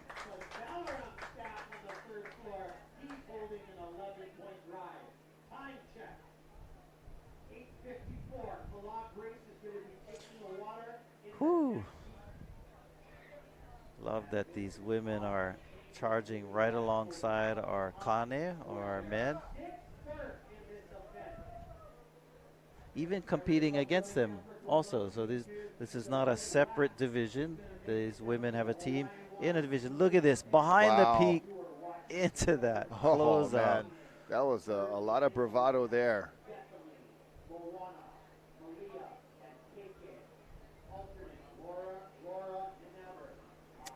Amazing. You look out the horizon, there's even more waves marching in. Malia going backdoor. Bottom turns under the curtain and kicks out the back.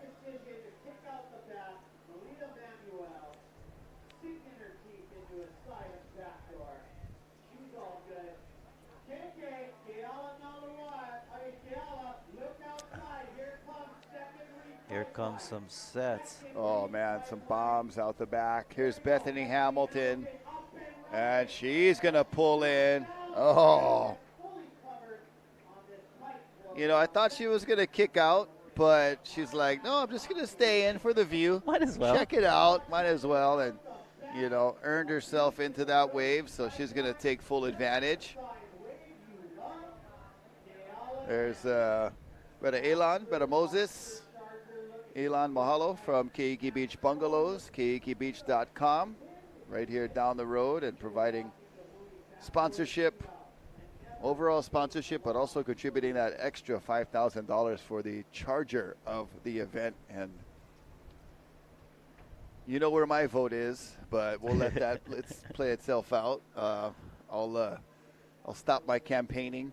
But yeah, during my short break, I don't know if I can call it a break because it wasn't a full heat, but I was walking my family around the area here, and we saw Bethany charge into a meaty one that she didn't make, went straight over the falls. But I was standing next to, a lot of our competitors, and Kalani Chapman watched that, and he said she charges. Yeah. So I think he votes for her on that one as well too. See Malia Manuel going backdoor, but doesn't like what she sees, so she punches out the back.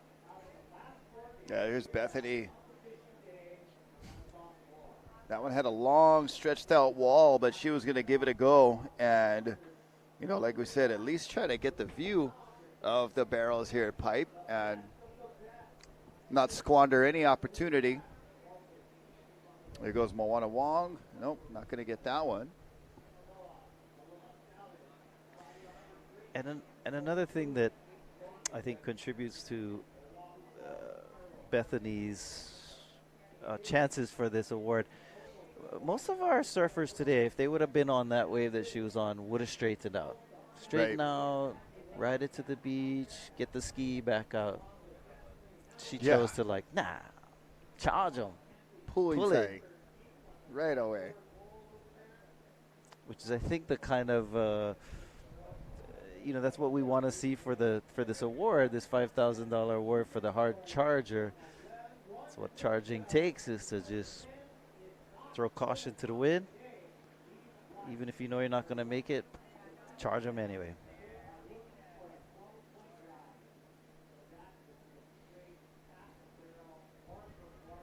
You see a little bit of texture. We got some slight northwest wind, but like we said earlier, Pipe and Backdoor seem to be quite resilient when it comes to any effect from the wind. There's still barrels to be had.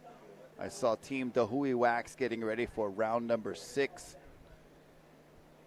So we'll be sending Team Hui Wax back into the water for round 6. And we'll see how the conditions hold up for the rest of the afternoon and what the conditions provide for our competitors.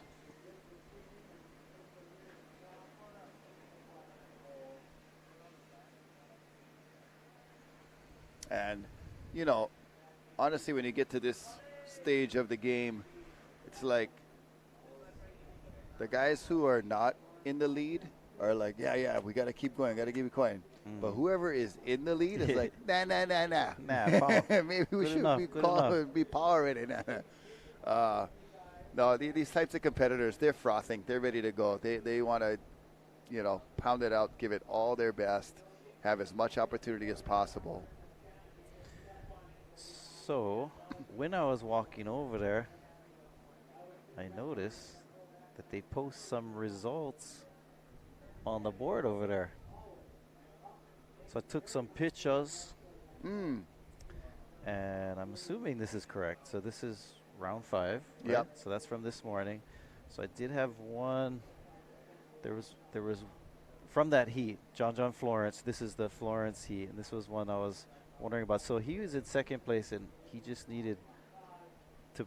Well, I think we're take his number still kind of deciding or deciding how many waves for each competitor will be counted, which will factor into a lot of the scoring, a lot of the positioning will be dependent on how many waves we're taking for each competitor. And, part of the unique aspects of this event are, being able to be flexible with the criteria, be flexible with the, the format of exactly how many waves are being kept. All right, right so now we have the other day we had a sheet with the 4-wave criteria. Keala just charging through that one, and she's, trying to vie for that $5,000 as well, the hardest charger award. But the sheet we have here has top 3 waves, and we could go as high as top 5 waves. We're still confirming that amount of waves we'll be counting for each surfer.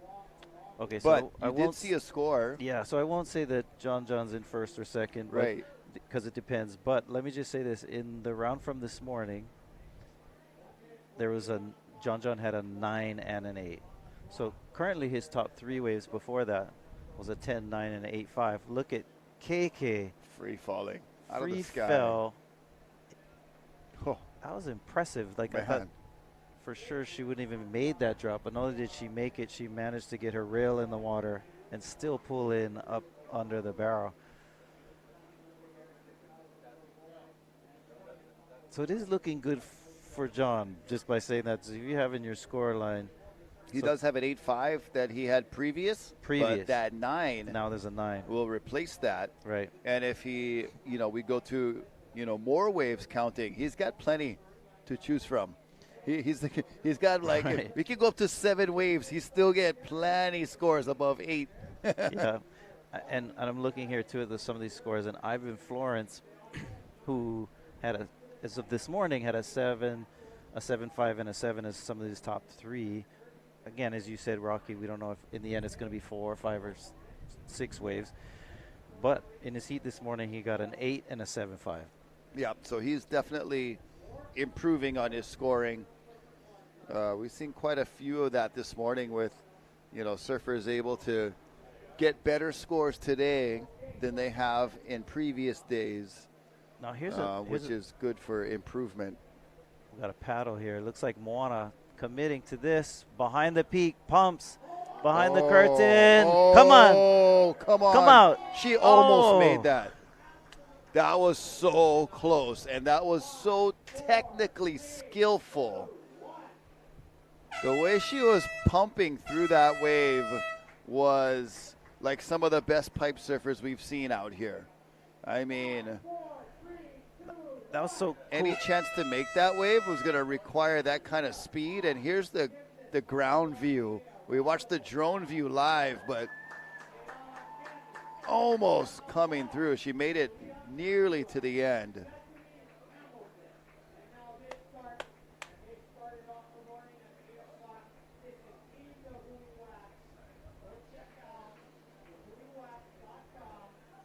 And it was cool, that drone angle. You could see her pumping through, and amazing. Almost made it. But that was the Mana Wahine heat. Kala Kennelly caught some bombs, as did her fellow competitors. Moana Wong in that barrel, stalling. Another one from Keala Kennelly, kept busy in this heat. Yeah, Keala definitely charging. All of our girls, great job. We'll be back with more round 6 action of the Hui Backdoor Shootout right after this.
right, there's live action right here at the Hui Backdoor Shootout.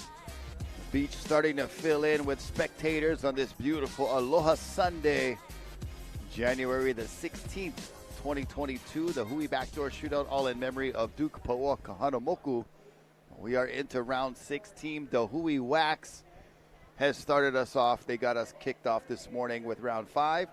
We're going to right back into it. You know, final day of competition, final day of the waiting period. You know, it is slightly a little bit of sea breeze touching the waves just a tad, but Pipe and Backdoor seem to be able to handle that little bit of sea breeze as we catch up to the action in this heat.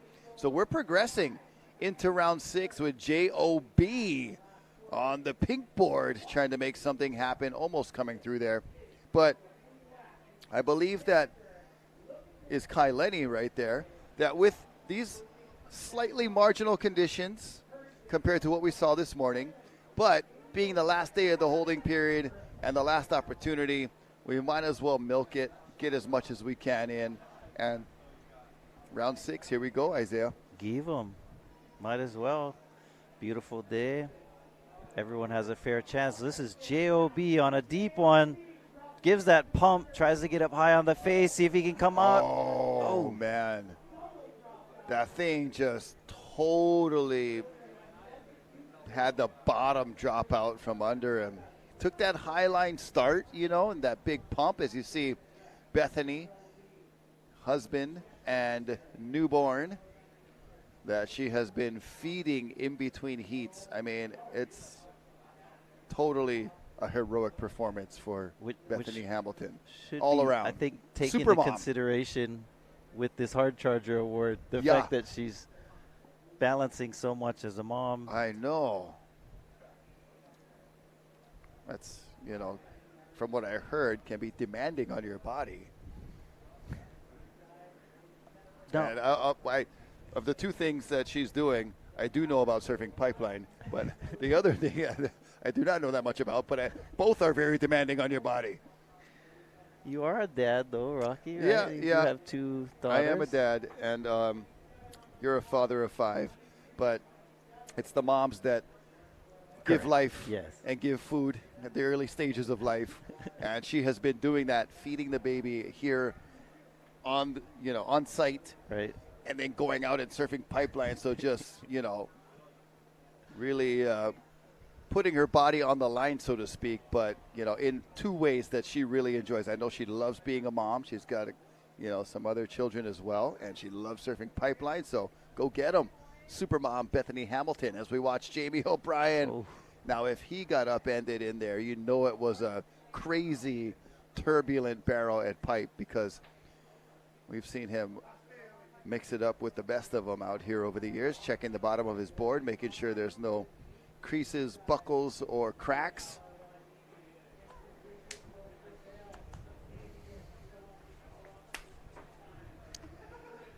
Getting a visit from Brother Kael Abbey. That's what I like being on the, you know, we mentioned it before, being ground level here, just be, you know, having the brothers, cousins, uncles hang out with us. So we're privileged and honored to bring you this broadcast on surfline.com and dohui.com. And, you know, we're missing Brother Kainoa McGee today, hoping that he gets better. Just a little bit under the weather is Kainoa, so hoping and praying for you. And we're going to pull the long shifts today. Ezra on the beach mic, and Rocky Cannon right here with Isaiah Walker. There's Rocky. There's Isaiah. And just so honored and privileged, like I said, to have this role that we play here at this the Hui Backdoor Shootout, watching all the action firsthand, being able to bring it to folks that are viewing in different places around the world. And thank you, Surfline. Thank you, the Hui. Thank you, Salt and Air Studios. Thank you. Beautiful day here in Hawaii, and we're, you know, this is our 4th day of running in beautiful surf, and Love this guy here, Rocky. I love this guy too, Isaiah. Nice to hang out with you and talk story. And today has a different such vibe. good I think information. as a Sunday has like a real family vibe Yeah. here today, and kind of low key. And we got some of the more of the uncles that maybe have the day off that are down here and visiting, and so it has a real cool vibe. And the surf is beautiful. And grateful to be here at the Backdoor Shootout on our last day. Yeah, we're into round 6, and Team the Hui Wax kicking off the round, and Jamie O'Brien already with a couple of pipe bombs, but not able to make those exit points. So we'll see how much more productive this 6th round will be. Regardless, we got the permit for this final day.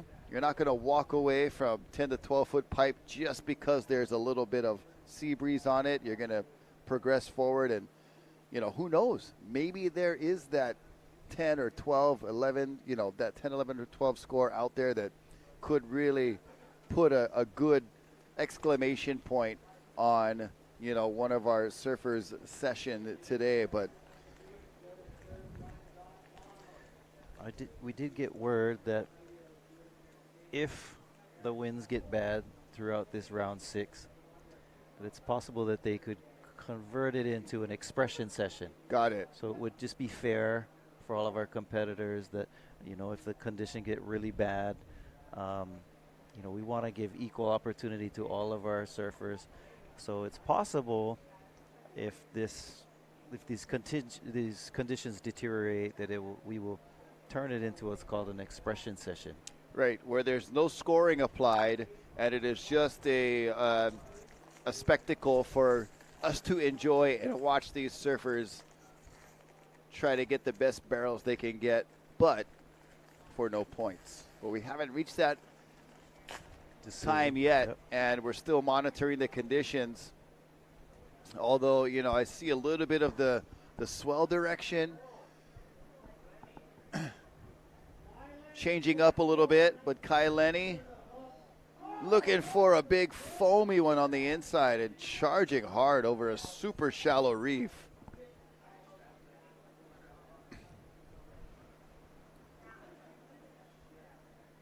And Kai paddling back in. He's been, through a few boards already. Right. And definitely Pipeline taking its toll on the equipment of our team riders. But just to be clear, round 1 scores will definitely count. Yes, which was our 5th round. Yeah, so this sorry. beginning of the day. Around The round in question, which the Hui Wax started us with, there's Kai Lenny. A nice little snap under the hook right there, and then had to pump and get a lot of speed to try to traverse through that really frothy section. Unfortunately, gets upended, but fortunately did not break another board. In that section that he pulled into in that closeout, you were explaining, Rocky, earlier that it's only a couple of feet deep right there. So, it's not uncommon for our surfers to encounter the reef. So a lot of our competitors opt to use helmets. I think in many ways the wetsuit is also used here, not just to warm up in the water, but to protect yourself from hitting that reef. Yeah, and, we talked about the honor and privilege it is to bring this action all around the world. I've got some folks that are texting me that are tuning in from some really cool places in our on the mainland, and want to give a shout out to for one, my cousin Mark Hoy, Neptune Beach, tuning in way over there in Florida. Jeff Rice in Knoxville, Tennessee. Oh, I mean, there's not even an ocean in Tennessee, and they're watching surfline.com right now. And of course, my Uncle Chip, Mark's dad, Uncle Chipper Hoy, and Kevin Radish in Valdosta, Georgia. So we've got corners of the country and the world that are tuning in without oceans, but with a passion for surfing and learning about surfing and being involved in surfing. So thank you guys for watching. Awesome stuff. We're bringing it to you live from Hawaii on the North Shore on surfline.com. And the power of this great broadcast system that we have is taking us worldwide as they're Makana Pang, the gift, getting ready for his team Volcom heat coming up. Yep. Well, I mean, my phone has been, I'm not as famous as you in these things, but I have some folks. I got my friend Lito Archangel from Hilo, says he's in Hollywood right now. Oh, no way, watching bruh. from California. Such a talented individual, that Aloha. Hawaiian right there. Love his music, love his vibes. Yeah, we went to high school together at Hilo High. Here we go. Oh, Kaileni. You know, good positioning, great technique. Just the wave itself not cooperating to the fullest for the big score. But Oh, when you see guys like J.O.B. pull back, you know it was treacherous.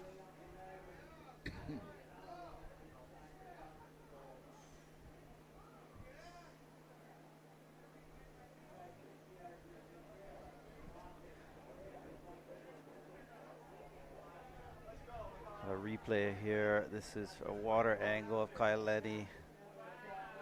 Beautiful wave. Not as deep as he would like, but here we have live action. Billy Kemper slowing down, dragging, getting covered. Billy K from Maui reminded me of another one of my favorite musicians from Maui, Uncle Willie K. But that was brother Billy K. Speaking of some of our folks who've gone to the other side, Willie K. Yep.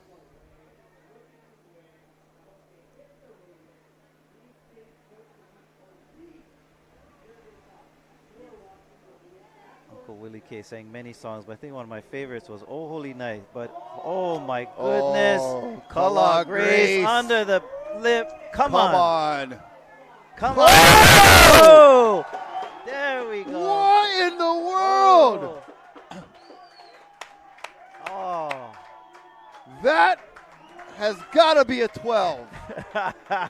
Holy macaroni, guacamole, frijoles, Kala Grace on the Derek Ho tribute model board.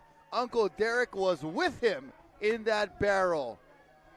Basically willed him out. I did not think he was coming out. I did not. A 12. Hands It's down. official. It's a 12-point Oh, ride. hey, look, bruh. Chicken skin. It's happening. Oh. I get chicken skin right now, bruh. That was nuts. Wave of the winter, said by my homies right here. Brother Joey's watching with us on the porch. Wave Everybody's of the winter. huddled up behind our Wave screen of here. wave of couple winters, maybe. Oh, bruh. That was insane. Oh my goodness. Here's the replay. Sorry for you guys' speakers blowing out, Late. but just barely making the drop, getting into it, standing in there, and right there I was like, no way, and coming out. Oh. And he doesn't even claim it. He just does a couple little finger clicks. He's like, yeah, that's what I meant to do. Incredible. Oh, bruh. Well deserved. Look at Hey, this late drop bottom turn. Now all he's hoping is that the waves don't blow out the rest of the day and it becomes an expression session. So please, let's give Kala that 12 no matter what, but have the winds hold off because, you know, we'll score the rest of this round. Let's keep it going. But Kala Grace, Oh my goodness. unbelievable. I think you're right that Uncle D was pushing him through on that one. Oh, man, that was just straight deja vu right there. He didn't Thinking have back that feel to because the spit blew and it was like it was over and Yeah. almost and then voila. that was straight so magical. Abracadabra disappearing for a long period of time and then coming out after the spit means that it was divine. Show it again. Late drop. Just gets under it, picks his line. That's where he was gone. Reappears. In reverse.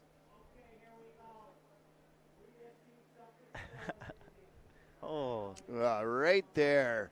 And then just totally behind the peak. Only way to make that one is if you get that extra boost from that catapulting spit coming through a cavern like that. And it actually does give you a little bit of boost. You know, Yeah.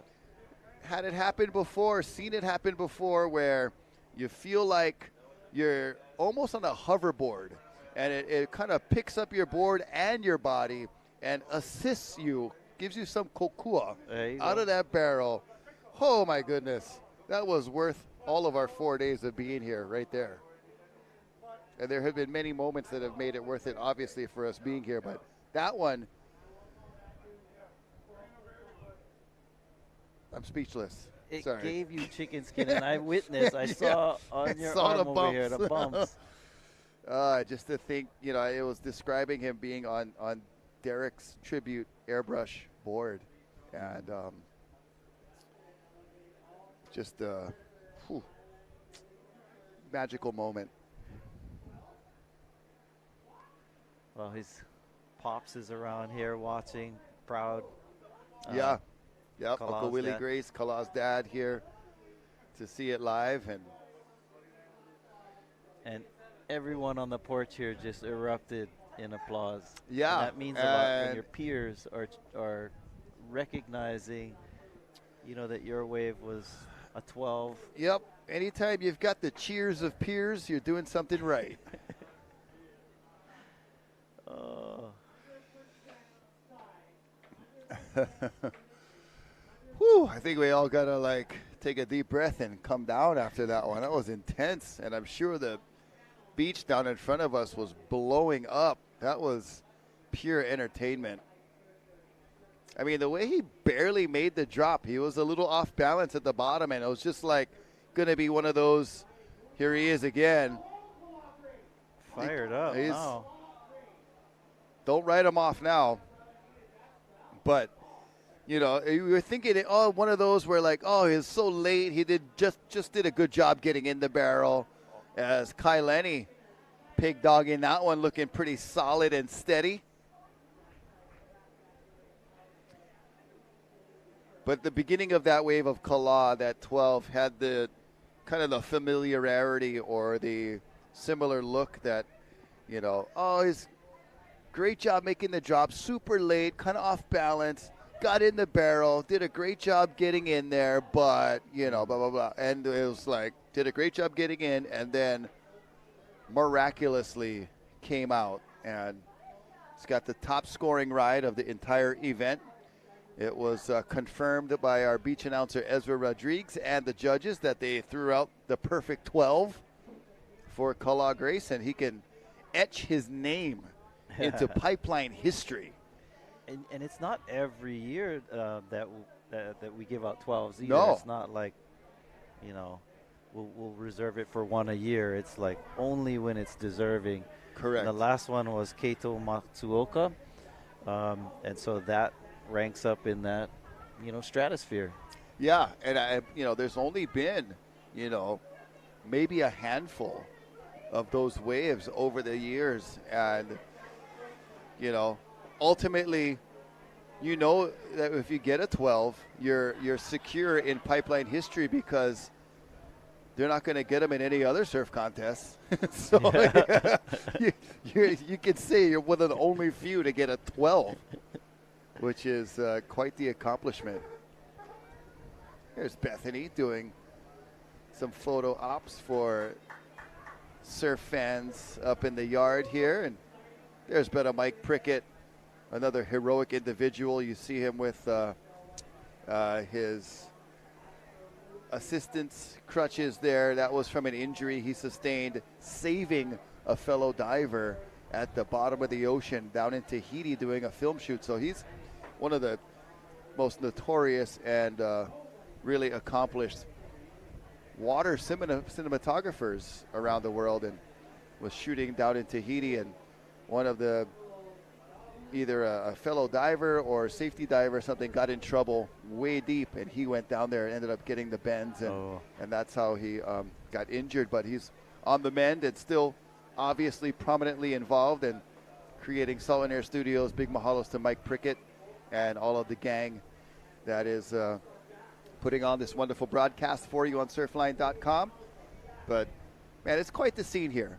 We've got folks that are pretty well known around the world that are just hanging out and it's the community vibe, like you said, the Sunday Ohana vibe, little reunion action, and then you get a wave like Kala Grace pumping everybody up, and it just adds to the already extremely positive vibes that we're experiencing here. Look like these guys see something, paddling hard, hopefully something they can catch, not just dip. Getting text messages with reactions to that wave as my we watch goodness. Billy Kemper. He wants a 12 too. Oh, Thumbs out, laying back, but disconnects. He'll still get some credit for that exit, but a lot of positive expletives coming in to explain that wave of Kala Grace, if you know what I mean, with excitement tuning in from around the world, and awesome.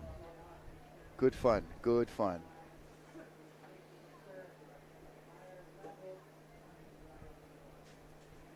Yeah, beautiful day, beautiful surf, and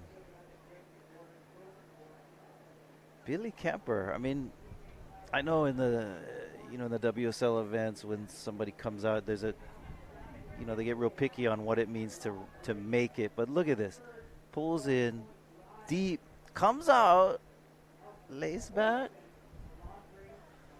This water angle shot shows you how wide open this barrel is. Comes through that one. The spit just kind of bucks him off. Yeah, So- he had that little, end chandelier to work with, and just gave him one little slap. Usually Billy pretty strong to force his way Yeah. through those, but you get a little caught off guard sometimes by it. No, I know at the Backdoor Shootout we have our own criteria for makes on waves, and so I don't know what you think. That one count as one make or what? Yeah, I mean, his board and body came out. He was right there. I saw him. I seen him. I seen him. Well, it may not matter anyway because Billy Kemper has accrued many great scores already throughout these 4 days of competitions and 6 rounds of competition. Beautiful Oh man, waves. some more big waves. Yep. Oh, smokes. Whew. Those are some monster sets. Everybody getting caught inside. And you see them duck diving. That's Oh, Jamie's still a couple underwater. of guys getting a little extra manhandling, trying to correct their boards, getting pulled back.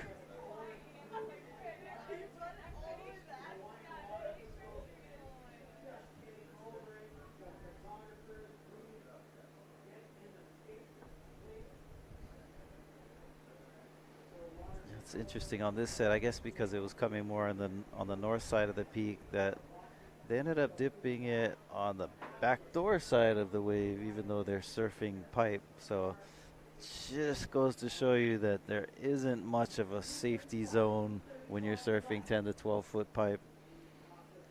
You can get caught inside no matter where you're sitting. Yeah, there's no really designated channel. There's no area where waves aren't breaking. It's just a matter of how far out or how far in, but still, like you said, there's days like this, there's nowhere to run.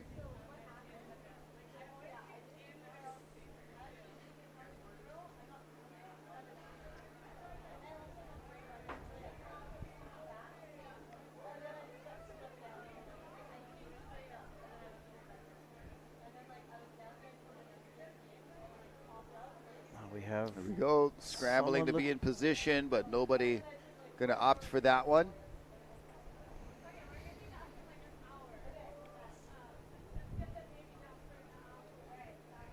We're going to check out Kalagris's 12. Might as well. On a replay. Watch this thing all day long. Yep, and checking out the interview. Oh, you see somebody raising their hands right there in the channel, just watching Kala free fall into this. I can't believe he made that.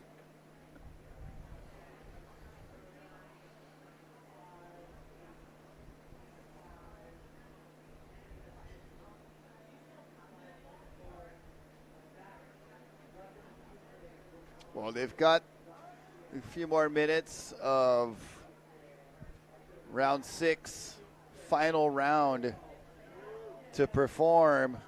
Billy Kemper kind of trying to get around that bend. Almost thought he was going to have a chance, but it had a weird kind of shifty angle on that one. Here's Kala Grace again.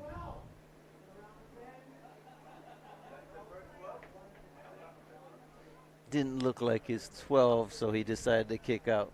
He's got the curse of the high standard now. Blessing or curse, however you choose to view it, but definitely a blessing to get that epic 12-point ride, but he'll be chasing that one for the rest of his surfing life now. Hey, that's Louis Bueno. Louis Silva hanging out with us live in the yard as the heat ends for Team the Hui Wax. But not without a lack of performance, especially by Kala Grace. Team Volcom is on right now, but we'll check out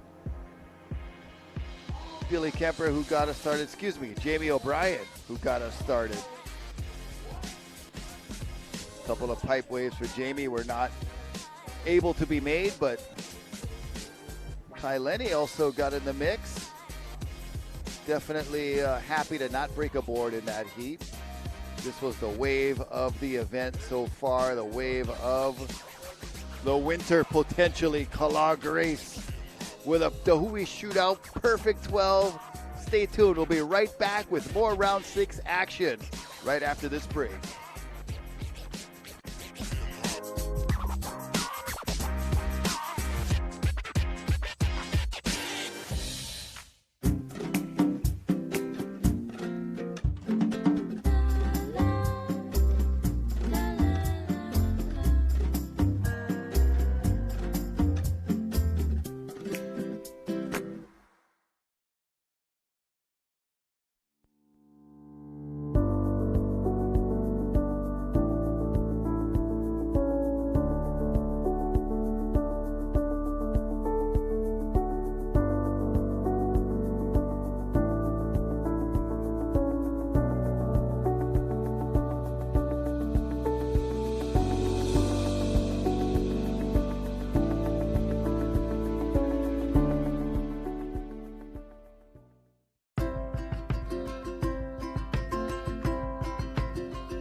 Just letting you guys enjoy the beautiful ocean here on the North Shore in Pipeline. And yeah, we're into round 6. Team Volcom is in the water right now. But, you know, sometimes it's nice just to chill out to the ambiance of the Pacific Ocean. Rocky Cannon bringing you the action here for heat number 2 of round 6, Team Volcom. As a couple of the Hui Backdoor Shootout club members and security uncles right there, keeping everything nice and tight and safe up here on the beach. Also, mahalo to KT Protection. Check out ktprotection.com for security service on the island of Oahu here and around Hawaii. Brother Fuga, mahalo.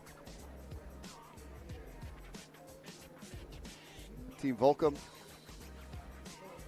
their round 6 heat happening right now. Kaimana Henry just got a wave. We had Balaram Stack get the heat started a moment ago. Just want to say mahalo to our sponsors.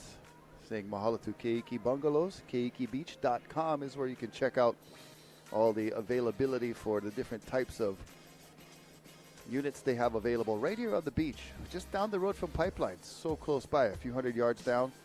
The Hui Wax, their team just wrapping up, but they're also a sponsor of this event.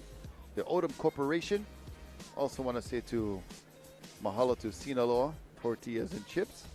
Aloha Salads, right there in Wahiawa, a lot of healthy food available.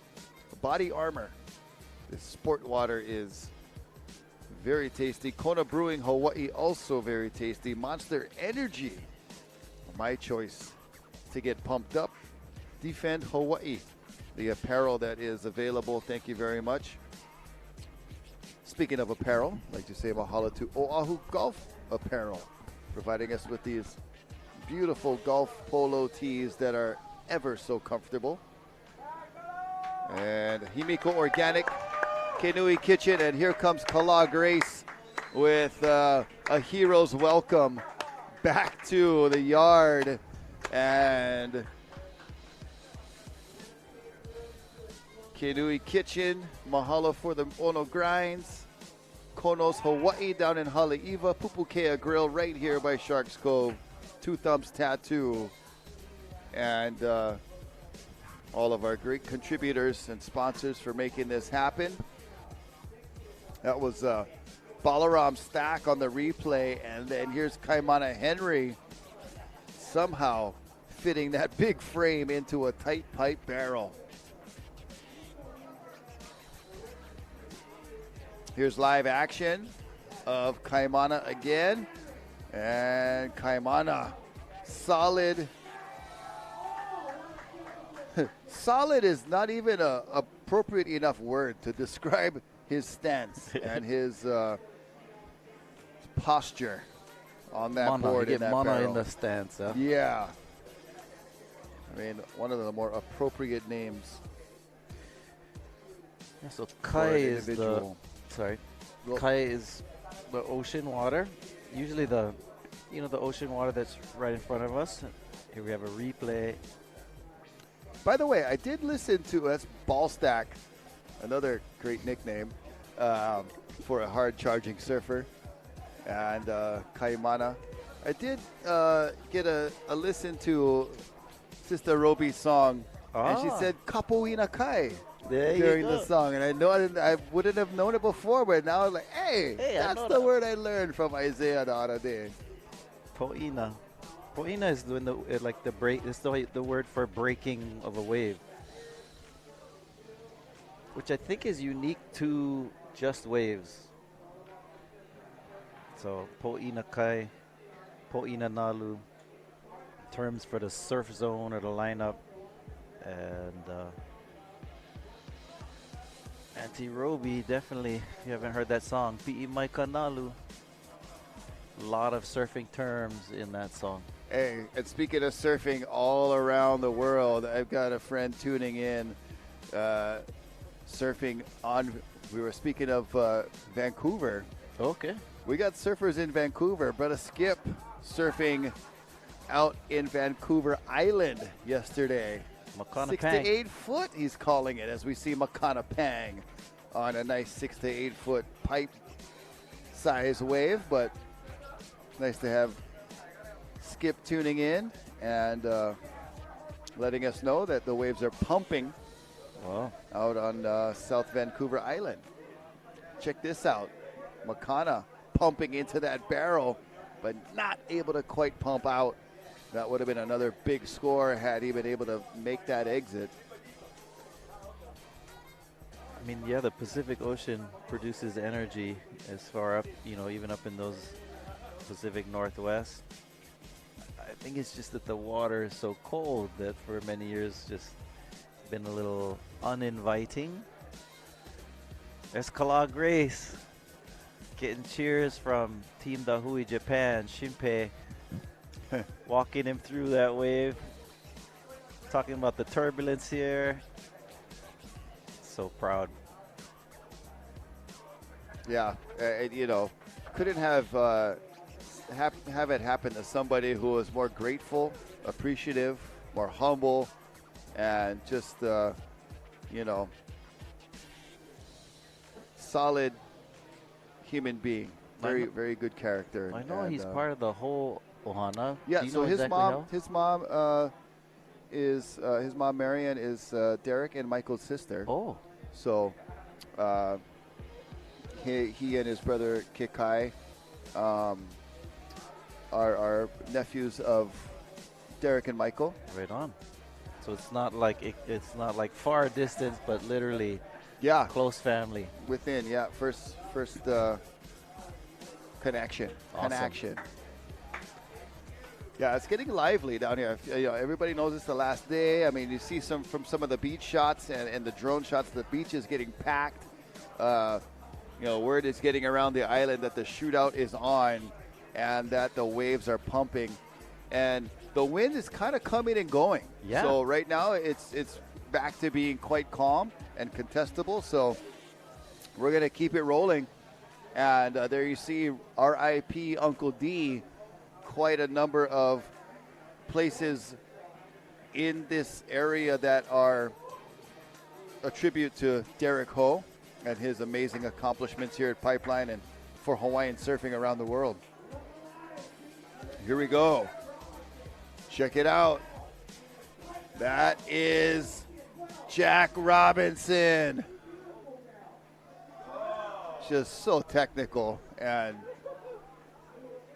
on point with that grab rail, high line exit, knew exactly how to position his rail and to drag his body to take him to that high line exit, knowing that that was his best chance of completion. Ball stack turns for this one, drops in, stands tall, spit, doesn't come out. Well, he's got the second highest wave score of the contest. Oh. He's the one with the 11. You know, still some, you know, history to throw down on that kind of a score, you know, because this is the only event where you do get those kinds of scores. It's quite the honor to get anything above a 10 here at the Backdoor Shootout. Wow, look at these sets approaching. And you're right, Rocky, the winds, we're a little concerned about them, but they've sort of backed off. Yeah, and it's slowed down. I feel like it's probably going to be doing that the rest of the afternoon, coming, you know, presenting itself a little bit and then backing off as Jack Robinson negotiated that one very well.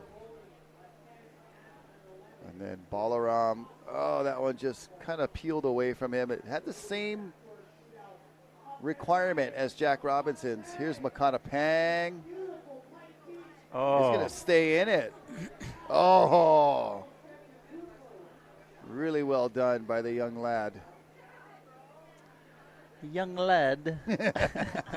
Well done, young laddie. Yep. Yeah, here we go. Almost.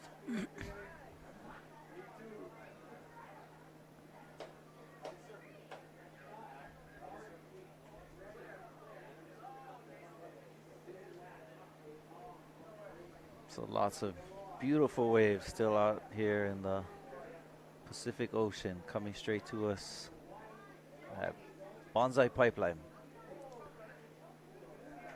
Yep, this is Team Volcom, and looking at a replay of Makana Pang's wave, and good job stalling to maximize his tube time. You know, one of those where you're pretty sure he was going to make it, but still wanted to make sure he got in Live there. Time action. out of Henry.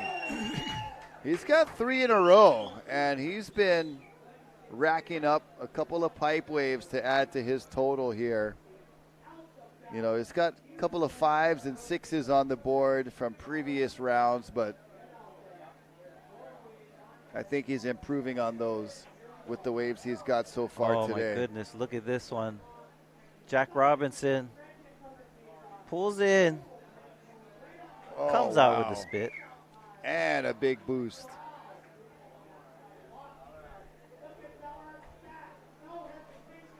Oh my goodness, ball stack. Oh.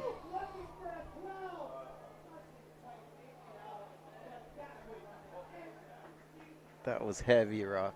That was nuts. I can't believe he went. Oh, just That the was way he fell, too. charging.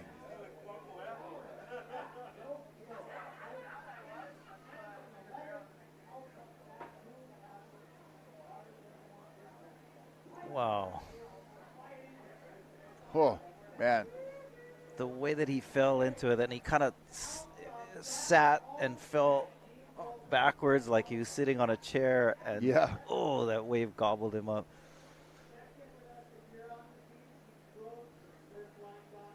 How's this? Makana by himself in the lineup. That is a great, but also kind of an eerie feeling. Yeah, sometimes when it's crowded, the crowd kind of shows you where the lineup is. Correct. And when no one's out, it's kind of like, whoa, where I stay? Get a little bit lost when nobody stay out. Yeah, it's like trying to, you know, find your way a little bit as he looks like he found his way into this deep pipe barrel.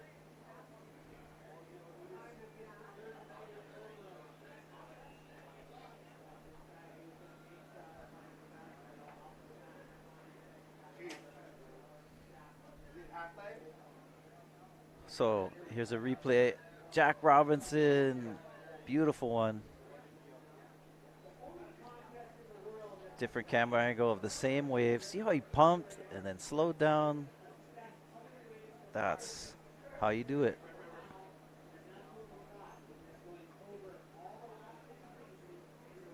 Jack Robinson, one of our championship tour surfers. Looking forward to seeing him on tour again. So, which will be starting up on the North Shore. 2 different venues, which is cool. Pipeline and Paumalu, Sunset Beach.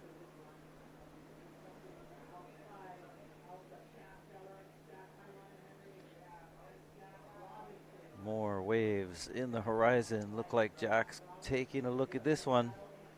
From behind the peak. Oh, wow. Makes the drop, pulls into it. Come on. Yeah.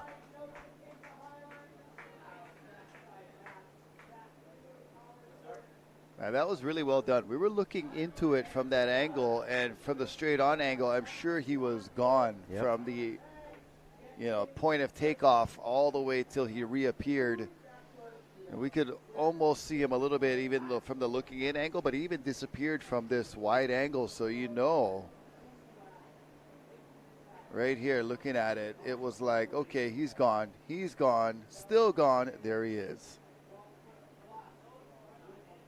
So this Team Volcom, round 6 right now, boding well for them. Yeah, it is. Getting some scores to build on, getting some improving scores. You know, Kaimana's got 3 in a row. Balaram had a great opening ride. Makana's got one under his belt, and Rabo has a couple to add. So, productive round for this final round 6 of the Volcom team. And we said this earlier, you know, the waves are firing when I'm not talking stories. Yeah. when the Portuguese is quiet. The surfing is telling the story right now. It's a shot of Ehukai Beach, our lifeguard stand. Talked about how the sand shifts a lot. Right now, there's a real steep hill over there by the lifeguard stand. Here's a replay of Kaimana Henry, I believe. Yep. Nice one as he knifes that in the barrel, gets that mana stance, comes out. Thought he was going to do a cannonball for a second. He looked like he was going for Right. the double knee grab, but he decided not to. He wanted to get his heels down, penetrate under the white water. Actually, well, since we have a little break here, there is an art of bombing, and even in Old Hawaii. So, and you'll see it a lot today if you drive by, especially on the east side where I live. All these little bridges that are over rivers, you'll see a bunch of Kanakas sitting Yeah. on the bridge, especially the big brothers that make the big splash. So, you know, making these bombs, these splashes of so you get the powder. There's one that recently made its way over from New Zealand called the Manu. You ever seen that Okay. one? No. It's kind of like an upside down suicide. You know what the suicide is? Yep. Okay. So I thought Kaimana was doing the Manu. Yeah. Of course, myself growing up in Haleiwa around the North Shore, Waimea, summertime Waimea was our jumping ground. Yeah, including also Honolulu Bridge in Haleiwa. Yeah. But my mom never let me jump off that one. Would get mean scolding if I did. So Of course, Waimea Rock. I never did. But Waimea Rock was the main spot for me during summer. But, you know, you had the suicide, as even the cats, bro, they come out for watch Pipeline. Cruising them on the trail. That's right over from us right here. That's nice, brave little cat. So in 1885, Prince Jonah Kuhio and two of his brothers were living in California, and they were at a boarding school in San Mateo County at a military school. And you know, this is where they went surfing. So if you go to Santa Cruz, they have a statue that commemorates the first surfers wow. there. And it's Prince Jonah Kuhio and also his brothers Edward and David Koananakoa. Now, if you go back and read, there's actually a newspaper story that talks about the experience of them surfing there. But they also, it was a twofer. So they had the surf exhibition, but then they had like a cliff diving exhibition too, where they were jumping off this really high bridge. So jumping bridge, nothing new. Jump bridge. Yeah. Interesting though, this bridge was jump bridge. This bridge was pretty high, and apparently one of them got injured a little. Oh. I don't know if they did the suicide or the Manu, but got slapped on the water. But, you know, it was okay, but it was interesting reading these old newspapers that it actually talks about them jumping bridge. Wow. You know, you got the suicide, you got the coffin, the watermelon. You know, cannonball. Not if you're really going for a big splash contest. Yeah. You're not really. The cannonball seems to kind of go out more than up. And I would argue the cannonball is more the Howley move. Yeah, You don't really get that one. You get the, you know, the one knee grab, yeah, can opener. yeah. Can opener, jackknife. I've heard it called too. Right. That seems to be one of the more popular ones to get the high splash. There's all kind of varieties of doing the bomb or the powder, you know, and but the Manu is the latest. Yeah, where it's wow. basically it's almost like you're gonna do a backflop where you just totally horizontal to the water, and then right before you hit, you kind of climb up. Yep. And it shoots it straight up high. Wow. They'll also these days. Actually, they've been doing this for a while too. I don't know if you've seen this, but they'll hold like either a water bottle or a ball. Yep. And then right when they hit the water, release it and see how high up it goes. Yep. And guys that are really good send the water bottle like Back 30 up feet to in the air. Yeah. Get some brothers in the summertime at Waimea. Oh, man. They send that water bottle back up onto the rock. Another spot we used to hang out and do that on a smaller level was the jetty at Ali'i, the breakwater there. Oh, yeah. And there used to be a big coconut stump sticking out of the rock. Right. And you would balance on that and jump in. And, that's where you could practice some of your maneuvers that, never have as much consequences and the height that Waimea Rock had. Then you practice over there and you take them to Waimea and show them off. Well, there's this story of Duke Hanamoku. I mean, we're remembering Duke at this event, jumping off from, I guess, a really tall mast of a yacht. Mm. They said it was like 100 feet. Oh, wow. Oh.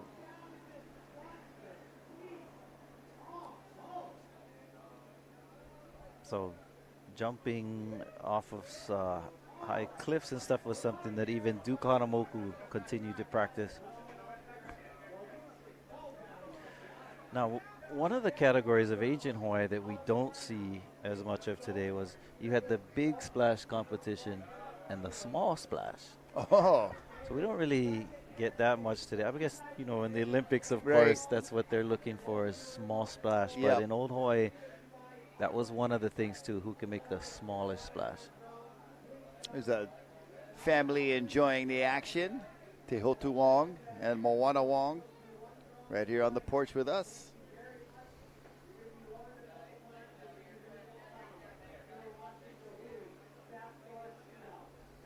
We saw Kaimana Henry on a wave, not one of his keepers. We saw him get quite a few pipe barrels in this heat and was a little bit, taking his time and selective in the previous rounds, or in the last couple of rounds, had a, decent day one start, but now Kaimana getting into the groove, and it's got a couple of pipe waves to improve his scoring and help his team.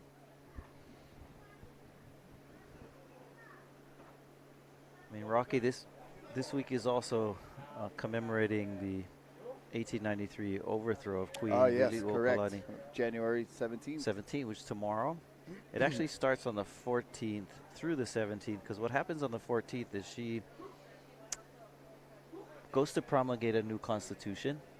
And I was mentioning this the other day when talking with brother Kainoa McGee. Jack, looking at this one, decides not to go. The reason why she was trying to promulgate a new constitution because her brother was forced at gunpoint to sign what we call the bayonet constitution. Makana looking at backdoor, slowing down. Still in there. Is he still going? Oh, wow. That was a lot of travel time.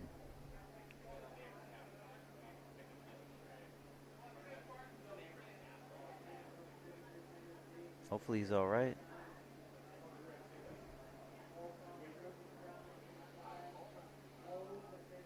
So in 1887, her brother, King David Kalakaua, was forced to sign this new constitution that essentially stripped him of a lot of his executive authority and took a lot of voting rights away from Hawaiians. It's Makana dragging. Beautifully threaded. Just getting caught up in that chandelier right there. That wave just not opening up quite as much as he would hoped on the end, but good job, good effort. He's going to return to shore as the Volcom heat is winding down.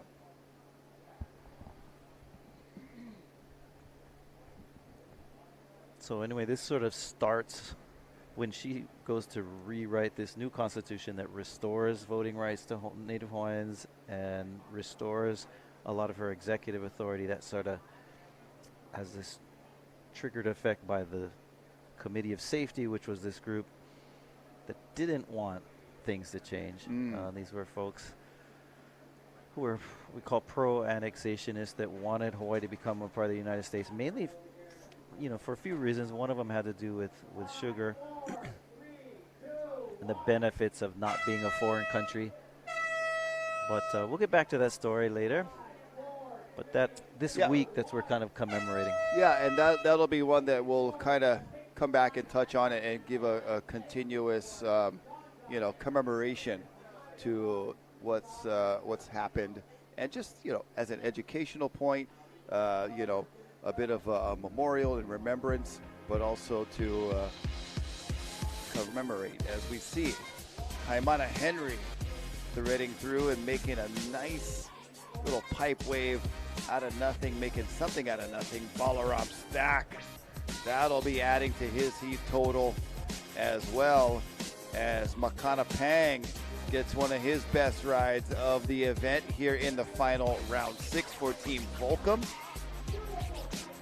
And Balaram just got upended, sitting on his back right there, but on his backhand was Jack Robinson, finding a couple pipe gems, pumping, grabbing, boosting. Beautiful surfing from Jack Robinson. And we'll count you down, and we'll be right back with more after this. Stay with us.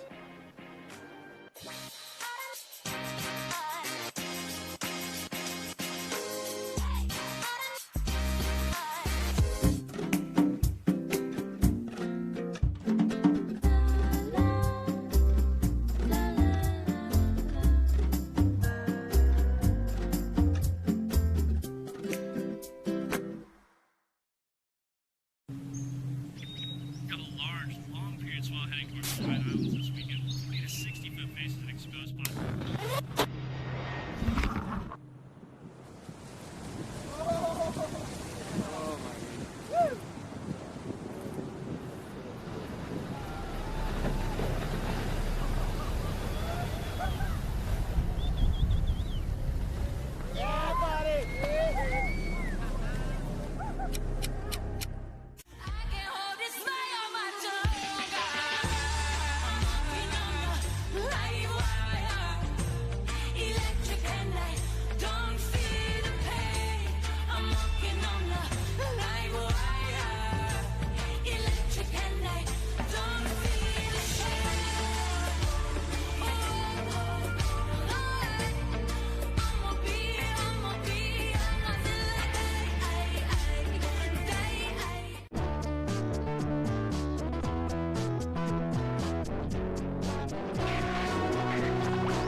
Oh yeah, we are back. Heat number 3, round 6, the Hui Backdoor Shootout, presented by Keiki Beach Bungalows, all in memory of Duke Poa Kahanamoku.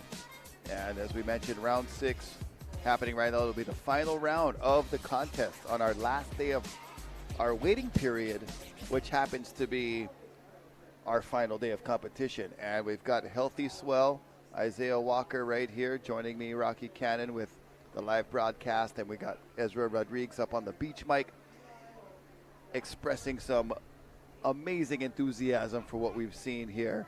And great action all day long, bro. Yeah, I mean, the surf's been amazing.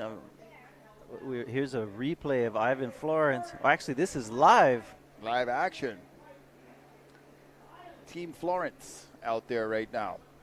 I mean, it's been an incredible day. We've had some of our highest scores. We have the 12-point ride that took place by Kala Grace earlier this, not too long ago. And so waves are firing. Right now, Team Florence out there with Ivan, John, Nate, and Eli Hanai. Their brother from Anatamara. These guys are Eli stroking. Olsen. Yep. Trying to get positioning here, or at least avoid pounding. Photographers are swimming, diving deep as they can under that wave. But as in the previous heat, we were just going to check out and catch up with John Florence's first ride of this heat, which was a nice little gem. Another angle of it. John. Well, like you said earlier, he's ready for us to count maybe 2 waves, 3 waves, 4 waves, 6 waves, 8 waves. He's got scores just stacked up in his deck of cards where he can bust out however much you need. Oh, what you like? What you like? You Yeah. like 1 out of 9? Here you go. Yeah. How much scores he like count? 10 waves? I get him. But yeah, he we're has still 10. He has a couple 9s. Yep. Here we go. Live action. Eli Olsen. Oh, man, looks like he was just a little too low near the crashing lip to be able to make that one. And, just as much water that you see on the outside of the lip when it breaks and crashes as we look deep into the eyes of the Volcom house cat. Looks like we have a paddle. Looks like John Florence going right at backdoor. Stalls deep, still in there. Come on. Oh! That was very well done. Excellent for John Florence. We're going to see how far up the scale they go with this one. But as we just stated, because it is still up in the air or unknown exactly how many waves we're going to count for each surfer, but John is ready for any amount of waves. He has been Mr. Consistency throughout this entire event. Look at him drag, double hand drag to make sure he gets in the barrel. The wave spits once and then gives another little spit before that little doggy door, kitty door escape. It's a little smaller than a doggy door. It's more like that kitty cat door as we were staring deep into the eyes of the Volcom house cat just a moment ago. And I loved watching his face as he came out of that barrel. He was all smiles. Yeah. So there's a lot of aloha in the lineup right now. Have Team Florence, have your family together. Look at this, applauding each other on. You don't see that in most competitions. So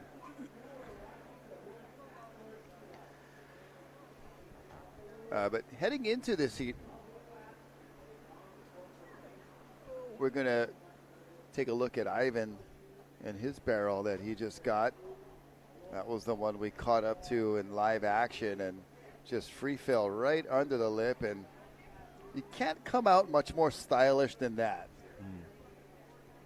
It's pretty had impressive. a little Lopez hunch to it, Correct. Nice casual approach.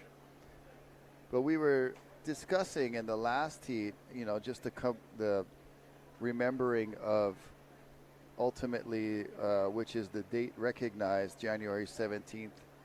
But it is a procession of a couple days leading up to that. Yeah. That includes, some of the actions leading up to the ultimate overthrow. Yeah, so on January 14th, 1893, she actually publicly announces and she's going to promulgate a new constitution. And as I mentioned earlier, which restores a lot of the rights to her as a monarch.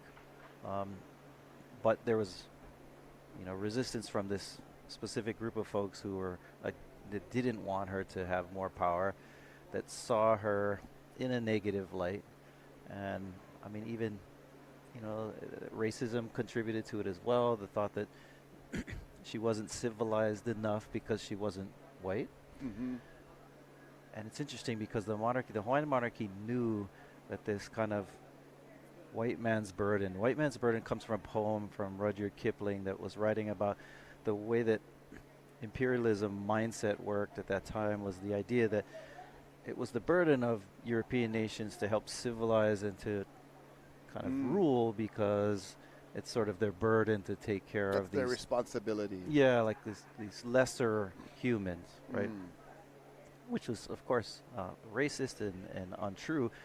To combat that racist ideology, the monarchy did everything possible to show their civility, or that they were civilized enough. So, talked about how they had.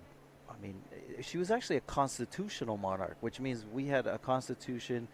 There were rights given to. Yeah, I've never heard that that phrase, but that's so interesting. Yeah. To be a constitutional monarch, which to me it means a monarch who believes in the rights of the people. Yeah, and so there was a constitution that also gave rights to the people, right? So Hawaii had like their version of a Bill of Rights that guaranteed rights to the to the population of people, very early on. So yeah, where oftentimes people talk about monarchies as like being tyrannical. The Hawaiian monarchy as a constitutional monarchy was much more invested like in the people, not just solely having its own power. But anyway, so they were definitely, I mean, they educated most of their people. Hawaii was the most literate nation in the world in the end of the 1800s, because everyone went to school. And so anyway, they tried to combat that narrative that the Hawaiians were not civilized by being extra civilized. The Iolani Palace was built. They used the same like furniture that was from the company that made furniture for the White House. They had real French art on the walls. I mean, Liliuokalani was an expert in composing music in Western style genre.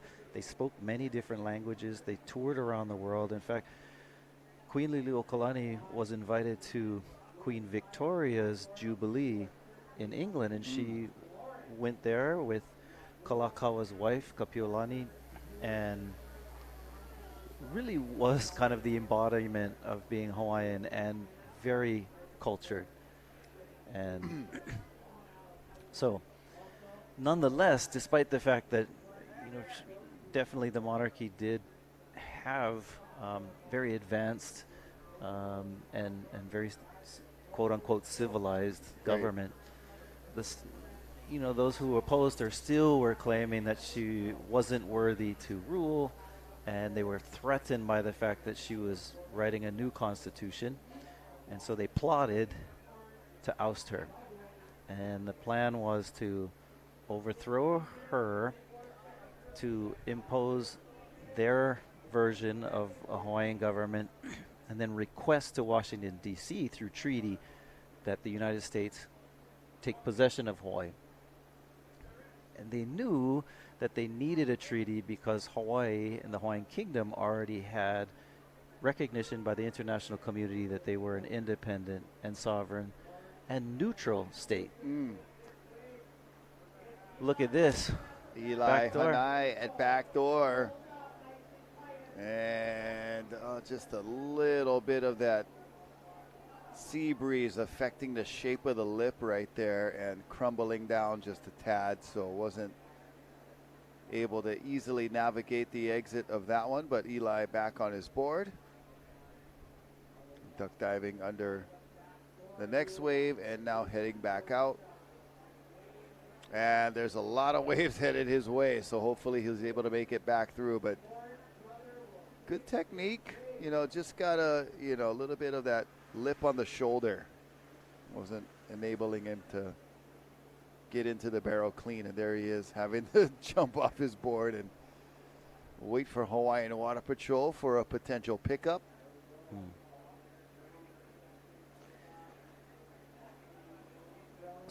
kind of cool. My great great grandfather was like he worked for the Queen as a member of there's what's called a Privy Council, and so when on January 17, 1893, when she was overthrown, my great great grandfather, who was one of her close advisors, lost his job on that day,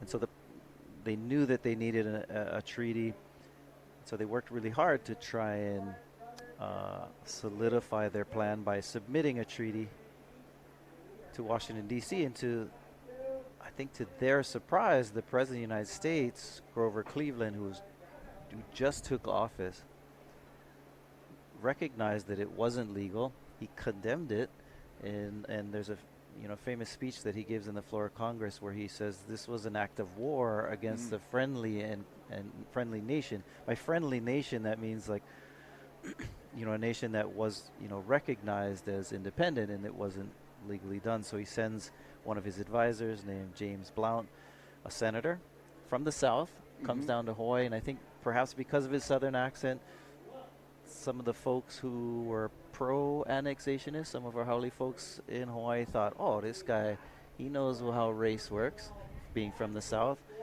And I think to their surprise, after interviewing many people and investigating further, he actually condemned the action and said, no, this wasn't authorized by the U.S., restore the Queen to power.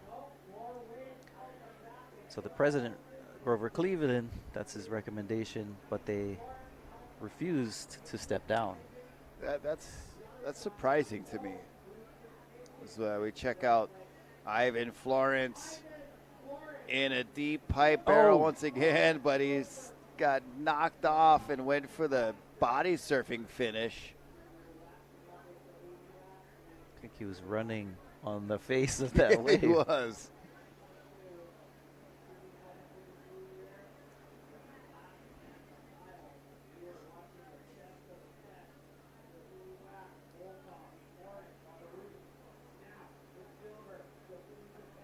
So they refused to listen to the president.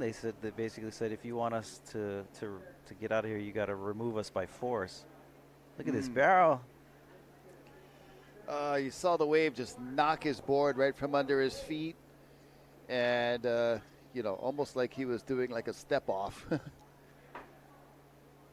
Some political scientists, most notable among them, Dr. Keanu Sai, says that because there was a verbal agreement between the Queen and the President of the United States, that was as binding as a treaty would be. If you have two head of states that have a verbal agreement, that should have been honored.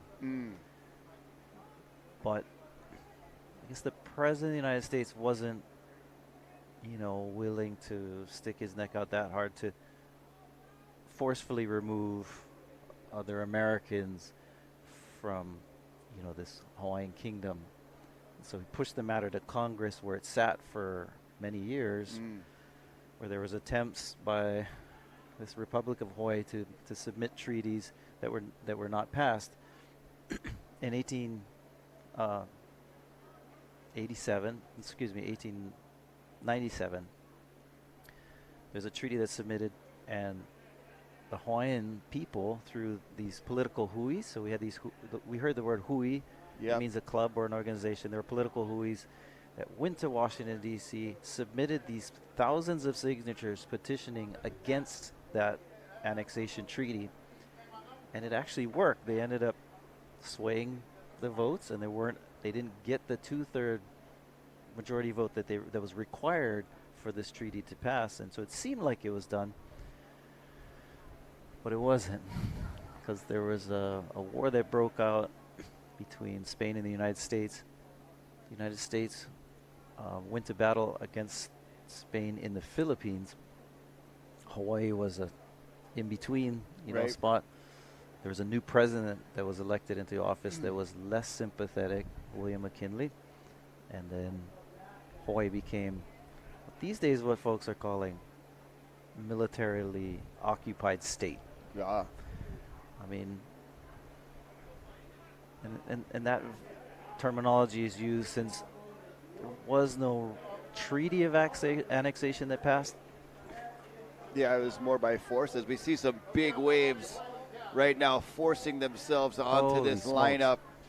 And our photographers had to dive under. They were getting pounded. Team Florence making it over this wave, but look on the bottom right of your screen, the photographers that are diving deep, fins in the air, and trying to get under these giant waves that have filled in right now. And, you know, the energy's still quite Still there. strong in this swell. Yep.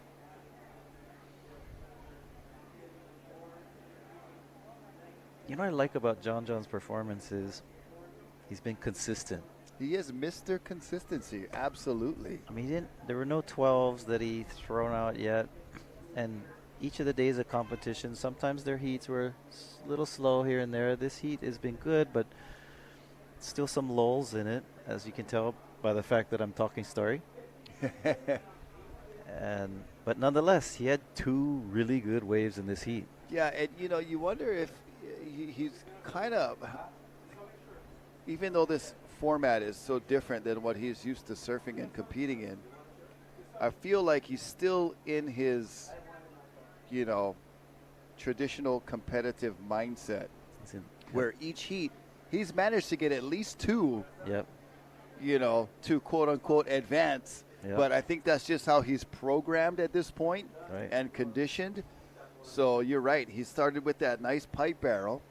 And, you know, later on in the heat, he finds this little backdoor jam that doesn't look like much when he's taking off, but he ends up making it into quite potentially a double-digit score Yep. with the length of the barrel and the skill of getting out that tiny exit. But consistently for 6 rounds, he's gotten at least 2, 3, or more really high-scoring waves. Yep, excellent scoring waves. So you CT surfers, look out. John's looking well-oiled machine. Yeah, very well-oiled machine.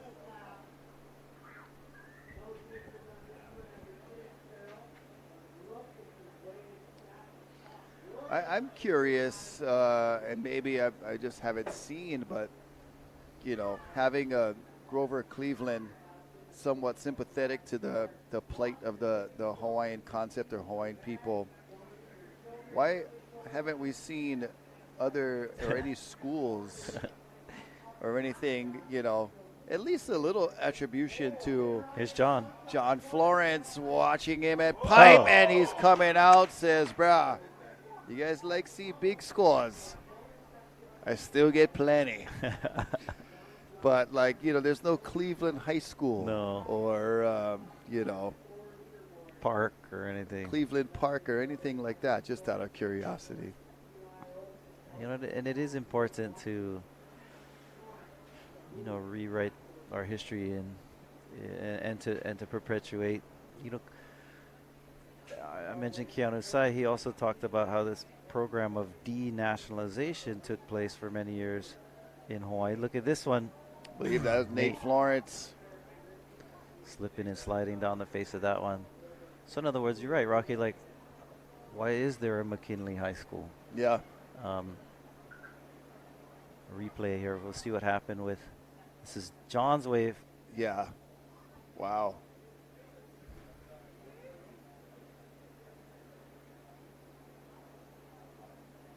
Got that pump off the bottom while grabbing the rail. Not an easy thing to do, is to pump and create speed while you're in that position of doing the rail grab, which is, you know, just one of the most unique sports positions to be in.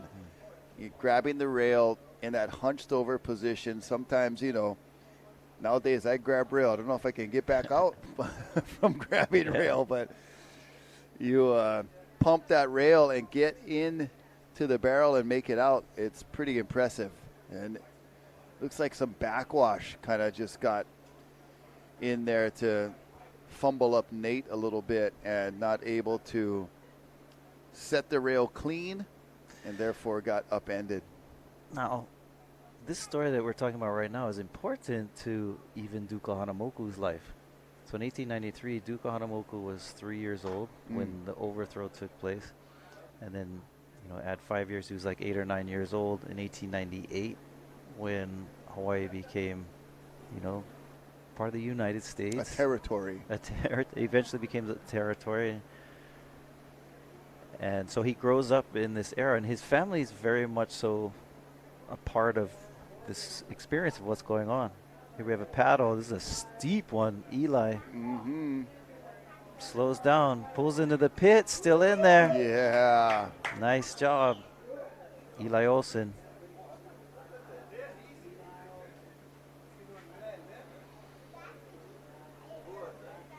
I mean, we're celebrating surfing, we're celebrating history, we're celebrating Duke Hanamoku, and I think all those things overlap. In fact, that's one of the objectives of my book, Waves of Resistance, is to show how all of these overlap. And I believe that one of the reasons why surfing had like newness to it.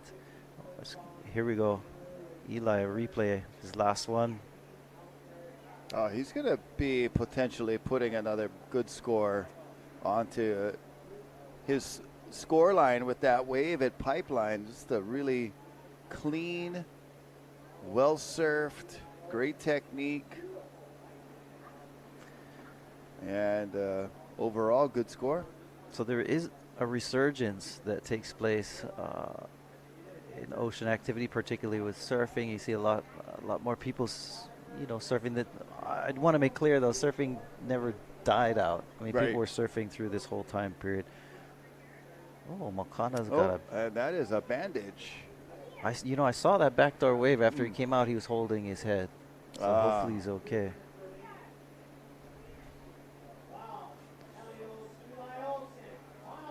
Backdoor, Eli. That was quick. Just caught a wave. Two in 1 minute, looked like.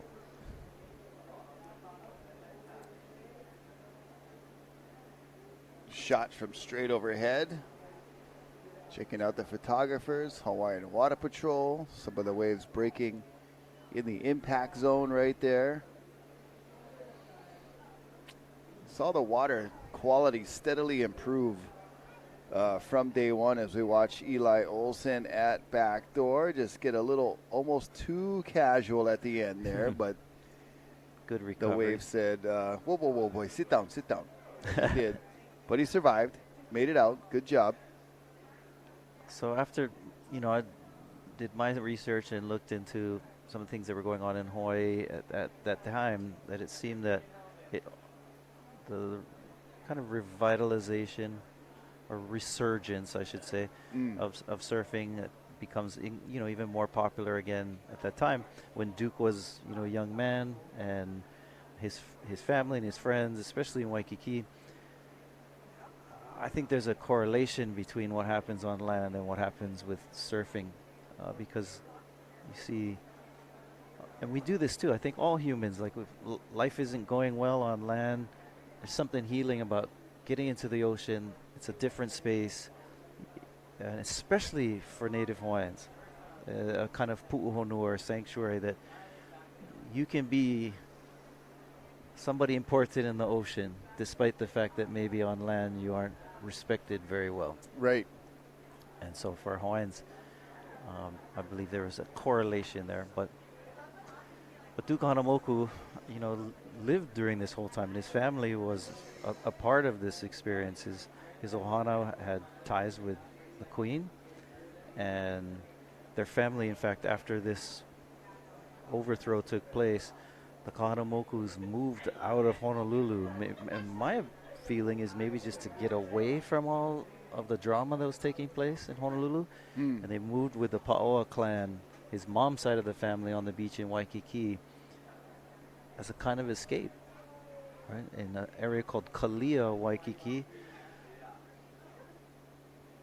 Just today, Fort DeRusi. Yeah, right on the beach, right? There still is a Kalia Road, I believe, right there. Yeah, and at the end of Kalia Road, you have Duke Hanamoku Park. Okay. Named after Duke, which actually my grandmother was born and raised there as well. So she lived when she was a young girl with her mom on 4.5 acres. Wow. Waikiki beachfront property. Oh, that's like 4.5 acres now. Waikiki, there's 20 hotels within 4.5 acres. Crazy. That was an That was amazing the- heat for Team yeah. Florence. Very productive. You know, John, Ivan, and Eli, anyway, were producing quite a bit. Nate, a little quiet in the final round of the Hui Backdoor Shootout. But John got it started with some backdoor, getting a double hand drag and then finding the kitty door to sneak out of. And then he got it done at pipe as well. You said, Isaiah, he's been very consistent every heat, producing some kind of a keeper score. Ivan Florence, very casual on that exit and entry. And then John with the grab and the pump and the exit. Very good work. And Eli also stayed very busy. We'll be right back with more Backdoor Shootout right after this. Stay tuned.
Hone ana ko leo e ulili e o kahi manu noho ai kai ki ai makalai a o ke kaha o ia kai ualana mali e ulili e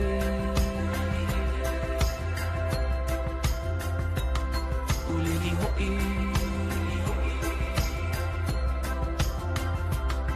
ulili.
Yeah, we are back live, gang. Check it out. The Hui Backdoor Shootout. Looking at the pipeline up right there with the little naupaka. The bushes gracing the shoreline. Sorry, day number 4, round number 6. And man, we've been here day in, day out, bringing you guys the action. It's been such a great time, honor, and privilege to be here showing you what's happening at Pipeline during this year's 2022, the Hui Backdoor Shootout, all in memory of Duke Kahanamoku. and a beautiful drone shot. You know, we talked about a little bit about the water quality and how it's been cleaning up, you know, from the first day. All that rain we had the previous couple weeks, and these last swells have really, you know, brightened it up a little bit as we watch Alonso. Zoko Correa. Oh, Wow. Team Peruvian Tubos is the group in the water right now. They've had some epic days, epic performances, namely round number 4 from the previous day of competition. But also getting some good waves this morning. yeah. So Alonso, I'm a little bummed out. He's wearing shorts, and he was always wearing the same wetsuit, so I knew who he was. But hopefully, we don't have jerseys that these guys are wearing, so we're getting good though. It's been 4 days. Got to know all the competitors a little better. 6 rounds.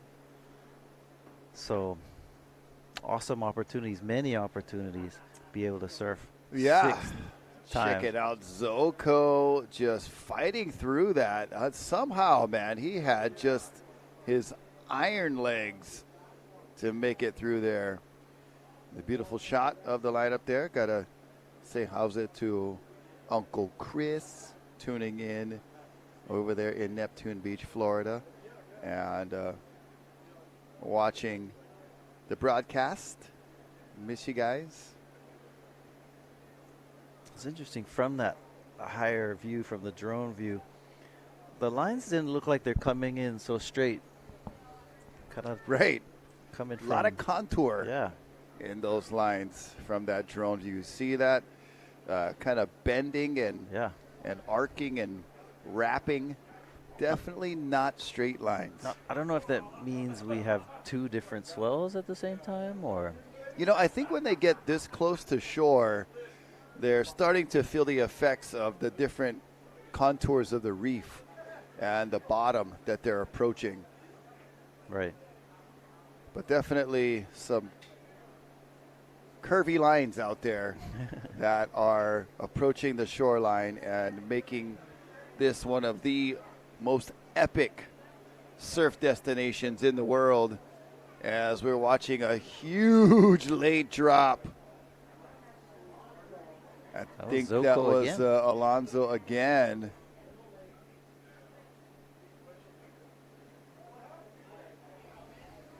He's been real busy in this event.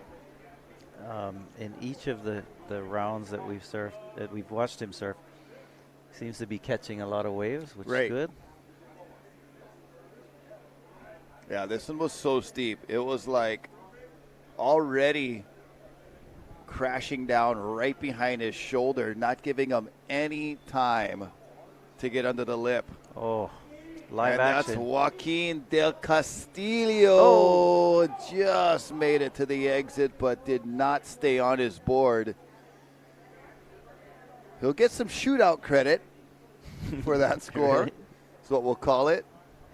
And, any other event that would be a 2-point ride, but here at the shootout, that could stretch up into the 6-7 point range. Close. Wants the replay on that. He was deep. I don't know how he managed to get that far out, but I believe that was Joaquin Del Castillo. Yeah. Who has really good scores, actually. Yeah, he had a really productive day number 4 when they had that just golden gem of a 30-minute session that was talked about by a lot of us. Some of the most amazing block of 30 minutes we've seen at this break for many years. We've made a lot of history in this event, I feel like, just even over the course of the 10 days that we've been here. Barton Lynch said that the women's performance the other day was the best he'd ever seen for a women's heat, as Joaquin Del Castillo again on a freight train is not able to keep up The camera speed showing you how fast that wave was breaking, and Joaquin del Castillo, he hit that barrel with full throttle, pedal to the metal, and still it was like trying to keep up with the bullet train in Japan. That was just way too fast and a little bit too far behind was Joaquin. Here we'll see it again, how deep, but he was poised and ready to make a charge.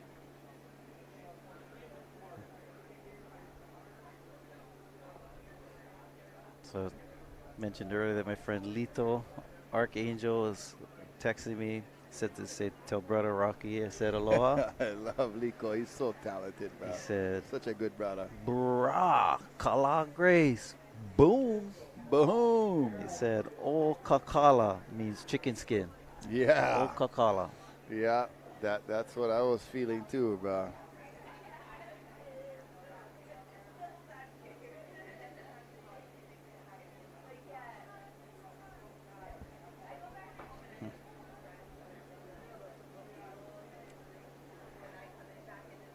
Oh my goodness, look at this Looking water in. angle.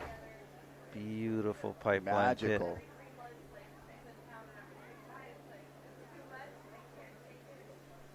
Another camera shot. Zoko.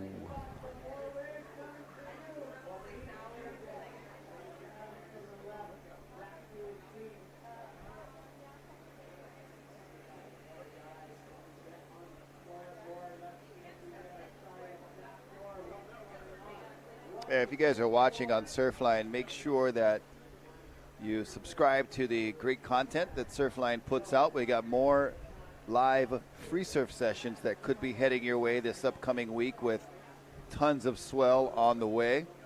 And also make sure to join the premium membership, because that just really opens up your world to forecasting, to all the amazing reports that you can get, camera shots, camera angles, uninterrupted.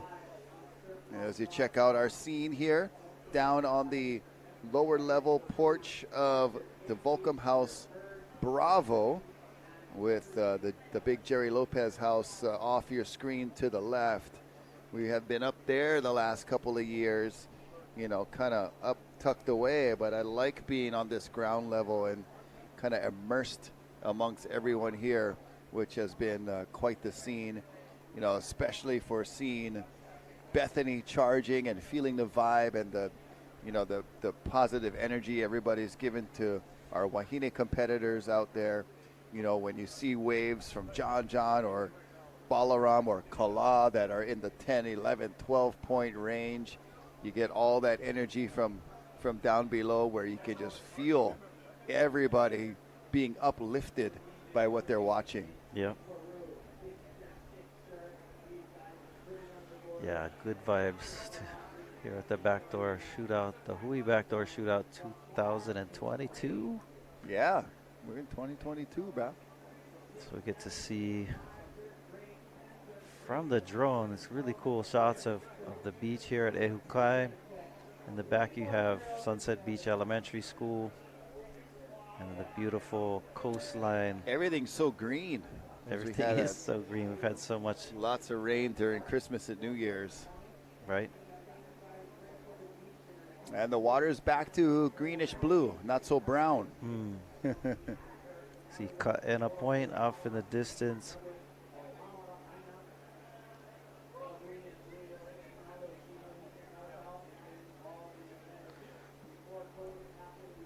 So as I mentioned, we're, you know, remembering January 17th tomorrow, and we're talking a bit about Queen Liliuokalani, her niece, who was actually designated heir apparent to Queen Liliuokalani.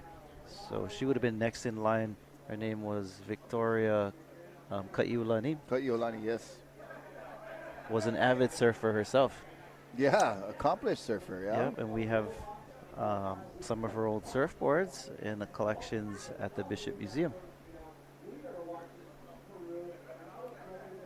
We'll check out a replay of I believe that's Alonso Correa Zoco getting shot out a pipeline and tagging it off the top just for fun and good measure.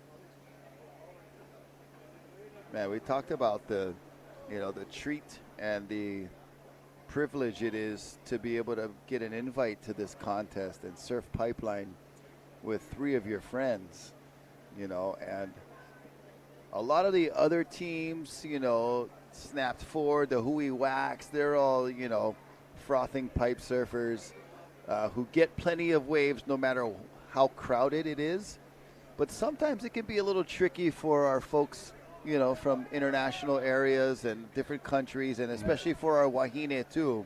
So to see Team Japan, the Peruvian team, and our wahines be able to get out here with just a few other people is really special for them. And there's Louis again. Louis Silva, Louis Bueno, checking out the action. Loving the action. But yeah, what a treat to be out here with not that many people around. And, This is the way Hawaiian lineups used to always look way back. Empty waves, not too much people, overcrowding, I guess I should say.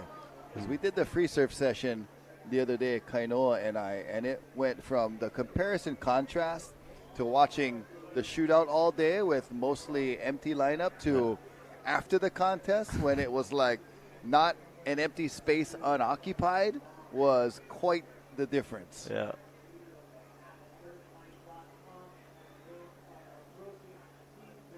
Some waves coming.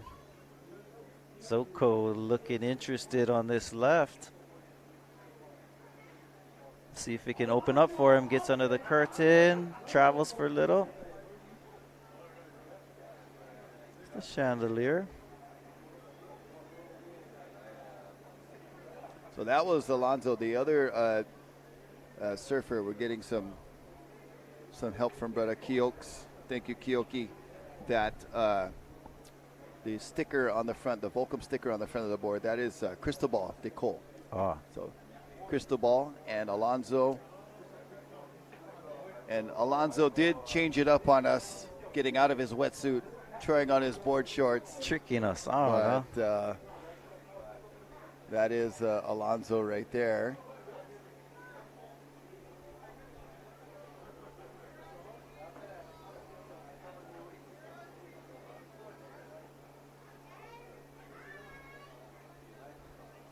So we've seen Zoko get a few. We saw Cristobal, the clairvoyant, getting a couple as well. I just gave him that nickname. It's like looking into a crystal ball, clairvoyant. Here's something to chew on, Rocky. So if Hawaii was recognized previously in the 1840s as an independent state by the international community, and if there was no treaty of annexation that undid these other international recognitions, and in the Olympics, for example, it states that in order to have your own, be classified as a nation, you have to have a designation, basically that you have been recognized by the international community as an independent state, which Hawaii was. Perhaps there's claim for Hawaii to be recognized as its own team in the next Olympics. Sister Here we have Mahina. Been working so hard for this incredible event, and so great to have it back in action. But yeah, it's strange too, because in other surfing events, not particularly associated with the IOC or the International Olympic Committee, Hawaii had been recognized as its own nation among the amateur competitive events, and even professionally, it was designated that you'd see it on the heat sheets, a surfer from the USA and a surfer from Hawaii, a surfer from Peru or Japan or what have you, but there had been quite the notable separate recognition of Hawaii leading up only until this Olympic attention that we've been getting. Right. And all of a sudden, you know, so I feel like surfing really did in your, you know, tribute and talking about what you've written about already was, you know, surfing being this refuge, and surfing, ironically and coincidentally or ironically, has always recognized Hawaii as its own entity, Right. if you will. And I think a lot of that it goes back to this history of the ocean remaining this kind of space where Hawaiians could still kind of perpetuate that independence that was lost on land.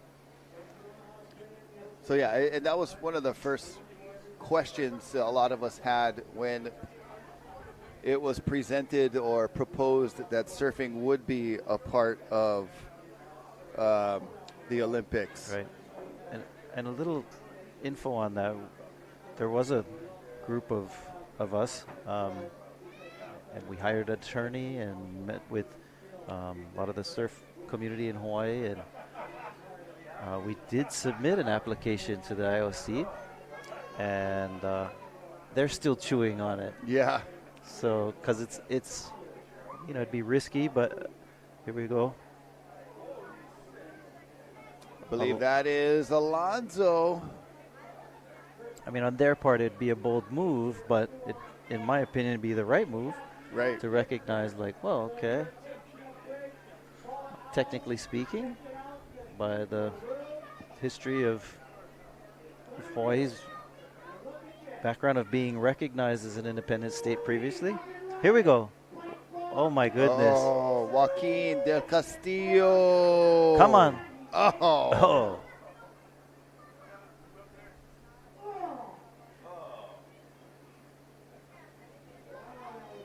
The whole beach was trying to will him through that exit. This is a wide teepee over here. Woo. Oh man, our photographer is just getting mowed.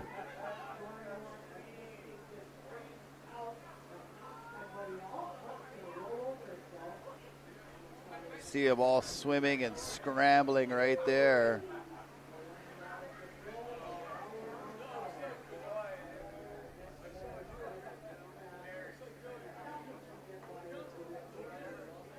They're trying to fish up the photographers.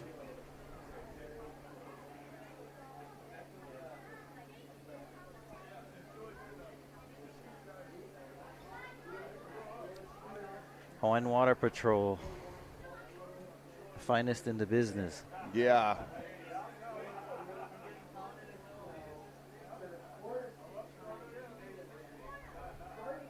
Wow, what a set of waves. That one kind of swung out pretty wide and ended up catching everybody by surprise. Now the lineup has to kind of resettle itself and reorganize. This was the previous wave of Cristobal de Col.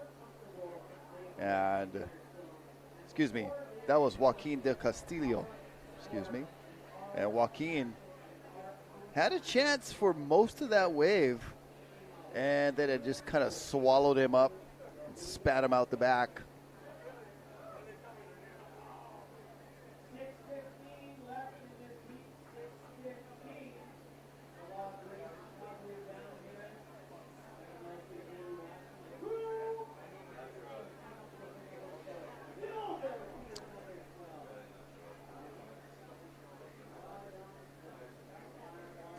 Speaking of Olympics, of course, great representatives from Hawaii in the Olympics. Of course, with Duke Hanamoku. A lot of people don't realize his siblings were also medaled Olympians as well. Yeah. And it wasn't just Duke that was the only Hawaiian that was winning gold medals and silver and bronze medals in the Olympics, but there were several others. Pua Kealoha, and there's a whole crew of Hawaiian watermen that went to those Olympic Games in the early 1900s and dominated.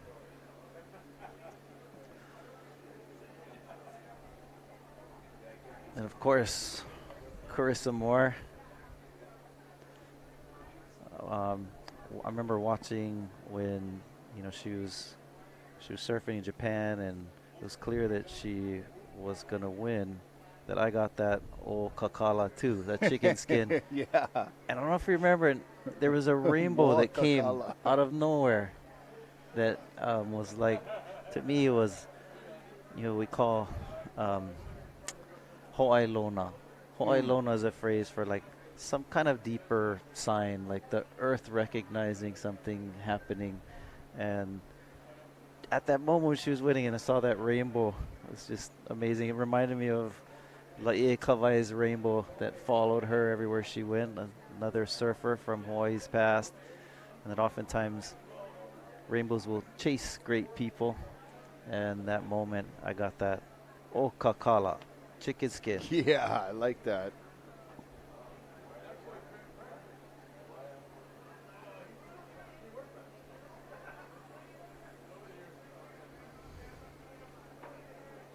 Well, the Peruvian team has got a couple more chances here. You can see those waves stacking up beyond the competitors. They're stroking out to try to see if they can have a chance at more high scores before this heat is over.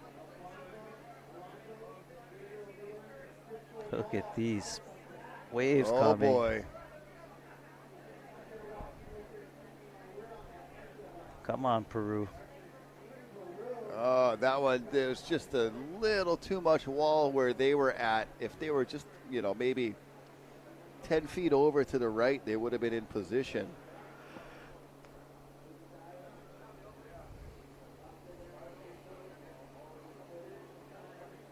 Well, you had your mom come down and pay you a visit, which is pretty cool. My mom's been watching all day long on TV.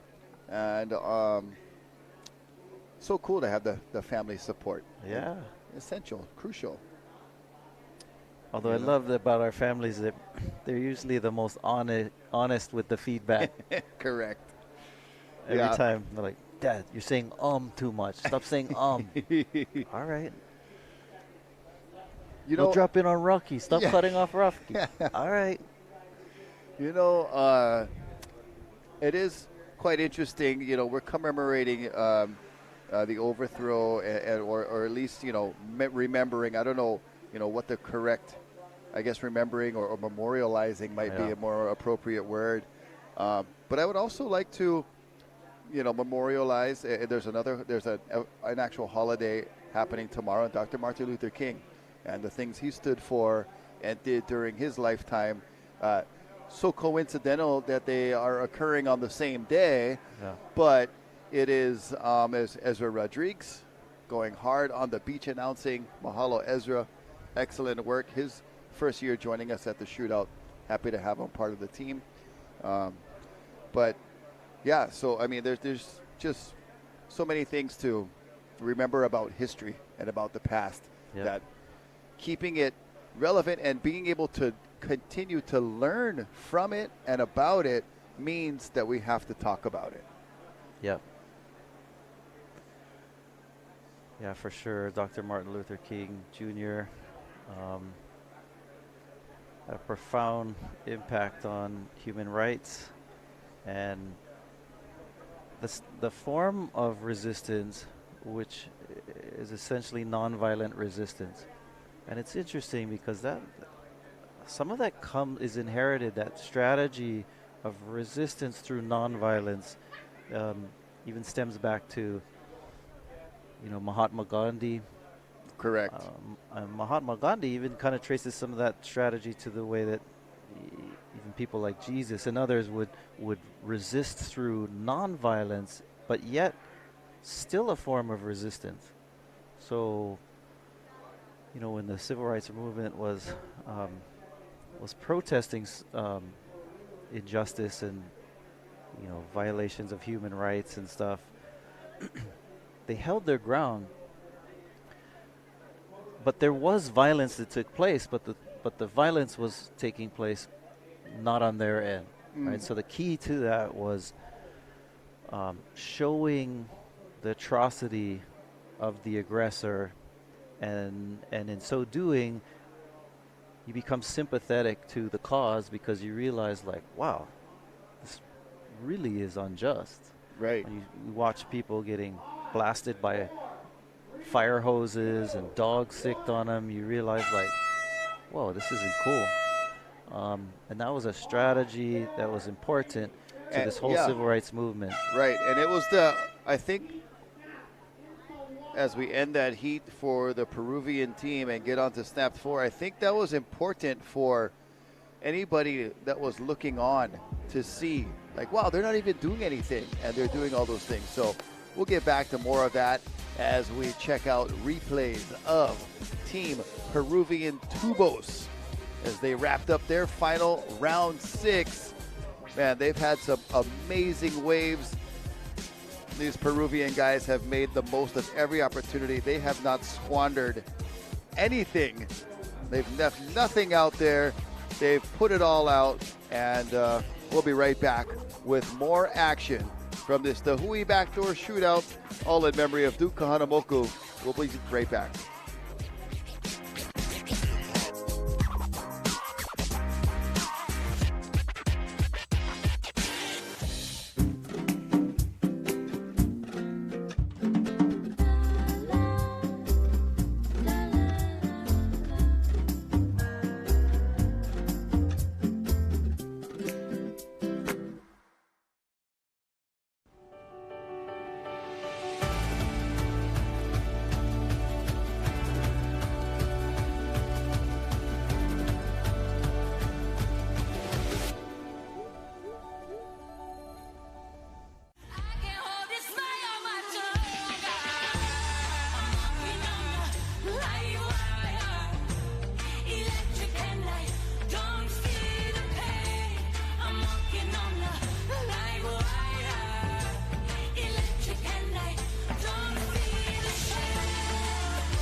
Oh, yep. There we're looking at Tower 27 right there, rock pile. Shout out to all of our city and county lifeguards that are taking care of the daily duties of beach and ocean safety for our beachgoers, surfers, and swimmers. You guys are heroes in my eyes, gang. And we got a lot of great wahine and kane taking care of our beaches these days. So mahalo, lifeguards. Thank you very much. We are back at the Hui Backdoor Shootout, where we are taking care of the commentary action of our surfers that are in the water right now. This team Snapped 4, one of the teams that has been consistently performing at a high level with Baron Mamiya, Mason Ho, Benji Brandt, and Parker Coffin. And we've seen all of those surfers get really good waves. We've seen Mason get some excellent scores. And they're in the water right now for their final round. And, you know, looking at the conditions, there's our Wahine team right there. Moana and Bethany hanging out. But we had the wind make a little bit of a threat early on in the day, but it has seemed to back off, and it's been kind of, you know, almost turning a little bit too to make it even more contestable. Yep. Backdoor shootout standards, as you know, are very high, and it was discussed earlier in the day, maybe if we run around 6, if it gets too blown out, that we'll do like an expression session. And then, you know, I think about 5 minutes after we said that, those exact words, Kala Grace gets a 12. So Yeah. it was like ultimate timing of, you know, us, you know, having any little doubt or question of the conditions. Kala just reconfirmed that we should keep this a scoring round. And yeah. And the fact that the conditions kept, stayed with us, maybe Uncle D was holding the wind back so his nephew could keep that 12-point ride, because we were talking earlier about if the conditions deteriorated, out of fairness to all of our competitors, we would turn this 6th round into an expression session, which would negate that 12-point ride. But we're already, halfway through round 6, and waves are still good. Yeah, it's still looking good. You know, the coconut trees are telling us that it's only light winds. Yeah. We saw a glimpse of Tower 2-6 at Ehukai. Our lifeguards taking care of that very busy stretch of beach. Mahalo. Thank you very much. Rocky Cannon, Isaiah Walker back with you live here to take you through the rest of this round. You know, we are experiencing, like a lot of you around the world, the nation, you know, this very high surge in number of cases that we're seeing with the COVID that's running around rampant.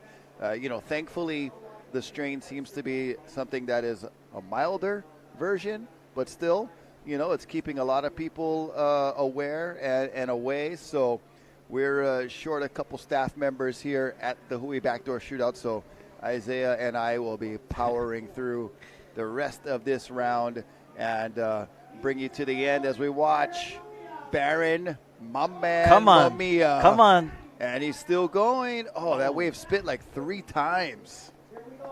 Oh, my gosh. Mace. Ho Mason, as his name would read at the DMV. Ho! Yeah. Sick. Ho Mason, as his name would read on a classroom roster.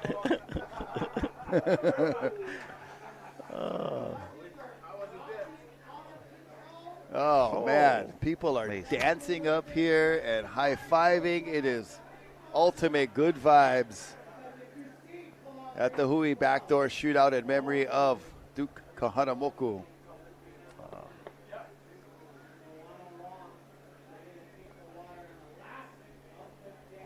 Love it. Oh, Mason. Proud of win. Poo in.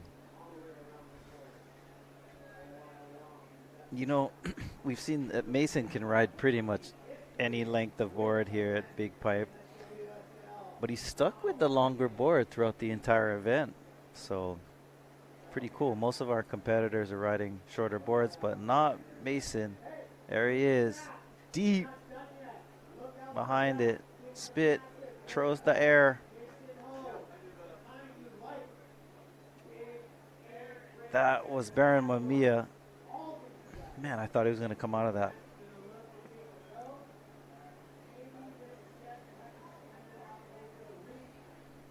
So team snapped 4. If you haven't seen the surf film Snap 4, go check it out. A lot of action. Mason is one of the last in the progression of the film. You know, usually they save the best for last. Yeah, and he the theory doesn't anyway. disappoint, man. Oh, wow. cool.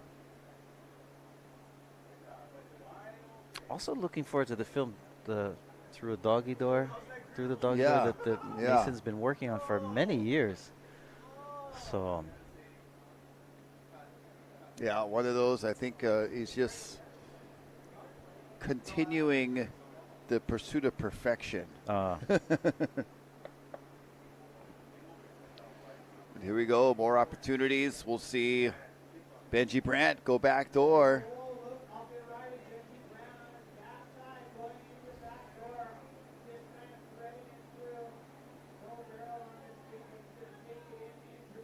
Yeah, he's going to take that back down to Hawaiian Water Patrol, get a ride back out. Possibly a little disappointed with his wave selection for himself, but plenty of time here. He's got a lot of good rides in this event so far. please. Oh, look at this bomb. Parker Coffin on a late one makes the drop. Oh my goodness. Wow. Not Parker coming out of was that. In the belly of a so beast. As steep, deep, explained, and but yeah, I agree. underneath. That was heavy.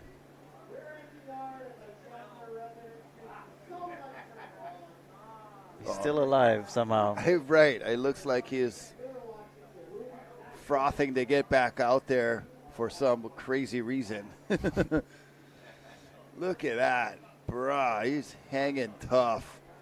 Just disengaged the fins for a second, and that's all it took.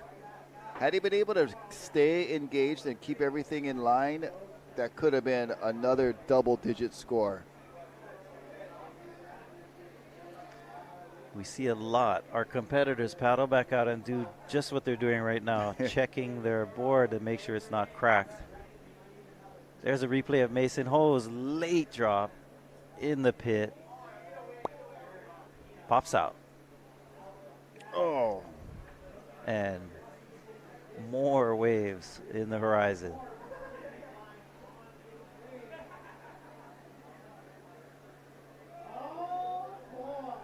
Ooh, Oh, mine beautiful surfed down. conditions. Yeah. There's Billy Kay, Kala Grace.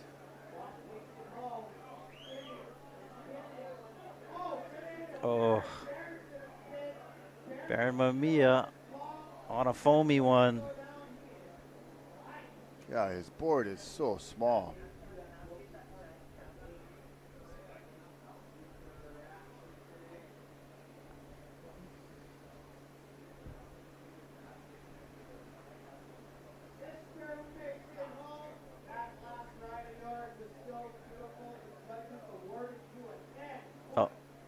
Oh, just heard from the judges' tower that Mason Ho's wave earned him a 10-point ride. Wow, here's Barron's last wave, just a quick one, but would love to see the Mason 10.0 if we get that queued up, because, you know, he's been kind of tickling the surface, or, you know, the upper end of the scale with the 8.5s and the 9s. And we'll watch Benji Brandt first and foremost, tucked into a beautiful pipe barrel.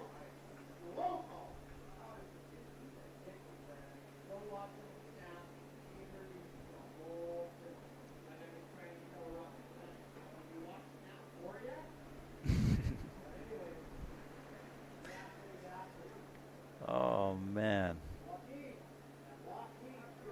This is a real treat, you know, not only for us, but of course for the competitors out there, just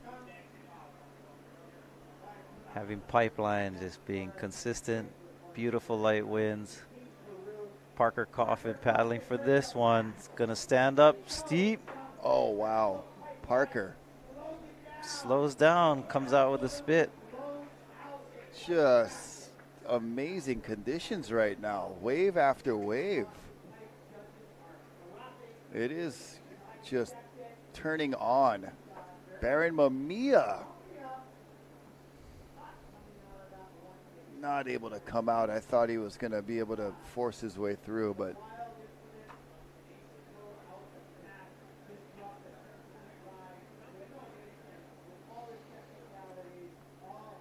it's a replay of Benji Brandt Pumping through that one. Disappeared, gone, comes out.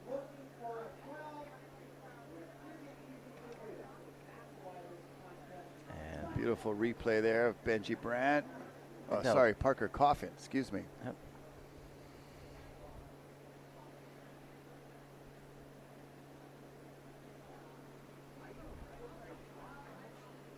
More waves coming in. You see them on your screen right there, stacking up. Mason Ho, the furthest surfer out on his little bit bigger board. He might have, in this team snapped for, he might have the guy on the smallest board, Baron Mamiya, and our surfer on the biggest board, Mason Ho, in one heat on the same team. right. With two different theories and approaches to surfing this wave.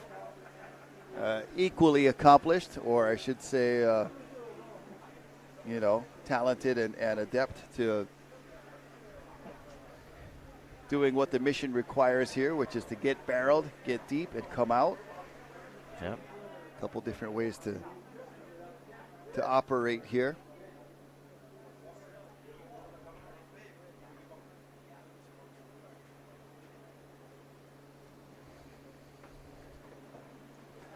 Yeah, it's cool. Everybody's just stoking around Claude. Oh. Claude Grace is kind of the celebrity up here today. Yeah, he's the man of the day. That's for sure. You know, that's the beauty of this surf break and you know, the wave here is itself just such a proving ground and can make a hero out of, you know, just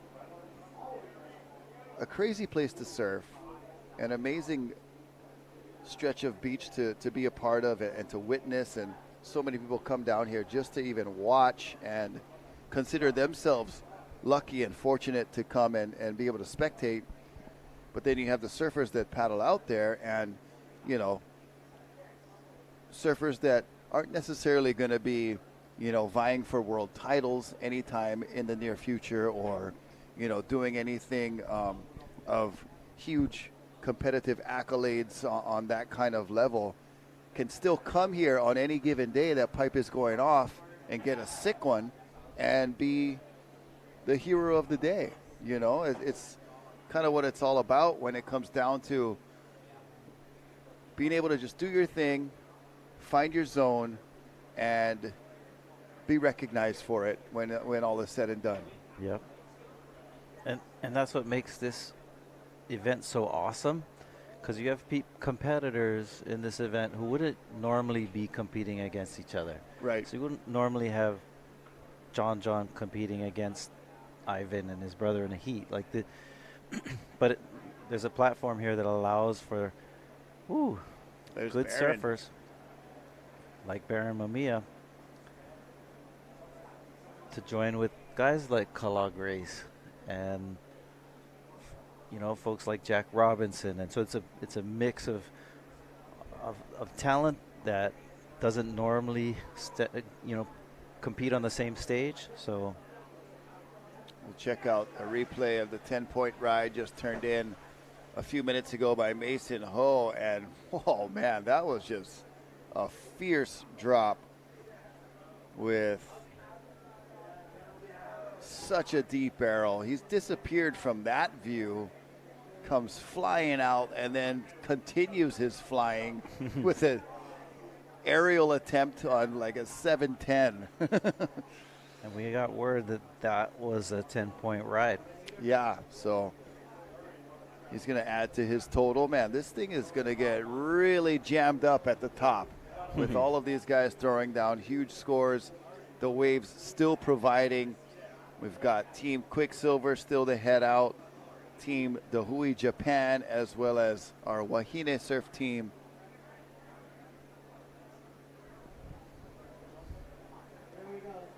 Another rider, Benji Brandt. Too deep.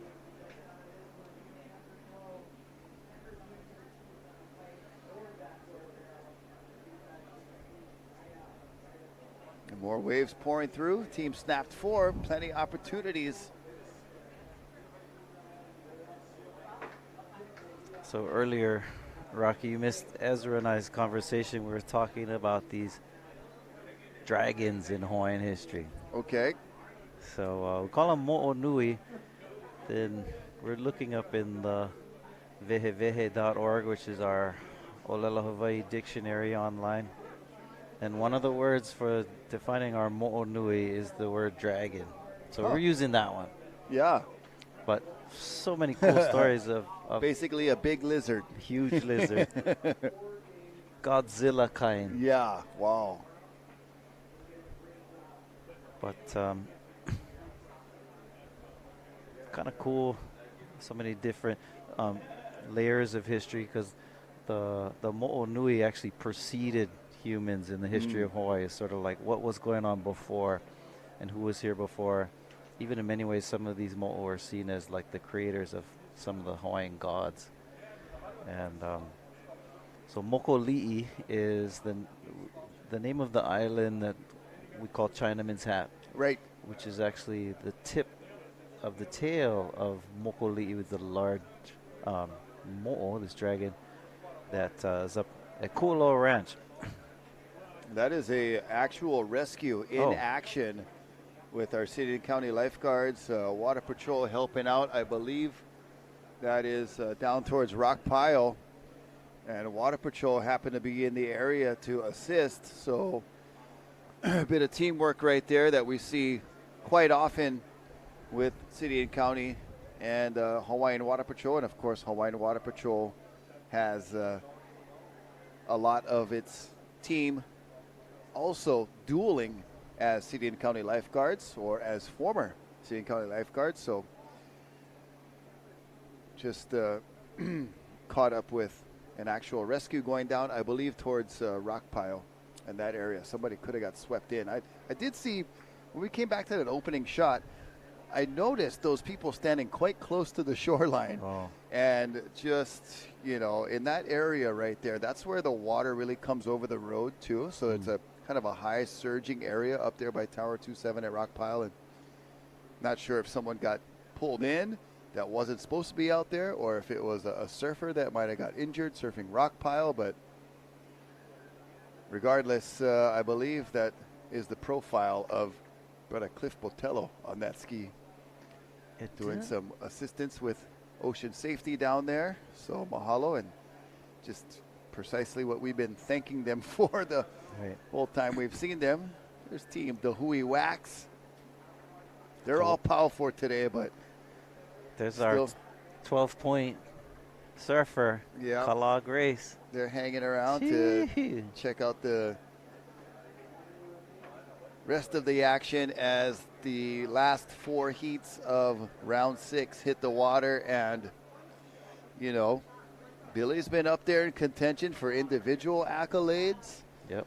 Kala got the highest point wave of the contest. You know, there's a lot that we have to sift through when we talk about numbers, amounts of waves that are counting, and the rest of the day with scores still coming in. I mean, Mason just threw down a 10 a couple minutes ago, so that's going to factor into, you know, he at one point we thought could have been in the lead, you know, with counting 4 waves, and then you take it down to 3 waves and it shifts around. So just to figure out who the top 5, top 6 performers are is going to be a lot of crunching of numbers. Which is kind of old school. This is how people get swept out to sea. Yeah, that's, you know, dangerous shoreline where anything can happen. And so for those of you coming guests to Hawaii and aren't ma'atu or comfortable around the ocean, especially on the North Shore, when you have a big surging wave that comes, first step, it sweeps you off your feet, right? Correct. And then the next one is it drags you out. Mm-hmm. And I know Waimea Bay is notorious for doing this, right? So lifeguards like to be preventative. That's what they tell you. You know, when you see the flags on the shore, don't go in the water, don't get too close. Here we have a rider, Parker Coffin. And Parker Great opportunity for him to get some knowledge at Pipeline. And, I was talking with Kainoa the other day of 6 sessions. One of them was an hour. The rest have been 30 minutes. So you're talking multiple hours of surfing Pipeline with no one else out, able to catch, almost any wave you want. I asked him, what do you estimate it or, calculate the amount of time or that would take, over a lifespan of just surfing pipe on regular days? And he was like, it's like 10 years Wow. crunched into these 6 sessions. And especially for, our Wahine competitors who, going out on a real crowded day, it's difficult to find the waves, find the spot, there's almost, kind of no mercy in the pipe lineup, if you will, that the experience are international competitors or guys like Parker Coffin, our younger competitors, our Wahine competitors, the kind of experience that they're getting by being in this event and being invited to this event is kind of incalculable because it's extremely valuable. Right. And I got to say, not any one of them are squandering their opportunity as well. Beautiful shot from the drone here. Looking down to your upper left part of the screen is where that rescue was taking place, just to give you some context. Down up the beach there towards Rockpile, that outcropping of rocks there, that's Keiki Point and Keiki Shore Break area. That's where you can check out keikibeach.com and stay in that beautiful Keiki Beach bungalow or the host of bungalows they have there. Our great sponsors that have contributed, and there's Hawaiian Water Patrol and our lifeguards heading back from that rescue. Hopefully everybody's okay. Haven't heard any sirens, so that's a good sign.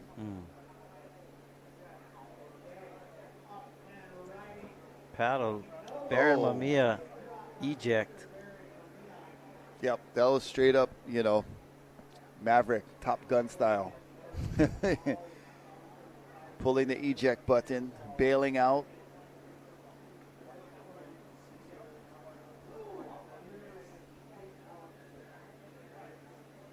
Free fall, pencil dives. The idea is to get under the wave and pop out the back.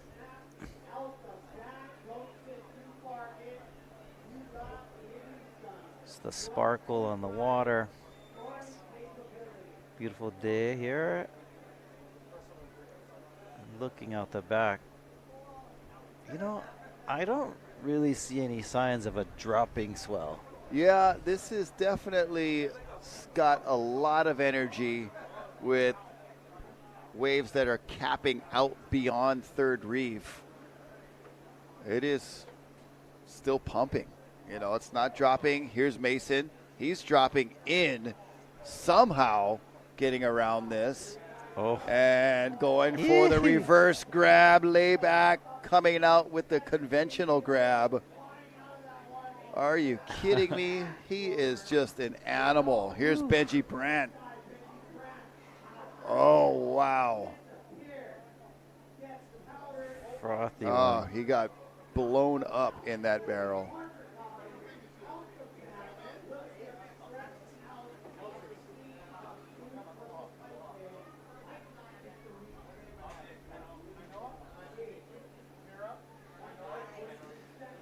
What I noticed is as soon as our ladies entered the water, that set just came in, and I noticed throughout the event, every time our Wahine went out, they brought mana with them, and it's like the ocean seemed to perk up every time they hit the water.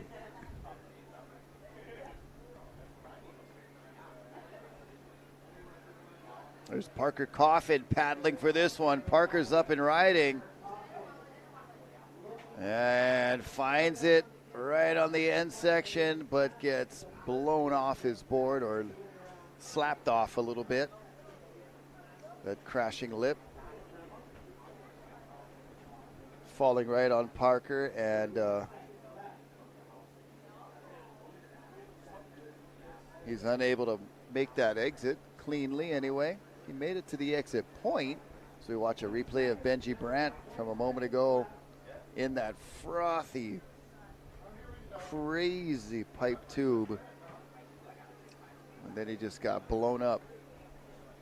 Mason with that reverse grab, just leaning into it. 3, 2, 1.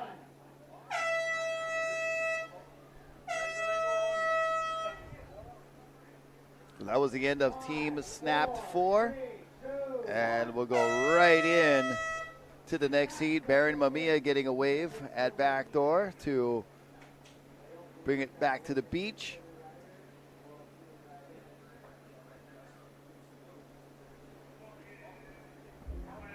There's the beautiful scene here at the Bonsai Pipeline for the Hui Backdoor Shootout. Mason with a 10.0 on this ride, adding to his total, cracking the double digits. He's had some 8s, some 9s, those kinds of scores, but that's his first score in the double-digit range. Parker Coffin had a couple. He had a wipeout prior, but then he found a beastly, beautiful spitter. Benji Brandt stayed busy, was able to thread through this beautiful pipe wave. And Team Quicksilver will be up next as Parker Coffin for Team Snapped 4. Got another pipe barrel. We'll be back with more action for the Hui Backdoor Shootout. Team Quicksilver on their final attempt coming up next.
We are back here at the Hui Backdoor Shootout for the round 6, heat number 6 of Team Quicksilver.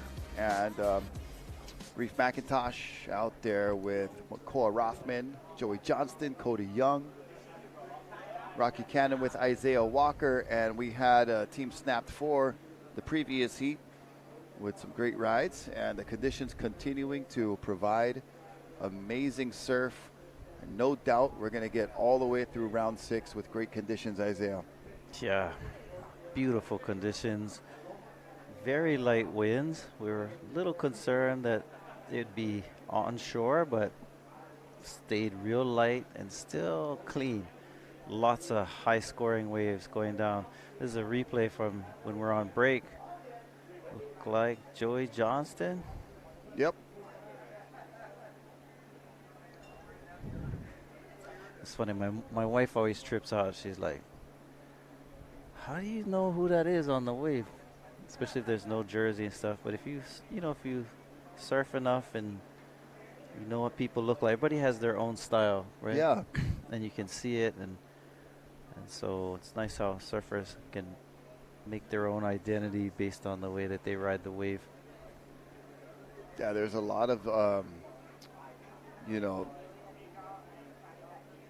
ability to just introduce your individual, maybe your style or the way you use your hands, the way you position your feet, all those little nuances that make up your individuality on the board, on the wave. And there's guys, there's people that look similar to other folks, and sometimes you're like, oh, that's the kind. Oh, wait, no, that's the kind. Yeah. And then, all these guys that are sponsored, they got the stickers on their board, so we always look for those kinds of indicators too. But it is such a cool sport that is kind of a mix of a sport and an art. That's why I said sport. And, sometimes you wonder, the lines get a little blurred of sport versus art when you talk about surfing. Here's my personal feeling. The goats of our sport have their own distinct style. Mm-hmm. Here we go. Joey Johnston. That's Joey again. Yep. I mean, guys like John Florence, for example. Nobody would have, come up with the idea of standing the way he stands. It's very unique. He's got his arms down on his side. Yeah. Whereas for years, most of the, especially, the era of, say, Tom Curran and even Derek Cole. Right. It's kind of the signature, hold that back, elbow up a little high, and you kind of like had certain ways of holding your hands. Joey on the replay. But then you have individuals that, talking about John Florence, how his style, letting go of the rail too. That's something that becomes a little more popular recently, and guys like Andy Irons, Bruce Irons, and of course John others and others picking up and building off of that. But I love Mason Ho because he definitely has a unique style. I mean, the way we saw on these waves in his last heat, leaning forward, doing laybacks, definitely contributes to your personality translated into that art and your expression of the wave as your canvas. Yeah, I got to tribute another Hawaiian surfer when we talk about backside no grab was none other than the goofy foot Marvin Foster doing no grabs right here at Backdoor was really instrumental in that type of surfing and the Good style. one. Very recognizable as well. Right, love that. Also, we're talking about the backdoor shootout, but for years, most surfers didn't really want to go right out Correct. here. To me, guys like Dean Kealoha stand out as pioneers of not just going right, but pumping. Yeah. You watch these old Wave Warrior videos of Dean Kealoha pumping through these backdoor drainers and off the wall. Really just set a new standard for what it meant to go right out here. Yeah, and most guys at that time, you know, and we talk about tube riding in general, most of those guys were just point and shoot, which means you pull in the barrel, pick a line, and you don't deviate off that line, if you will. You know, whether it was equipment or skill level or whatever was contributing to, you know, the inability to pump in the barrel, as you were talking about. But I feel like, you know, Dane and those guys were like, other Hawaiians were the ones that were introducing the concept of maintaining or potentially building speed while inside a barrel, which was not really done before. Yeah. There's Keala Kennelly psyching before her final round 6. The Hui Backdoor Shootout performance.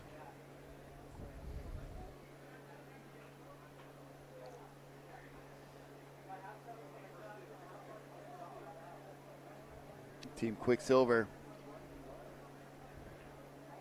had one of their team members have to bow out due to injury on a day there was no contest. It was just a day that was called off, and Zeke was surfing. We're talking about Zeke Lau, and kind of got the fin right back under his eye. So he's taking a break, gearing up for the next pipe contest on the 29th. And we hope he's getting well. Look and at this wedge paddling deep. Oh my goodness.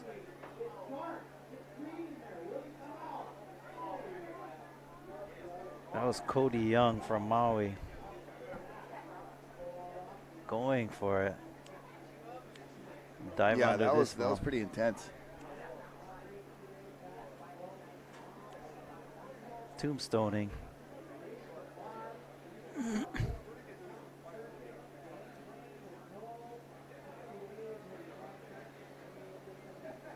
Replay on that late drop, pulls in, doesn't get his line high enough to project himself toward the exit, and it's just so fast and deep. Oh man, that was going to be a hard one. Beautiful angle looking into the barrel from that jet ski camera.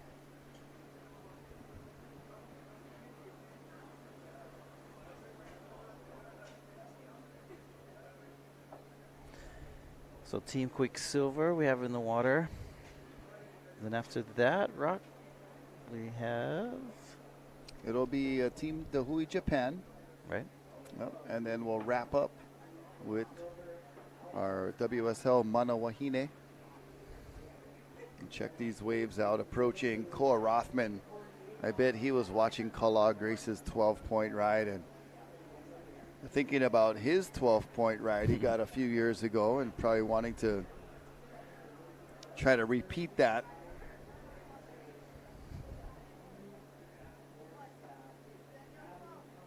And Koa having a look at that one, but says, no way, I don't want that one. I'll wait for a better one, but that one, wow. Looks like it offered quite a bit. On the outside, that looks like Big Reef, McIntosh. And Reef is slotted, coming out clean.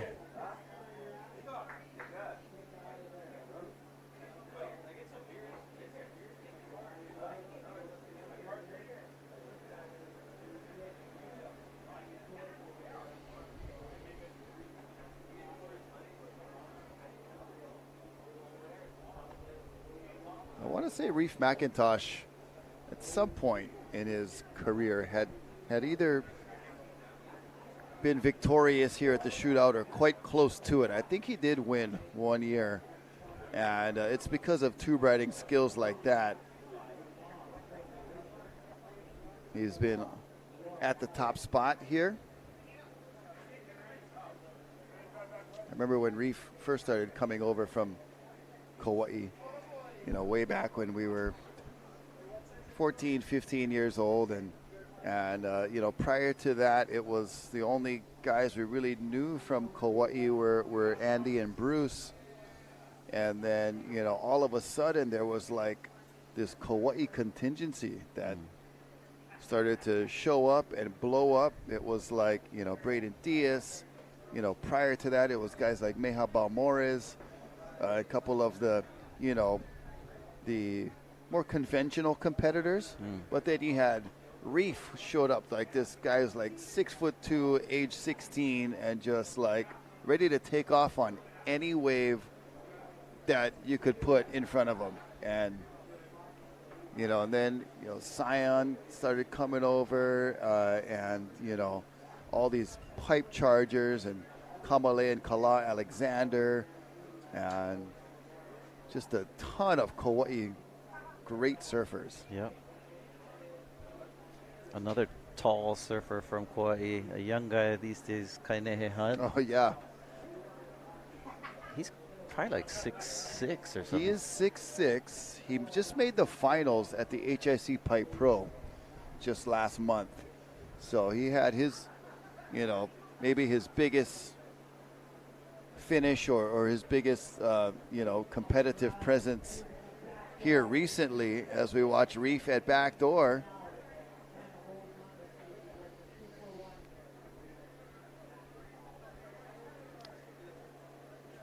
Kaine is good friends also with Ku'io Young. I don't know if you know Ku'io. But I used to go to Kamehameha schools and was on our surf team. Reef. Backdoor in that one. There's Rory Russell, there's a name. Pipe legend. The dog is here. That is Rory Russell. That is Rory. Oh. Sporting the Lightning Bolt. Lightning Bolt shirt. There's oh my some goodness. great images right there. And Rory Russell, Willie Grace. If you don't know, Rory Russell, in the era of Jerry Lopez, it was Jerry and Rory. Yeah. And both with the lightning bolts and charging here at Pipe, and showed us all how to do it, really. Definitely laid some groundwork and what was possible, you know, on these waves. And then also getting to the equipment design to even further what was possible. You know, just so much pioneering, and I believe that surfing in itself has just come so far from when it started. You know, might possibly be one of the fastest evolving sports or recreational activities. Even the Groms are stoked. The Groms are frothing. Look at them. They're just so happy to be out and about, hanging out. The Volcom House. We call that an all-ager rager.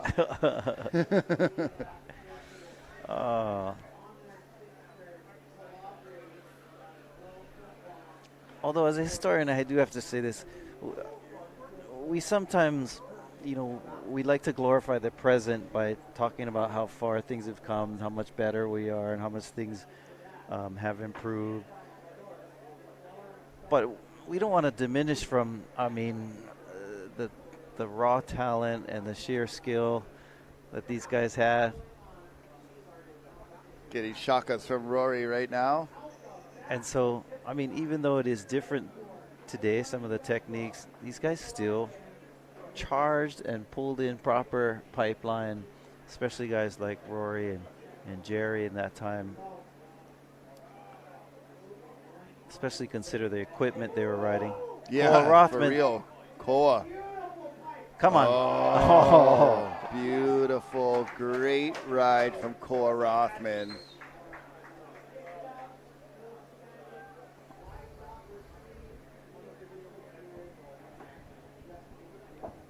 Amazing. Yeah, just beautiful waves, great positioning, technique, skill, all there.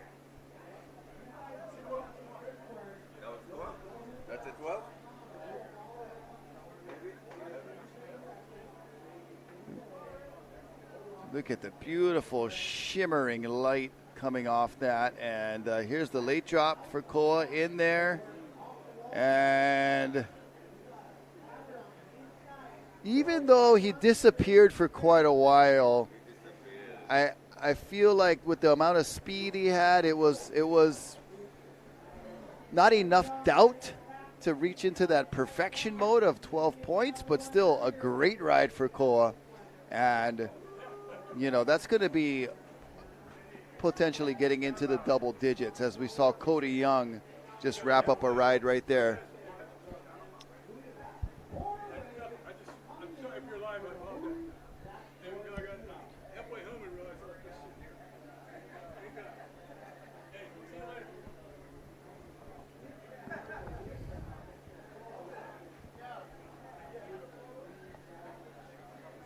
Right. Mick O'Brien checking out the action here. Uncle Tim Shanley cruising over here too. Got all the elders hanging out with us. Cody, very nicely negotiated there.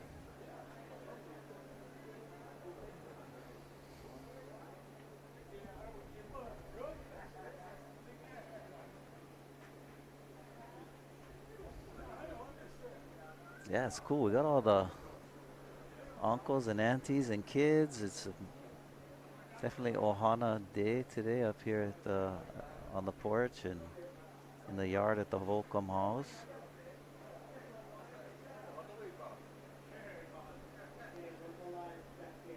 Here we have some waves approaching the lineup. Competitors. Yeah, they're on the move. They see these waves. They want to get in the right position. It looks like could be Cora Rothman again. Might have been Joey Johnston. Little tricky with this angle looking into the sun. A little bit backlit. All you see are silhouettes. Oh. So Cora Rothman gets into the double digits. You know, prior to that, he had 6s and 7s, so that'll definitely help his campaign. Getting a 10-point ride. So here's my question that I'm trying to think through, and maybe you could help me out with this. So I'm guessing when we get a 10-point ride in this event, it's kind of like almost a normal 10-point ride. You know what I mean? Like that wave that Koa had could have been a 10 in a regular event. He was gone. It was impressive. And then if you get something that's spectacular beyond a 10, then that's when we start going 11s and 12s. Right. Or is a 12 a 10? And then it's just, I mean, what's your thoughts on that? That's a great question. You know, and I feel like it probably is more of the former, because, of course, Kala's wave would have been a 10 at any other surf contest here at Pipeline. Koa's wave, this is the tricky thing.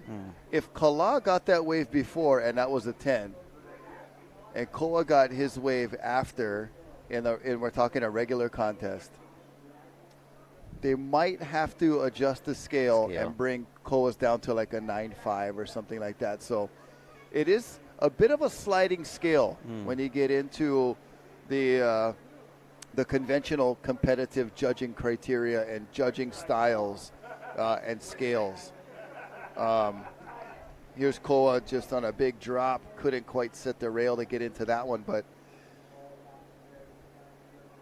you know, I think this Hui Backdoor Shootout scale lines it up pretty appropriately. Yep. You know, where you can still have a double-digit score that's not perfect. I mean, that scale is interesting because let's see the replay here. I think this might have been Koa's last wave where, you know, he must have seen or felt something that wasn't going to allow him to, Come on, to Cody. get in that barrel as we watch Cody Young.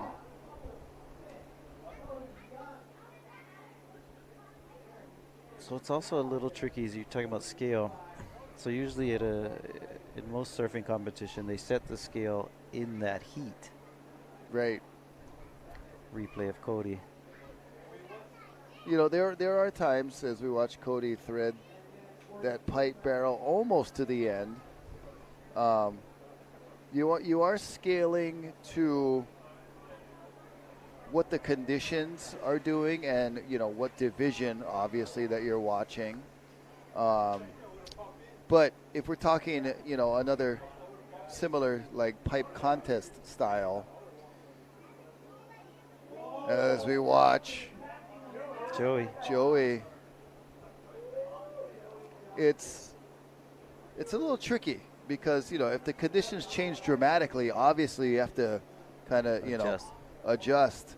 But in this setting, the scores from the morning and the afternoon are competing against each other. Yeah. In a conventional event, you surf that heat, you advance, it's on to the next. And so the same scores aren't necessarily being counted for or against you from a previous heat. So it is quite different, and you raise excellent points. And I think that's why it's important, like, when they run the event, that the waves are good. Yeah, like, right. Spectacular. Because if you have one day where it's like spectacular and you hold the next day where it's like, there's replay. He's kind of on a roll right now. Yep. Yeah, and especially in the particular round where, you know, we have 8 teams. You know, it would be unfortunate if, like, the first team goes out and the waves are epic, and then the last team goes out and the waves are crappy. Yeah. You want to try to prevent that as much as possible, and that's what's always, you know, being monitored are the conditions, heat by heat, to make sure each heat has, for the most part, as much as we can control, the most equal opportunity. Yeah. But, you know, Kala's wave was incredible, and Koa's wave was quite incredible. But I think it was, you know, Kala being a little deeper, disappearing for a fraction or a second longer. Hank photo right there. And also Kala's drop. When he was off balance, you know, going into it like just so steep. Koa much more casual into it. So I think that was, you know, some of the slight subtle differences between those two rides in comparing a 10 and a 12, you know, both by frontsiders. We did see Mason get a 10, you know, on his backhand, and our last 12 we saw was by a backhand surfer, Keito Matsuoka, a couple of years ago. So, you know, there's a couple of, you know, many different ways to get a 12. And, you know, we've seen a majority of our 12s here at Pipeline. Not so much the back door. Great drone shots looking down at the reef. You can see where the sand and the reef differentiate themselves, and you can see some of those holes in the reef, those caverns or caves. Notorious reef here at Pipeline. Got our drone operators doing a great job. I think they prefer pilots.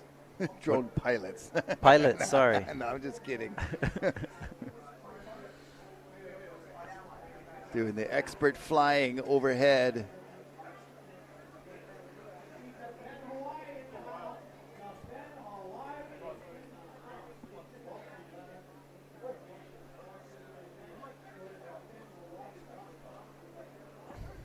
We got MJ and Pat doing the pilot to co-pilot drone operation.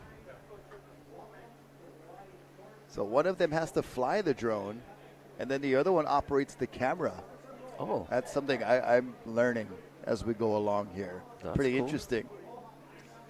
That's why the shots are so good. I'm like, oh, how can he fly, do the camera, all that? But it is a two-man operation. Great job, guys. You guys are killing it. As Reef kicks out of that wave. Not one of his best waves of this heat, but he has some really good rides. Couple at pipe and one at backdoor. Just about 6 minutes remaining in this Team Quicksilver heat. Oh, beautiful waves.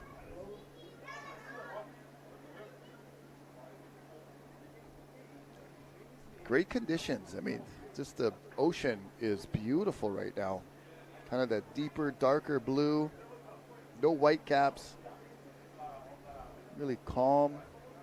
The winds have been very forgiving. Indeed.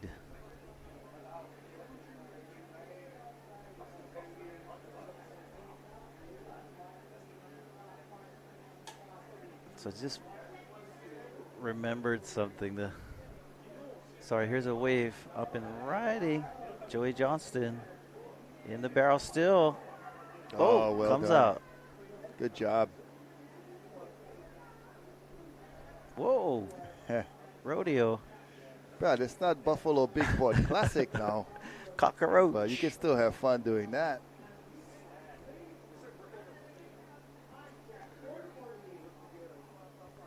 So I'm sure there's many stories that I left hanging, but one of them that I just remembered, I was talking about in Waikiki, where Duke Hanamoku grew up in Kalia, Yep. Waikiki. How my grandmother, Abigail Kaeho Kalani, when she was a little girl, she lived right there in that corner on Kalia Road and right by Duke Hanamoku Park there. 4.5 acres beachfront property. Oh, nuts. It was condemned by the army, and so if we still had that land, I'd be a much richer person for sure. But sadly, they gave her $2,000 Oh, man. for 4.5 acres Some land. beachfront property, which she ended up using on just attorney fees to try and fight it in the courts. But so I have some sympathy for our Kanaka who have generations of struggle with trying to remain on the land. Yeah, it's hard. You know, sometimes we have folks who want to come and, stories of guys like our Facebook friend Mark Zuckerberg and buying up large tracts of land and stuff, but Yeah. our Hawaiians just trying to hold on to what little we have. Yeah. Try to stake a claim, find it, and hold on. Right here, holding on. That is Reef McIntosh grabbing the rail, and oh, man. Cody Young on the outside. He's going backdoor.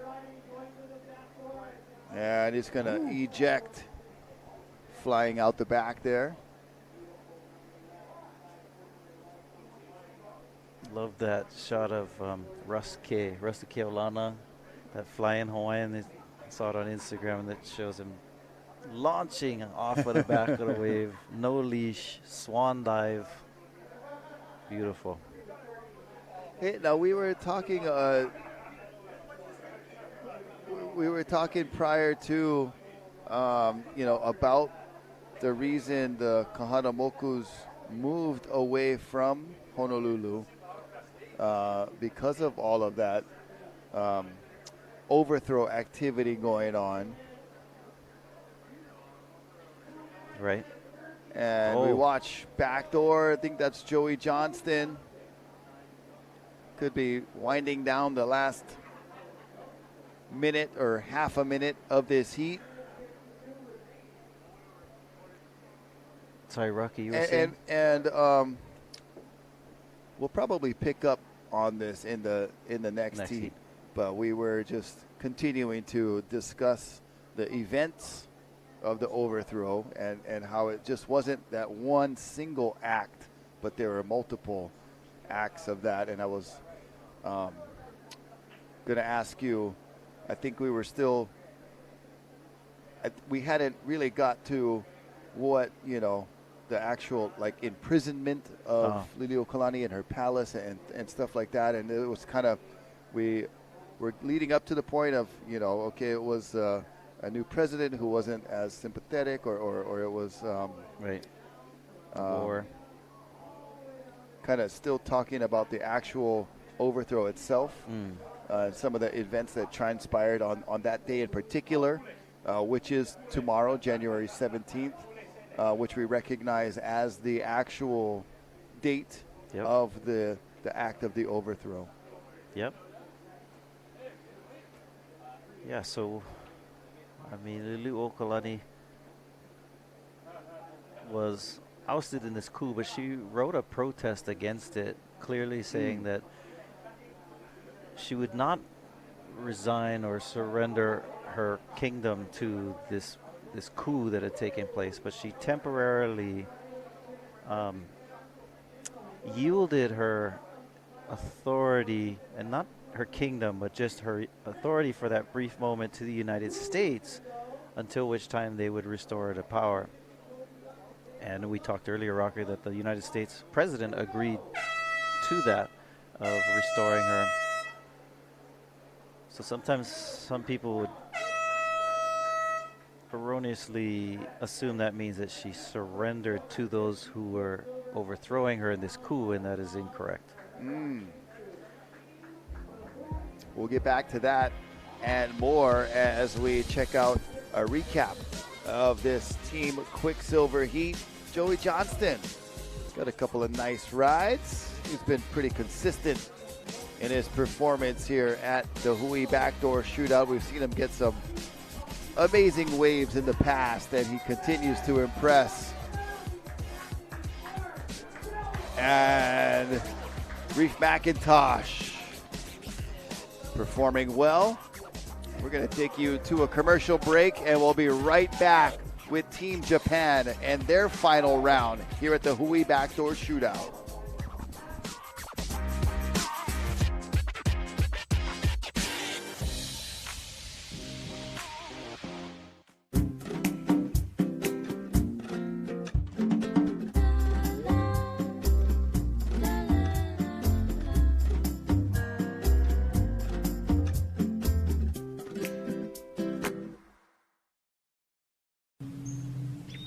Got a large, long period swell heading towards the Pride Islands this weekend. 40 to 60-foot faces and exposed spots.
Check out the drone shot right here at the Hui Backdoor Shootout. Welcome back. Those of you watching on surfline.com or thehui.com, we thank you for joining us. It's been a great 4 days of competition, 10 days of being on call, getting up, checking it early in the morning, waiting for that on or off, go or no go, and check it out. Here we go with Team Hui Japan. Little backdoor wave there for Ryaru, but this was Daiki Matsunaga at pipe. And I believe I might have heard correctly as he goes for a spinner dolphin kick out. The Hanapa'a Mahi Mahi, but Daiki Matsunaga, I believe, got a 10. So we've been seeing some 10s go down. It's been double-digit Sunday for us here on the final day. Oh. And Daiki Matsunaga again. Great work by the Japanese Goofy Foot. Rocky Cannon with Isaiah Walker bringing you this live action from Bonsai Pipeline. If you're on the East Coast, thank you for staying up late with us. It is almost 9 o'clock for you guys. Ah. And if you're on the West Coast, just a couple of hours ahead of us, we'll say good evening to you as well. But check this replay, Isaiah. Yeah, amazing. I mean, he's got 2 good waves in this heat. That one was cool. You see how he had to ride over the foam wall, the last part of the section, climbed up, almost lost his footing, but stays in there. He's got the Magneto helmet on. That's what it's called? No. Oh. But, you know, Magneto from X-Men. Okay, yep. That's the helmet, anyway. Yeah, it's kind of got that, that also like the cheek protection, I feel like, you know, full total head protection. Which is smart, because, I mean, to get knocked out, you know, somebody crack you in the jaw if you hit the reef, so maybe it protects your jaw from that impact, too. Yeah.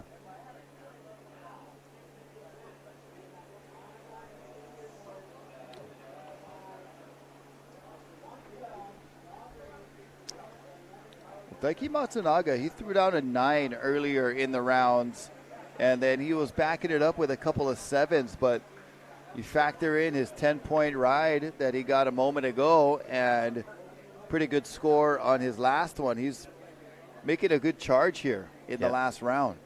Everybody kind of knows this is their, and I feel like the waves have provided for one, but also that the surfers starting to feel that sense of urgency a little bit, you know, being the last round, last chance to perform. There's Daiki Matsunaga's 10-point ride, and just beautifully done.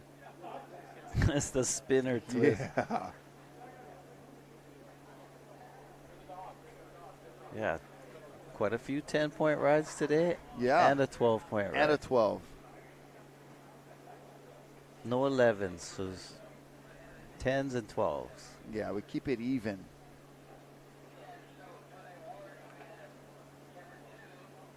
That is just an amazing thing to watch, how the kahanalu, the body surfing.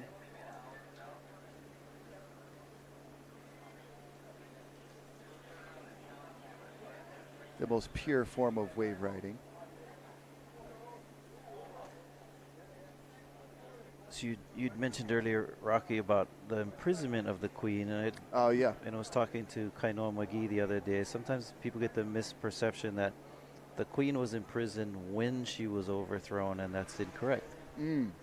So in 1893, she wasn't imprisoned, but what happened was that these insurrectionists that called themselves the Committee of Safety used U.S. Marines that were stationed in Honolulu Harbor, and that was their way of kind of showing force. I was going to say, you know, because there had to be some entity or some soldiers, if you will, on the island to carry out this. But they're real sneaky about it, because they knew that legally they didn't have the backing to use the United States military in this coup of theirs. So what they did was they said that, well, American lives and property are at stake. So here we have a rider going backdoor, Shinpei. I think that's Shinpei Horiguchi.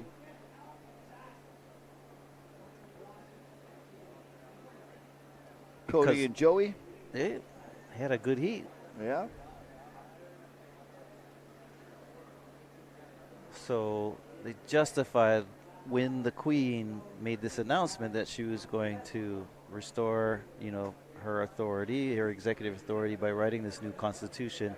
These guys got so threatened, and then to justify asking the U.S. to come in and get involved. Here we have Shinpei on that last one. So to justify their actions, they said, oh, well, American lives are at stake. Like, because she was trying to promulgate a new constitution, that somehow they were at risk and they were threatened, so they needed the U.S. to intervene on behalf of American citizens' behalf. But in reality, they just wanted to show force and intimidate the Hawaiian monarch and their forces, their security. To here we go, rider up. That might be Ryaru Ito.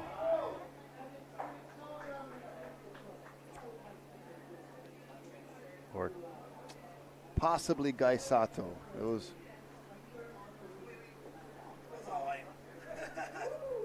Good. Hello. Yeah. Yeah. Right. Okay, so when she was arrested, sorry, we'll finish up the story real quick. So when she was arrested, that was in 1895, and it was for something different. We have a paddle here, deep one. Oh, wow. Not coming out of that one.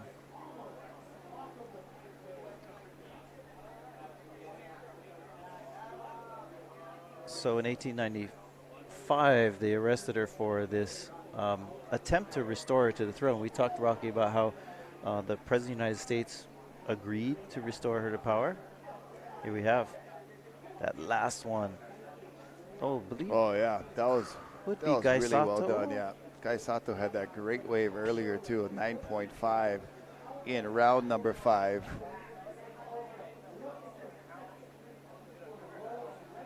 Oof, some white water.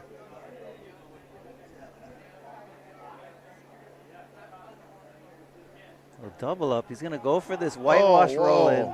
Oh my Is he goodness! really going on that? Look at this outside wave too, pounding. My goodness. Whew.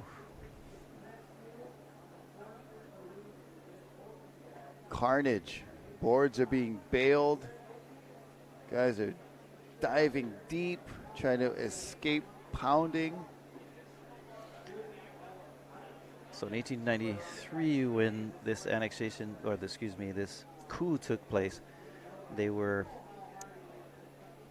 the United States government, through the president, as we talked earlier, didn't sanction this. The admonition was to restore the Queen, but these guys refused to back down. They called themselves the Republic of Hawaii, and then they were the acting government, so-called acting government. It was these insurrectionists. But 2 years later, in 1895, some Hawaiians like Prince Kuhio were like, why are we just waiting? Like, let's do something. So they attempted to restore the throne through force. So they tried to sneak in some guns from San Francisco. The plot was fomented. Somebody blew the whistle on the incoming cache of guns, and so it wasn't as successful as they had hoped. And as they arrested these Hawaiians, they eventually arrested the Queen and said that she was like committing treason against her own government, because you gotta imagine the mindset here that the game they're playing is that they wanted to position her as the insurrectionist, and it's clearly the other way around. Yeah. So they threw her in prison as an insurrectionist to the government, which is bizarre, and where she was placed in house arrest. So it's kind of a crazy story, to be Yeah, honest with you, it the way the is. whole thing comes down. So I'm Yeah, gonna we're gonna, step in. Think we have a guest. Yeah, we have a guest come in from Defend Hawaii, and he's going to come talk story with me. Okay. Yeah.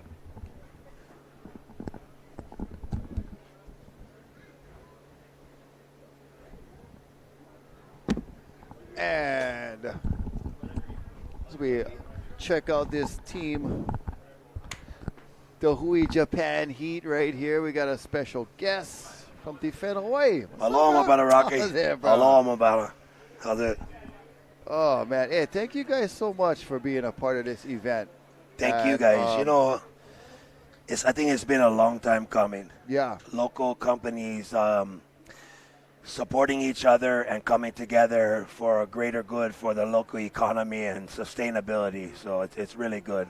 Yeah, and you sporting the shirt, which I love, and I have mine too. And everybody can get these shirts online. They go to support the Hui Club membership and all of the great events they do around the community here on Oahu and around the state of Hawaii. Yep. And, how did you come up with the concept of Defend Hawaii? Well, back in the day, it was a friend's concept, and for us, we kind of grew over the years. You know, we came from a mixed martial arts kind of background, and we've evolved, and we're just more community-based. Our focus is Defend Hawaii. That means everything we do, everything we sell stays right here in the community. Right. Whether it's a T-shirt, a hat, or whatever. I have local employees, local designers, local printers. Everything we say is local. So if you come in with a concept and you buy a shirt that says Aloha or Hawaii on it, you really need to do your educational and let the buyers know, hey, because it says Aloha or because it says Hawaii on it, doesn't mean it's from Hawaii. Correct. Doesn't mean it's locally grown right here. Correct. So that's where we're at. Mahina and Eddie reached out to us and said, hey, let's do a collaboration for this event. They sent me a design. You know, I thought it was cool, and I said, you know what? I'm going to go old school gangster on this thing. And we came out with this design, and it's been firing. Everybody loves it. It's kind of like the Backdoor Shootout. Two strong local companies coming together, and we'll thrive. If we stay local and we thrive, this is our economy. This is where our keiki are. This is where our kapuna are. We have to stay together and support each other. Yeah. And then how about some of the surfing you've been watching, bro? You've been bro. pretty impressive, man. Of course, we're going to support our Hui guys, but hey, the waves today have been unreal. The first couple of days we came out were unreal. This is Backdoor. Yeah. You know what I mean? It's synonymous. You know, you come out here, look at this. Look at this. Look at that pipe. Hole in the barrel coming out. See, that's what I'm talking about. You sit right here and you see waves like that, and it's like, that's how we go. And it's like, this is Hawaii. There's no other place like Hawaii. Yeah. So where can you guys got like brick and mortar stores? You got spots where you sell? A lot of our local. We have Town and Country. Okay. Town and Country is one of our biggest supporters. Okay. Ryan Sugihara. I know brother Ryan. Yeah. You know, they're locally owned. They're locally operated. That's the kind of people we want to work with. Yeah. And you know, you can find our stuff over there. You can find us on Oshima's on the outer islands. Okay. Big Island Oshima's. Maui Oshima's, Foam Company, and then we have a local store in Kaneohe called No One Store, and online, defendhawaii.com. That's where it is, defendhawaii.com. 2022, we're getting together and we're doing more local stuff like this with Daniel Mana'ai, sustainability, all that kind of stuff. We just want to partner with the right local people to provide that economy that we need. You know, we're not sustainability over here. We everything comes from the mainland, right? Yeah, I was in the store the other day, and I'm like, I got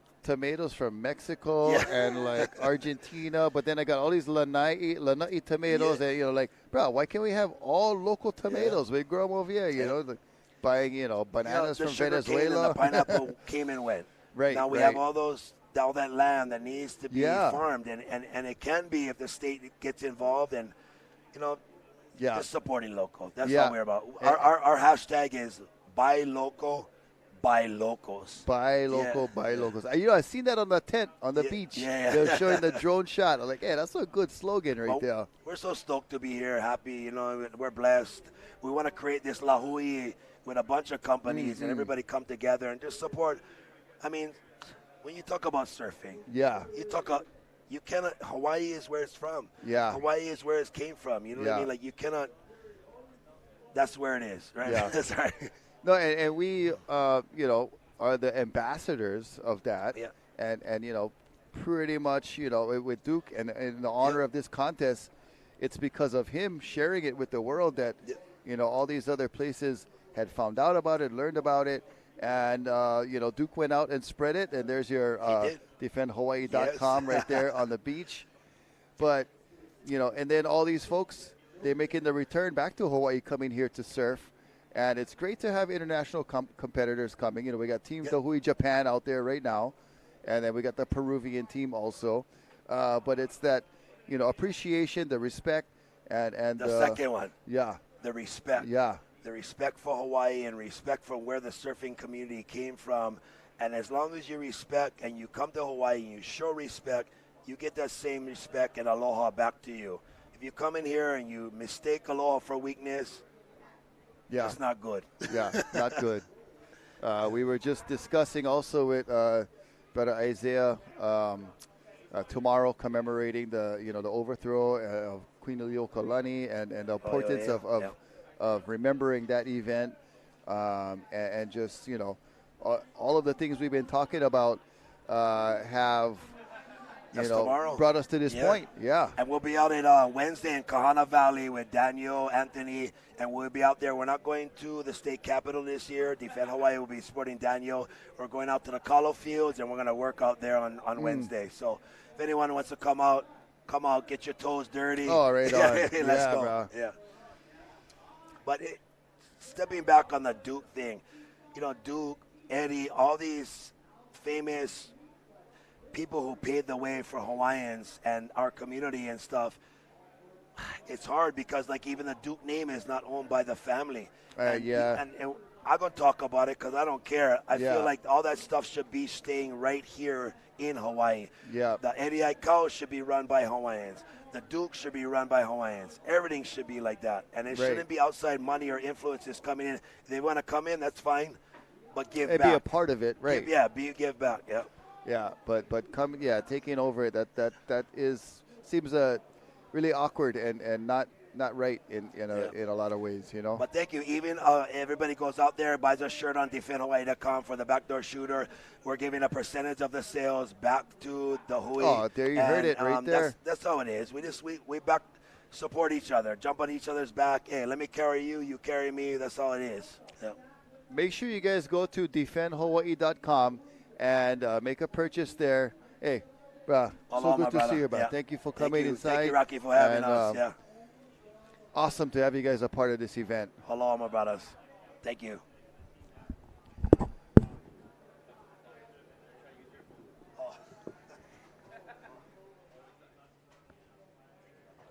Hey, thank you, bro.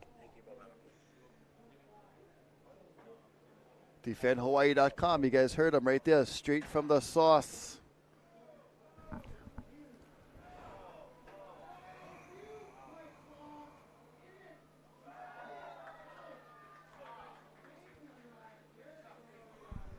Choke action out there. DefendHawaii.com. You guys go check out the website. Make sure you purchase some apparel and get some stuff for you and your ohana, because it's for a good cause. And you heard it right there. The message is all right there. It is for the community, keeping local money in the local hands, and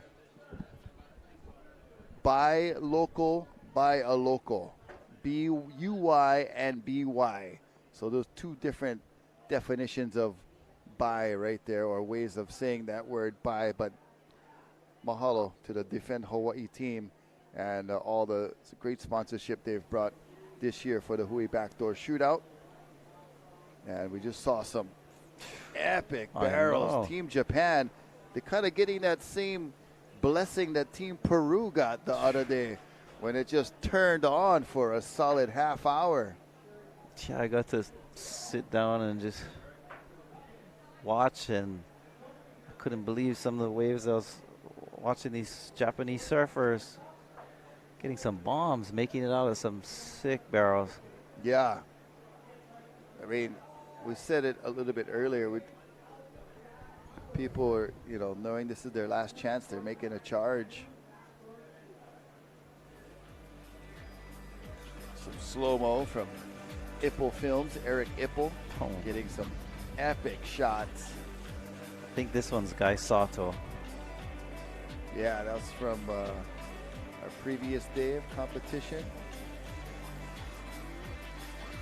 Maybe from round 3 the other day. Those water shots just make the wave look so incredible. The size, the intensity. Looks like Billy Kemper on that one. Steep, deep underneath. Oh, yeah.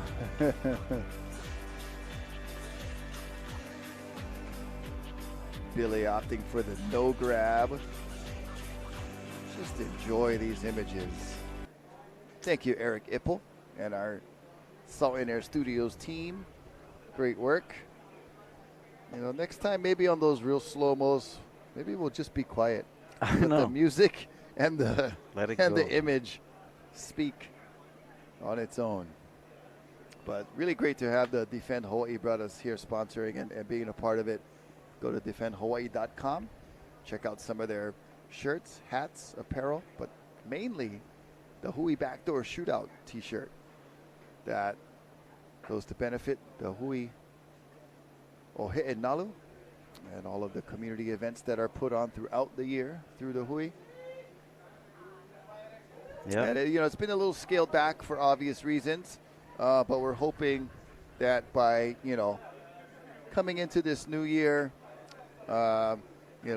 everybody somehow gets their immunity through various means, and we can start having the great events like before. We have these awesome beach cleanups, have these incredible kid-friendly, kid-driven Easter egg hunts, at the park over there the Hui puts on, and of course the epic paddleboard race on the 4th of July, including another paddleboard race over on the Big Island. So adding to the calendar as we are allowed to, the Hui Ohe'enalu is putting on some great stuff for the community.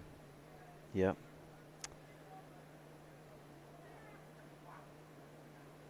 And Hui Ohe'enalu, talked a bit about that before, the significance of the date 1976 in Hawaii. I think our opening day, that was kind of the theme of our conversation, was around that year.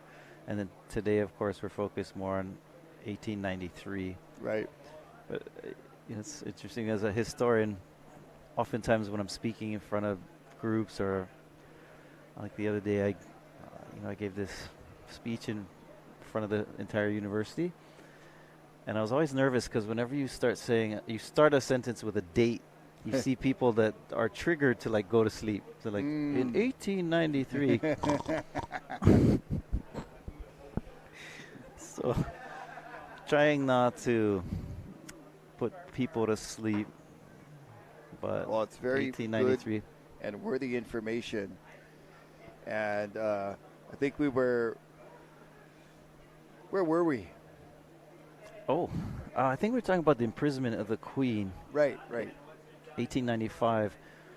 And so she was placed in house arrest, and it was really just an attempt to embarrass her, also to try and show their validity as a supposed government that the Hawaiians didn't recognize really as legitimate. So it was kind of a chess move to show who was in charge, placing her in house arrest. But it wasn't until 1898 that, so I mentioned that they didn't get the votes that they needed, right, in 1898 to pass the annexation bill. So the annexation bill never passes, and a lot of that has to do with the Hawaiian dignitaries, Native Hawaiians, who went to Washington, D.C. to petition against it. They brought signatures thousands. In fact, 90% of the population in Hawaii was opposed to it, over 90%. So they delivered these signatures, which is really cool because researcher and Professor Noe Silva found these petitions in Washington, D.C. And for years, we didn't really, we didn't know that they existed. I mean, there was reference to them here and there. But when Noe Silva in Washington, D.C. archives discovers these, thousands and thousands of signatures petitioning against the annexation treaty, and then she later publishes a book called Aloha Betrayed, which in many ways really redefines Hawaiian history, showing that there's this story that that's been kind of hidden from us for the last several decades, and it is this story of resistance. So how did Hawaii then, what did they decide to do? Instead, there's a senator from Nevada who decides to put forth this idea, like, well, let's instead just pass a joint resolution. The joint resolution is a domestic bill that didn't involve international community. And so, speaking of international, though, Team Japan was out at pipe scoring. Yeah, that was Ryohei Ito, and he joined on that same wave Daiki Matsunaga, who got the 10-point ride with the beautiful spinner dolphin exit. I believe this was Gai Sato getting another good ride, backing up a 9.5 he got earlier today. So Team Japan came on strong. They came to play today. They're not messing around. There's Guy once again, kind of carving through a Hawaiian Water Patrol jet ski remnants. No harm, no foul, all good. Daiki Matsunaga was that's Ryohei Ito. And we'll be right back with our final heat of the Hui Backdoor Shootout 2022.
All right, we are back live on the beach right there.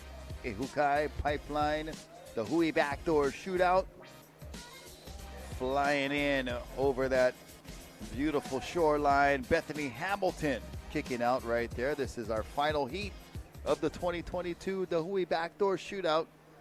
4 days of competition. We had team surfing, women's surfing, international surfing, longboarding, stand-up paddleboarding, all right here for this great 4-day event.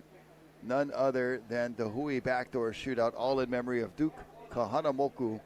Rocky Cannon with Isaiah Walker bringing you the final heat here, the final day of this the Hui Backdoor Shootout, and the crowd has come to check it out. They're here.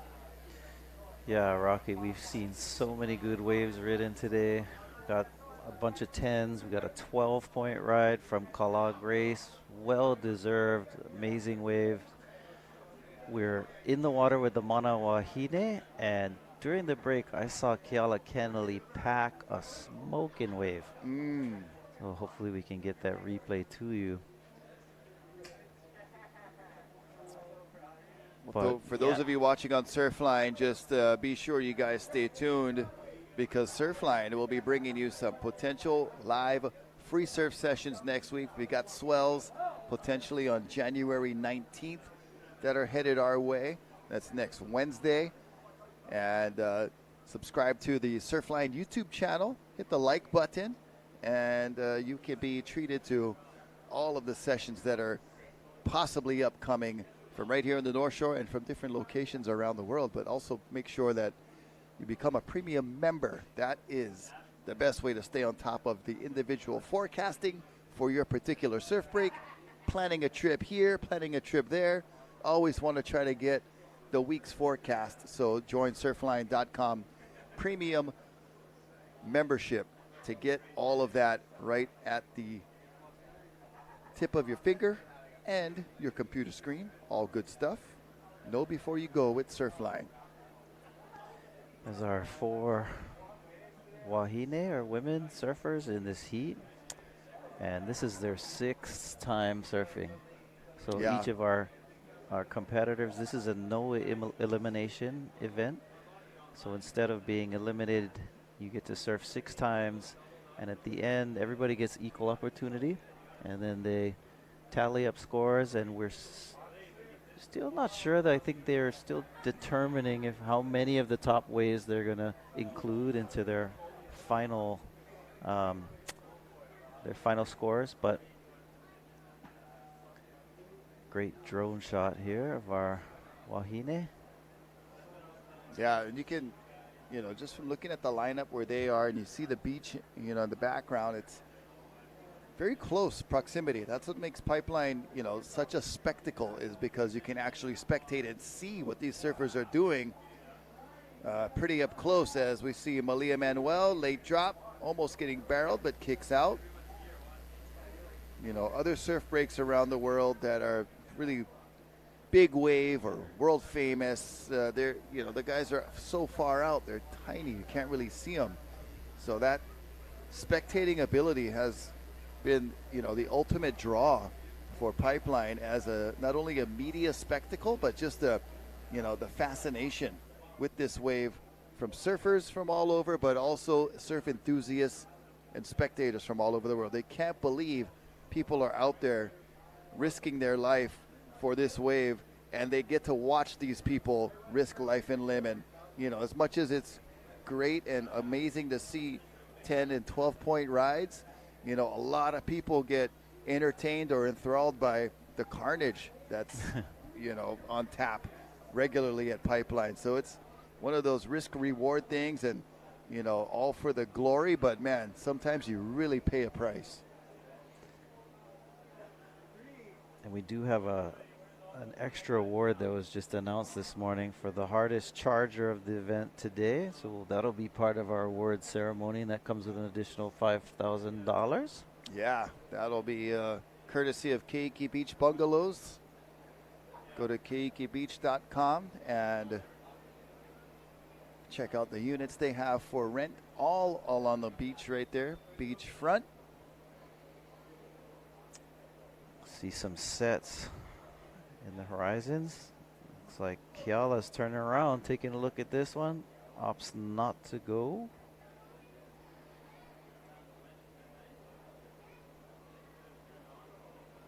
But again, while we were on break, she scored a big one. We're going to cue that up for you in a moment. Here it is. Taking off steep, deep, underneath. Oh, Is wow. able to engage it. Traveling. Oh, So close, man. That would have been double digits for sure. almost looked like she wrapped the camera guy or something. Yeah, and that was the thing too, is like you said, she got the rail engaged, and then keeping it engaged is also the, part of the task. And, just because you can knife it from the takeoff doesn't mean that it's going to stay in. It's a really hard work to keep that rail set into the wave, into the wall, and engaged it. And Keala did really good work on keeping that rail engaged all the way to the end. She nearly came out the other side. Here comes some more waves. Just non-stop action today, Rocky. Malia was looking at that one, chooses not to go. All right, looks like could be Moana Wong on the move for this one. Sees it early. She knows she wants it. She's up and riding and going in the barrel, coming out. Woohoo! With the spit. Just gets blown out. Everybody's cheering. She's smiling. She's got a little extra speed in that stroke right there. She's getting back out. But really well done. Great wave selection. Good positioning. Watch Check the it out. replay on that. Late in the barrel, spits her out.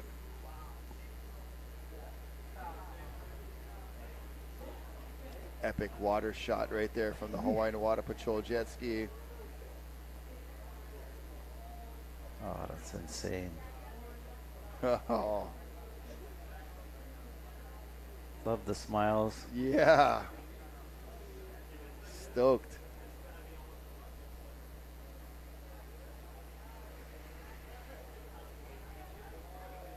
Yeah, it would be great, just as the last heat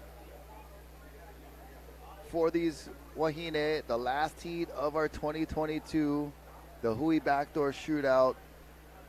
Let's try to arrange it so for the waves that all the girls at least get one or two good ones. And, there's husband Tehotu Wong. It's right here beside us on the porch. He's happy for his wife Moana. Here's Keala. And Keala, just a little too much fading on the bottom turn there. Drew it out and extended it a little too far. Here's Moana again. She's on a beefy one and cruising in the pocket.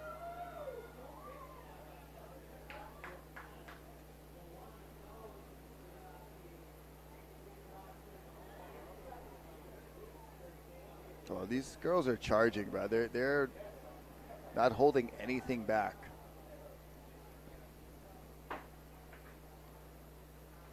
Yeah, I mean, she caught two decent scores in what seemed like a 30-second window.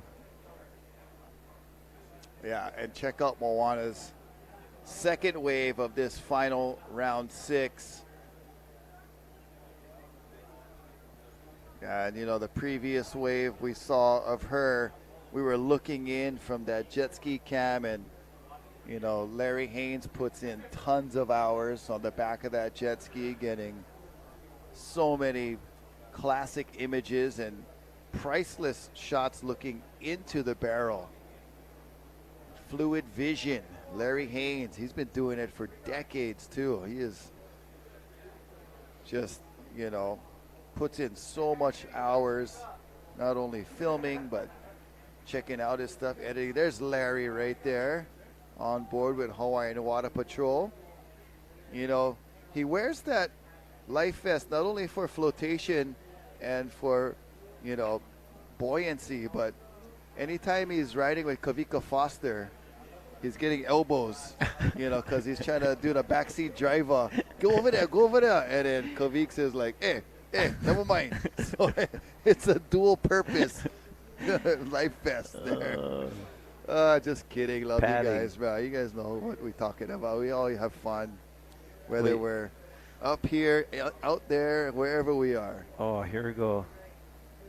Paddling. Oof. Wait, so does Larry not have anybody that he switches with? No, Larry is 100%, man. That guy is like a fish. And, you know, he's Good committed, man. Good thing he's in the water, because shishi in the water. Yeah. He'll eat a burrito while shooting off the back of the ski. Oh, my gosh. And getting the shot, staying on the ski. You know, of course, he knows when to bail out and jump off. He's a really talented waterman. But Larry Haynes, thank you for the work that you do. Oh, hello. Oh, that one just spit its guts out. So hollow.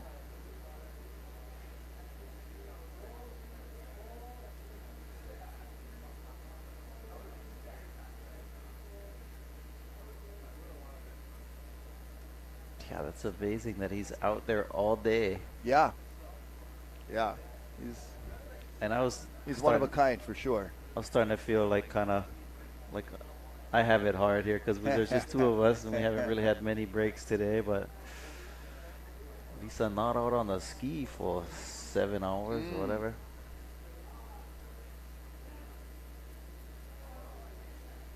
There it is. Defend Hawaii. Buy local, buy locals. So good There's our advice there. Make sure it's actually local. There's the Groms. There's Charlie and her gang checking out the action. Oh, they were so stoked when they saw Moana flying out of that barrel. They were just jumping up and down, cheering. They're excited to see all this action.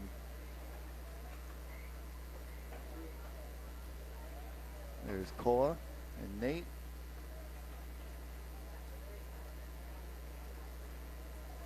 Watching something funny.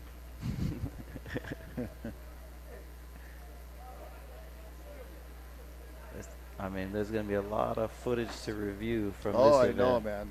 For real.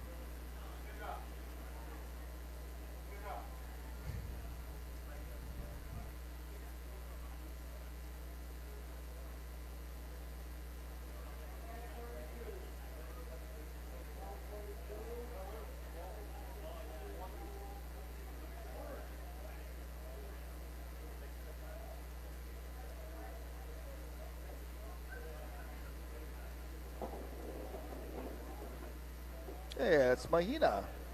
That is wife of Nate Florence.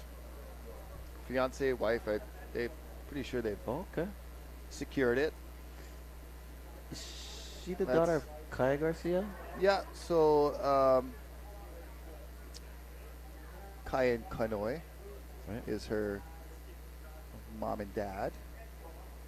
Bethany. Hamilton. Come on, Bethany. Yeah, she got in, got out. Well done. Okay.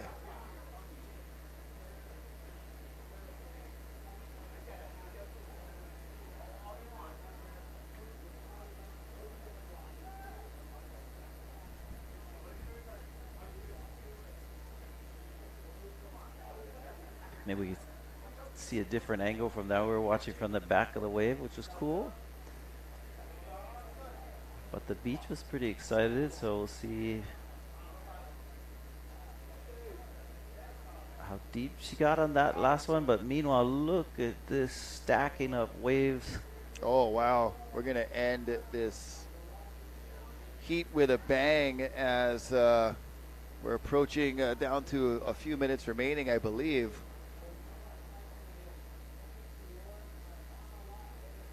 Kiala turns around on this one, giving it a good paddle. Gets into it. Get in there. Oh. Oh, man.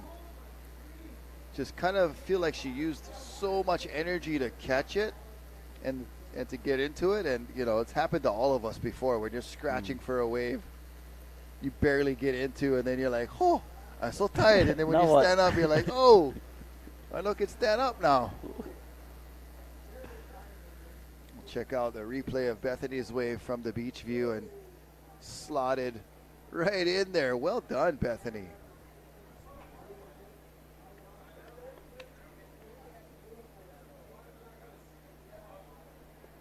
Nice to see Bethany able to get a couple of good waves in this final round, and conversation looking a lot deeper now with John and Cole and Nate. A lot of beards in this shot. Yeah. All different kinds. Red ones, brown ones. Yeah.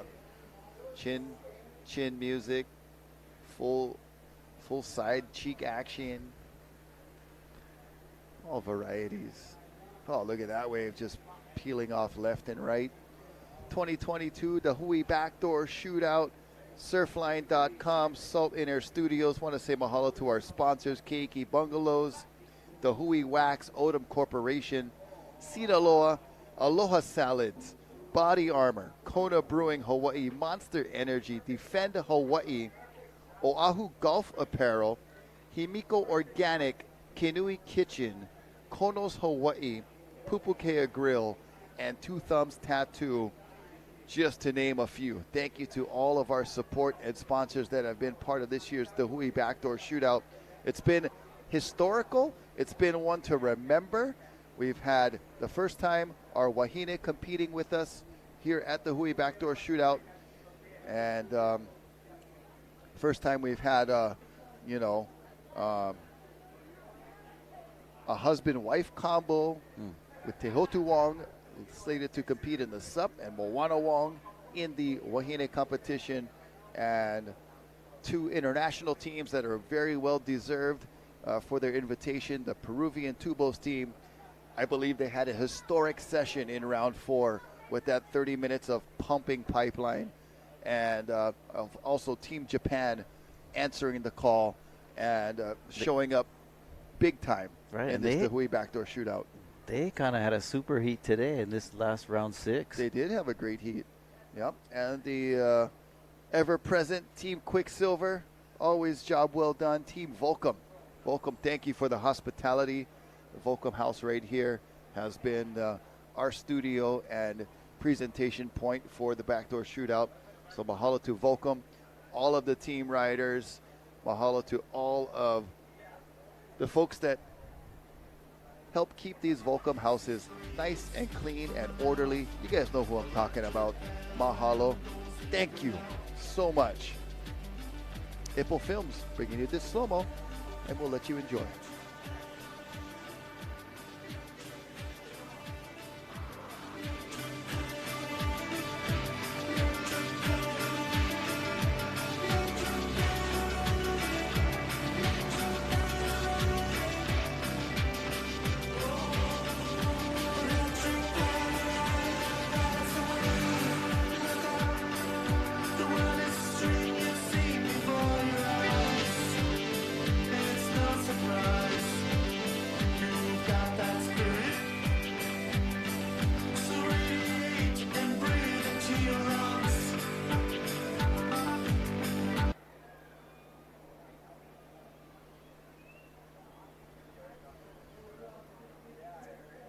Here we go. We got a rider. Look like Malia Manuel.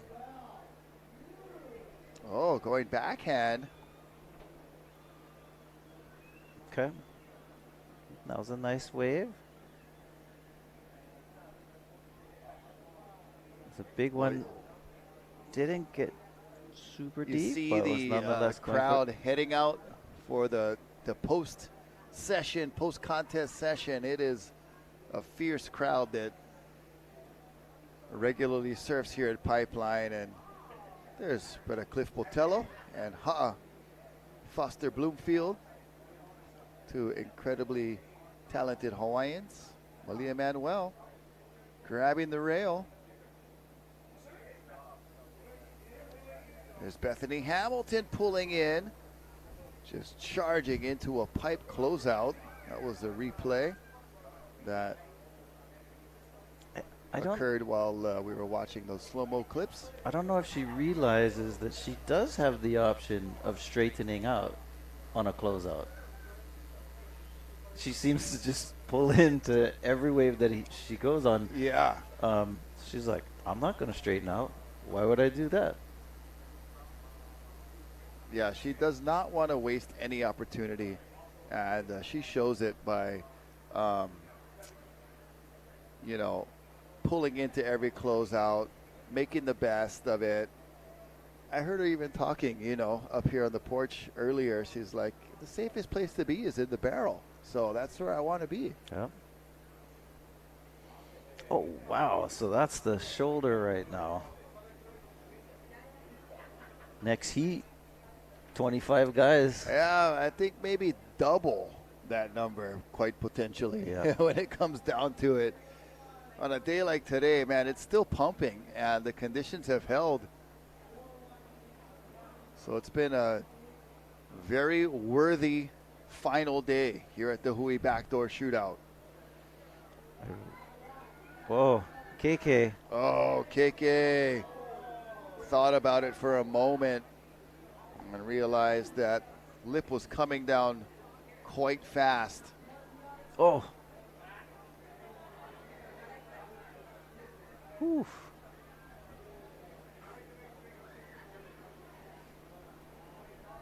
So.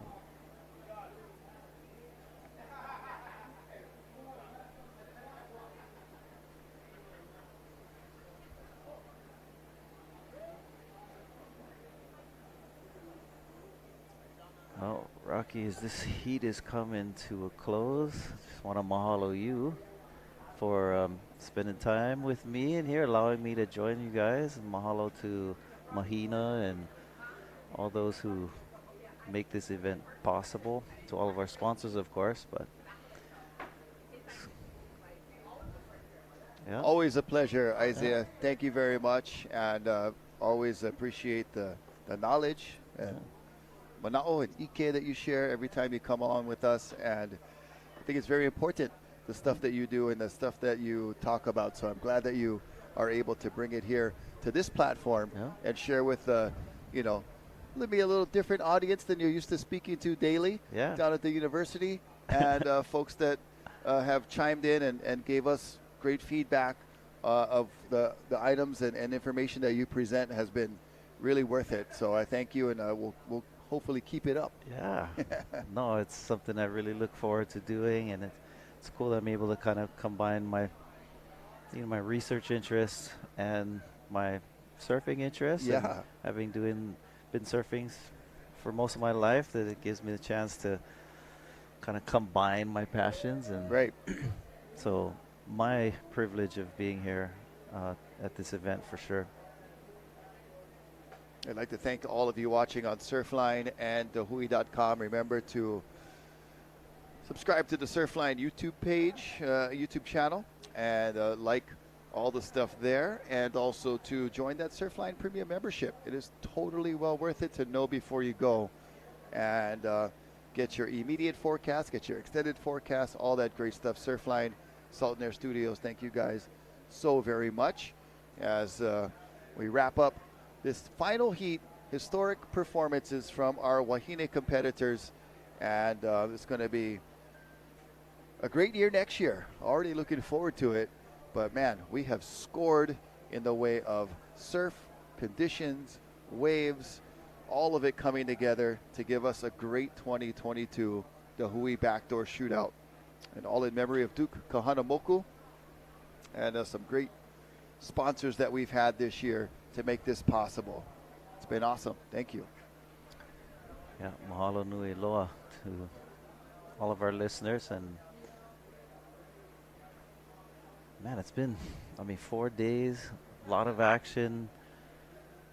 We've had good surf each of these days, and It took a lot of wisdom to make those calls. I know there were a lot of mornings where we came down here looking at the waves and thinking, nah, it's pretty good, should go. But they knew which of the 4 days in that window to pull the trigger on. And so we're very blessed with 4 really solid days of surf.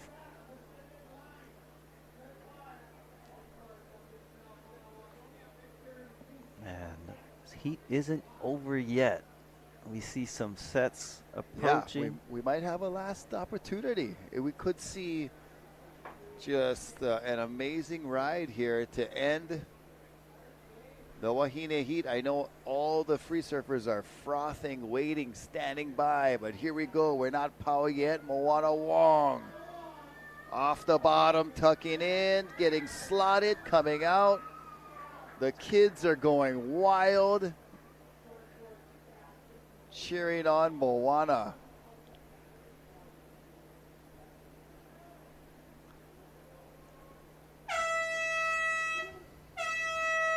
And that is the end of this year's the Hui Backdoor Shootout. Lots of rounds of applauses going out to all of our competitors. I'm sure you're at home or in front of your screen clapping as you watch on surfline.com. And there, the 50 guy heat. Release the hounds. Yep, they are on it. All the baby turtles paddling over to attempt their fate at Pipeline. As we see that beautiful drone shot looking in at a excellently ridden wave by Keala Kennelly. Just couldn't quite make it to the end. Moana Wong got maybe one of her better rides of the event. Actually, that was her other ride. This is the one I was talking about, getting deep and coming out with a fierce force of spit. Moana Wong held on. Yeah, that water angle, beautiful. Just shows you how intense that barrel is. And Moana keeping up with our male competitors. Hey, stay tuned. We'll be back with more shootout action after this.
All right, there it is, bruh. That's the post-contest session right there. Everybody getting pumped up, inspired by what they saw from the Hui Backdoor Shootout competitors.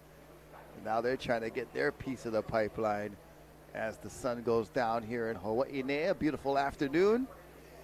And Rocky Cannon, Isaiah Walker bringing you the day number 4 action. We had 6 rounds of team shortboard surfing. It's a pretty exciting spectacle. Yep, 6 rounds over 4 days. On day 1, the waves were massive, and we had longer heats, so they had like 55 minutes. But then for the rest of the other 3 days, 30-minute heats, we're able to get off 2 rounds in each of those days. Today was a beautiful day, and we were a little nervous about the conditions because we have these variable winds in Hawaii that could mean onshore breezes, but the ocean provided for us today. We had amazing rides, including a 12-point wave by Kala Grace. A 12-point ride. I just got to shake Kala's hand finally just a few minutes ago, and you'll hear some background. So there's some Ohana filling into the space here, so you guys will feel immersed and like you're being a part of the crew and a part of the community right now.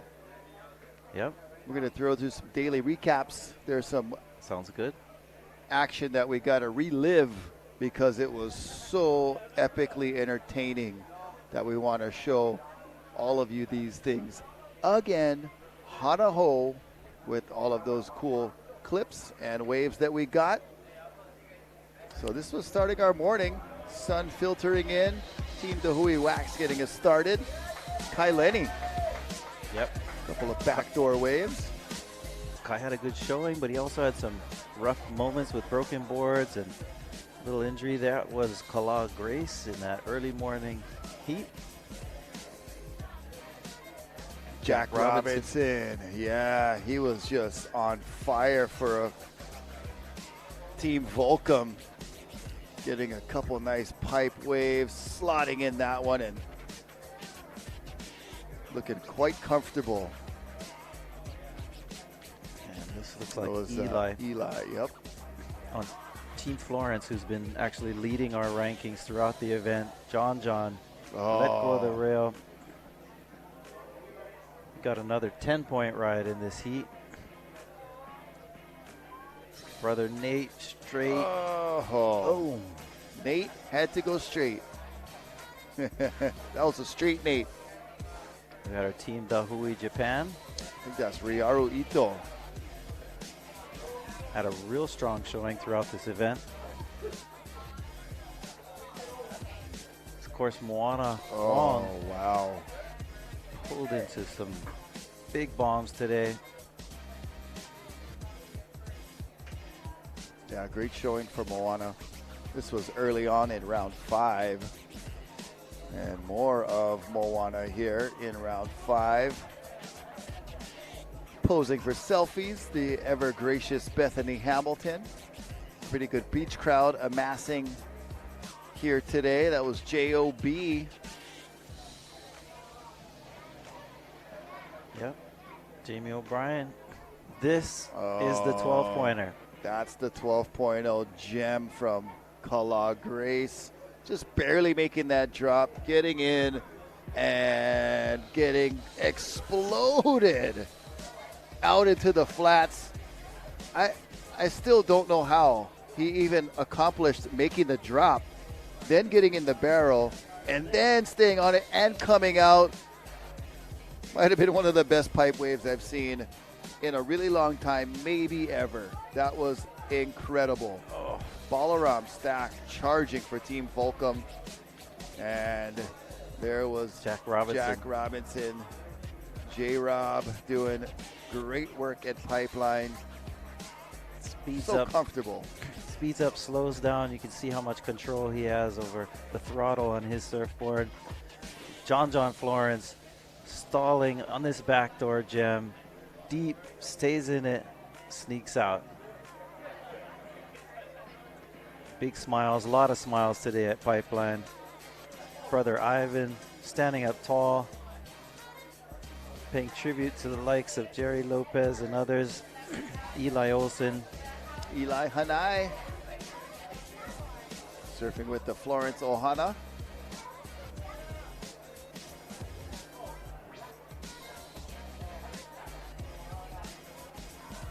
That was one of our Peruvian surfers. I believe that was Alonzo Zoco Correa.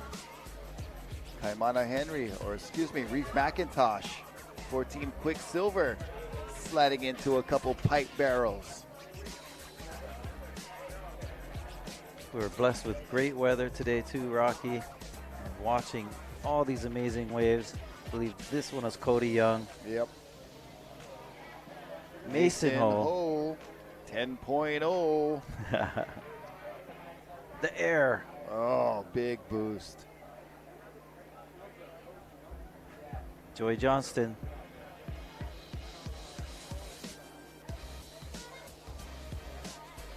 It's our team Hui Japan. Matsunaga. That was your favorite, the spinner I dolphin love that exit. spinner dolphin kick out. Guy Sato.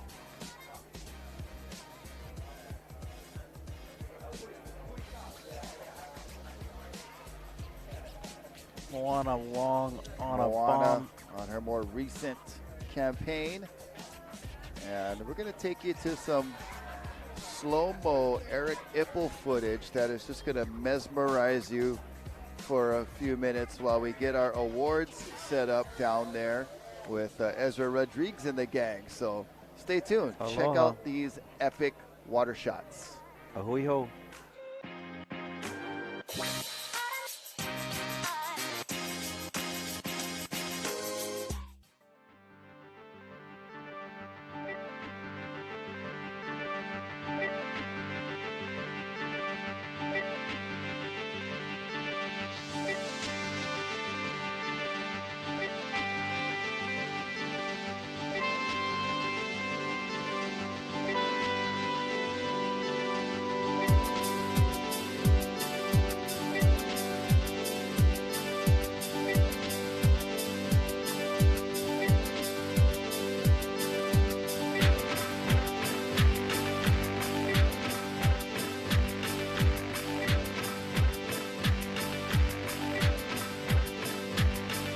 Stop, look up, reach out, past the dawn, let's beat the box with a fist. Listen to the hiss, listen to the hiss screams from the ground. Electric panoramic makes a sound. Get up!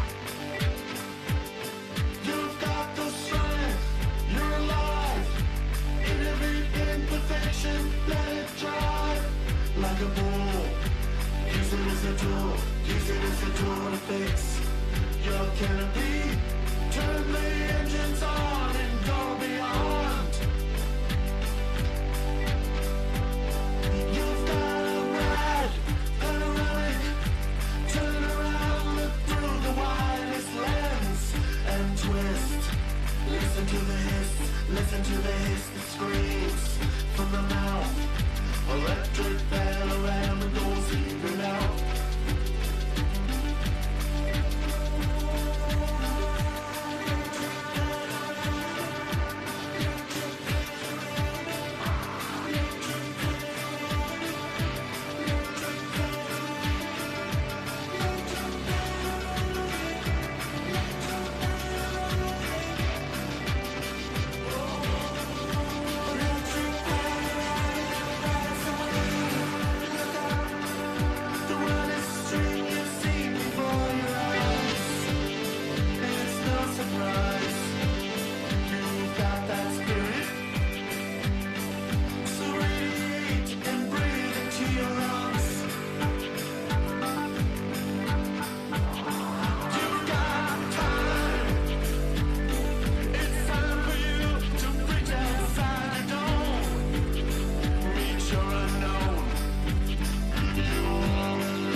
Listen to the hiss screams from the ground.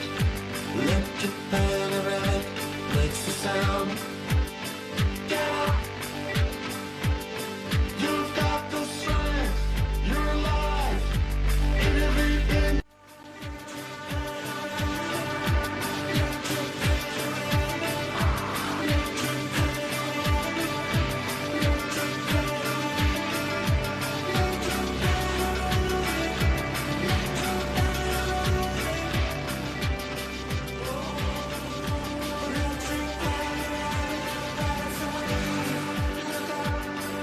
The wildest string you've seen before your eyes. It's no surprise. You've got that spirit. So radiate and breathe into your lungs. You've got time. It's time for you to reach outside your dome. Reach your unknown. You are electric. Electromagnetic fields of you.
Listen to the hiss that screams from the ground. Electric panoramic makes the sound. Get up. You've got the strength. You're alive. In every imperfection, let it drive like a bull. Use it as a tool. Use it as a tool to fix your canopy. Turn the engines on and go beyond. You've got a ride, panoramic. Turn around, look through the widest lens and twist. Listen to the hiss that screams from the mouth. Electric panorama goes in and out.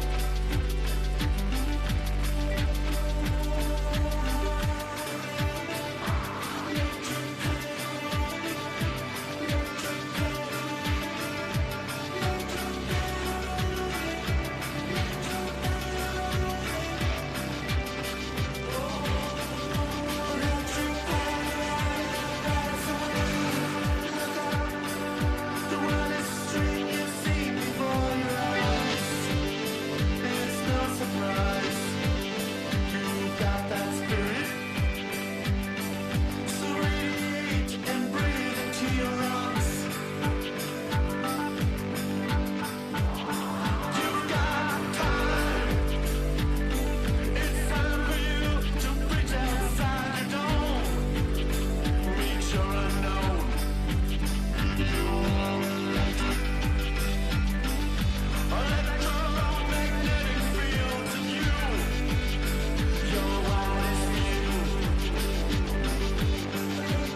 out the Hui Backdoor Shootout Awards Ceremony. Welcome and thank you everybody for being patient.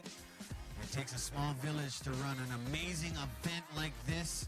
All our athletes have surfed 6 times from 55-minute heats, 35-minute heats to 30-minute heats. Okay? Definitely raise the bar of pipe surfing. That's what it's designed for. All these guys are pipe specialists and the wahine. Okay? So we are live on Salt and Air Studios. This is a live ceremony. Thank you so much. And we're gonna start with the girls.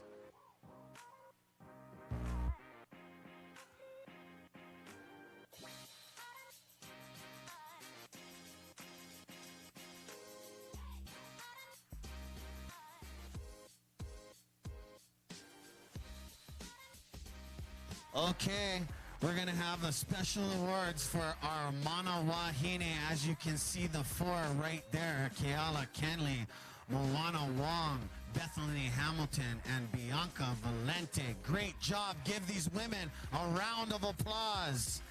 As Pua de Soto and her gang are gonna come and present the Wahine their awards. Head on out, ladies, and you're gonna do. So once the girls get to the deck, you guys remove your hats and shades. And you're gonna hear the young Pua de Soto do an amazing Hawaiian chant, okay? Okay, everybody, shh.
Okay, that was the amazing Pua Makamai de Soto, an aspiring professional athlete. Watch this girl's career go.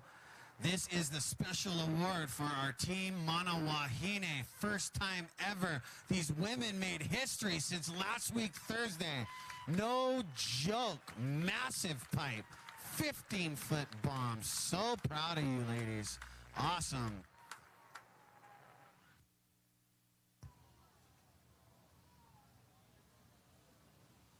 Can take pictures and then they can go, but I'm gonna show you guys, and I'm gonna tell you guys we got something very special and we got a very special guest. So yeah, Mana Wahine, come off the deck. I wanted to introduce an amazing man from our headline sponsor, Keiki Beach Bungalows, my friend Ilan. Good job, brother Shaka, so everybody can see you. And first of all, he's gonna be presenting the 2 hard charging awards, okay? So in second place, the hardest charger of this event. Give it up for Mana Wahine, and Ilan's gonna meet you up there. Bethany Hamilton, $2,500. Thank you, Keiki Beach Bungalows. She took second place. Hard charger, Bethany Hamilton. Her technique is spot on. There's Brother Elan with that check. Thank you, Keiki Beach Bungalows. And hey,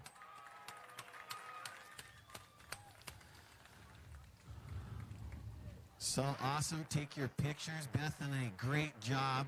Good to see you and your ohana and your legacy. Whew, okay, we got one more hard charger. And thank you, Elon, for doing this. The #1 hard charger of the event, getting granted $5,000. Kala Grace, number 12. The only 12 of the event. What a humble young man. Man, this guy emulates the Duke. This guy is humble in Hawaiian. That's ha'a ha'a. Look at Kala Grace go. I've been talking about this guy over the last 3 years, slowing it down at Pipeline. Kala Grace.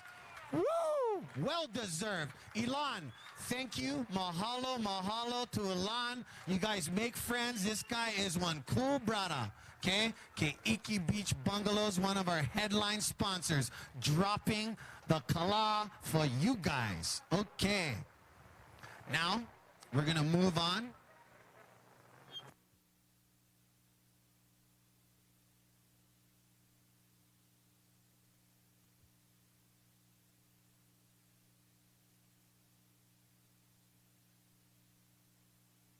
Okay, also, you know, during this event, don't leave. The main award is coming up, but I just wanted to talk about last week, Friday.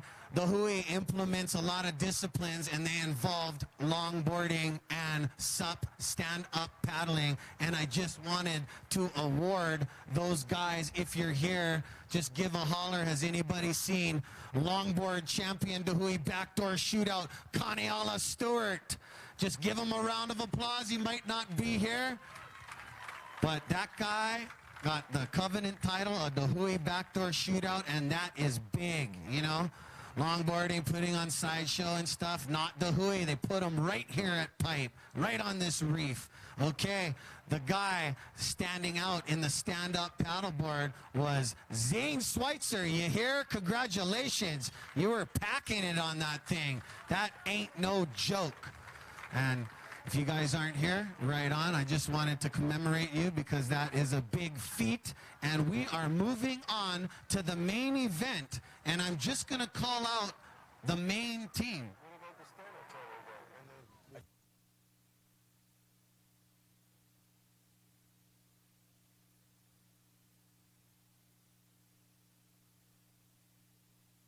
Okay, so we're going to move to the main part. I'm going to grab these new papers here. Sorry about that. Okay, we had 8 teams, okay?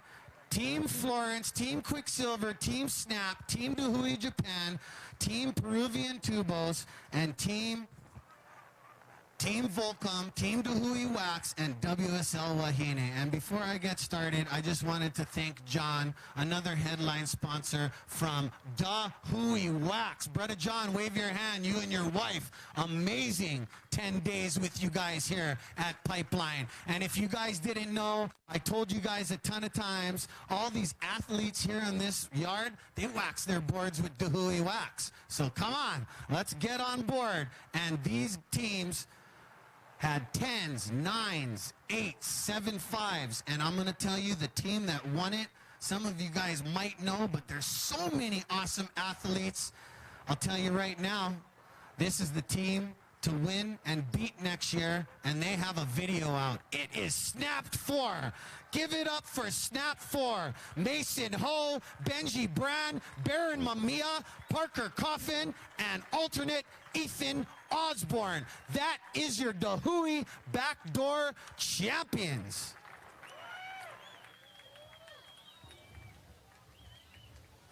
And I just wanted to say, good job. Runners up was Team Volcom.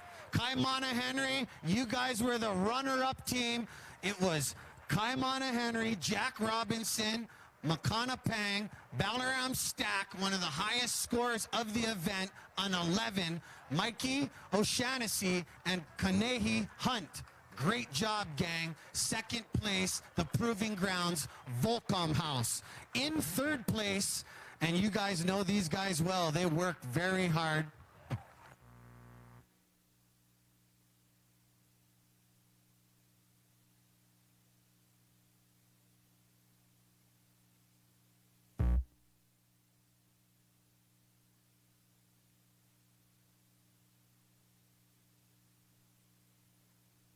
So just wanted to shout out another team that was amazing. Team Florence, nice hard work. You guys came in third place. That was world champ John Florence, Eli Olson, Ivan Florence, and Nate Florence, and Mama Florence on their alternate. Awesome job, guys.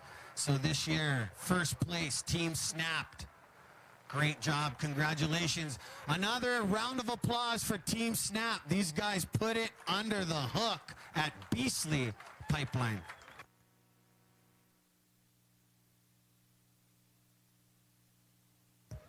Okay, you guys, heads up. I got Uncle Eddie here. Okay, I want to thank our judges again. We have the best judges that I've ever seen in a contest. We have a world champ, Martin Lynch.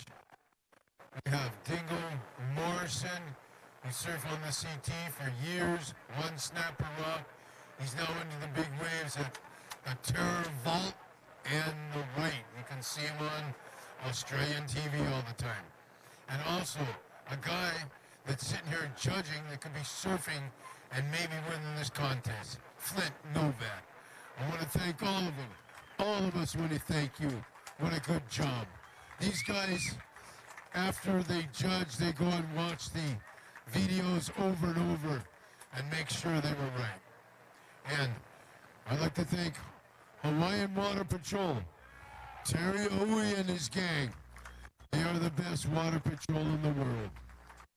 I want to thank the Hui Club and Mahina Chillingsworth for everything they've done to put this thing together, and especially Mahina for having to deal with me. Tough shit. Anyway, I want to thank all the contestants. You guys did a job on these waves that we couldn't believe. So, we're stoked. We want our contest to live on. Have a good time. Let's go. Yeah, Uncle Eddie, and I'm not done yet. There's still the individual.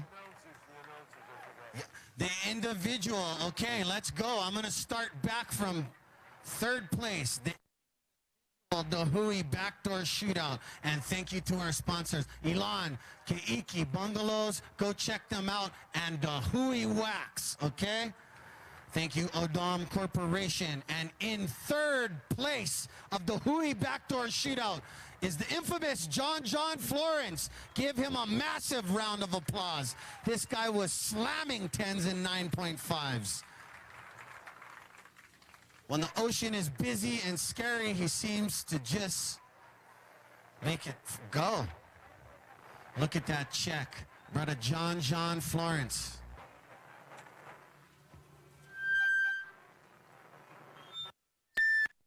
In second place, coming proving grounds of the Volcom House, Balaram Stack, Ball Stack. Second place in the individual. Great job. Big fan of this guy. This guy packs some real dark pipe barrels.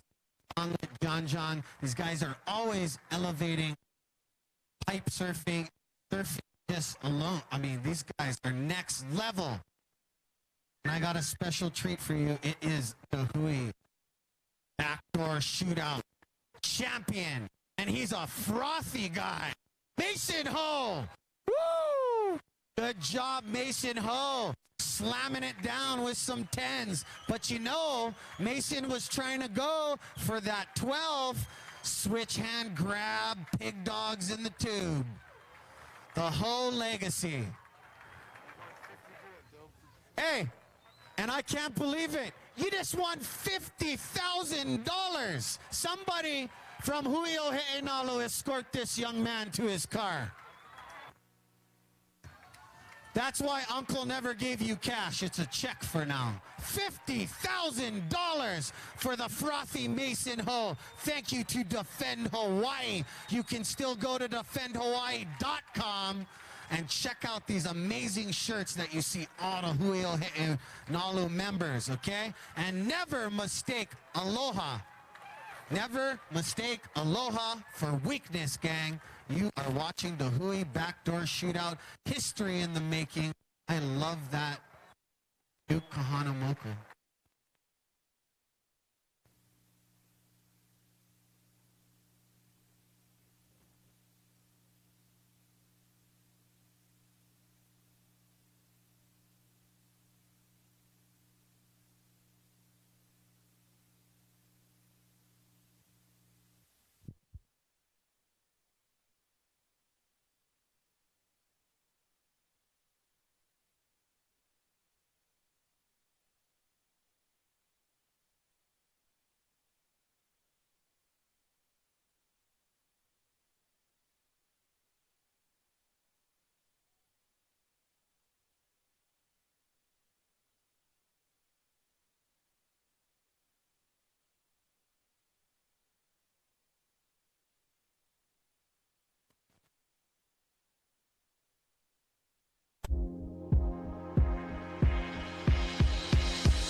All the winners, please join Mason Ho to the deck. Yeah.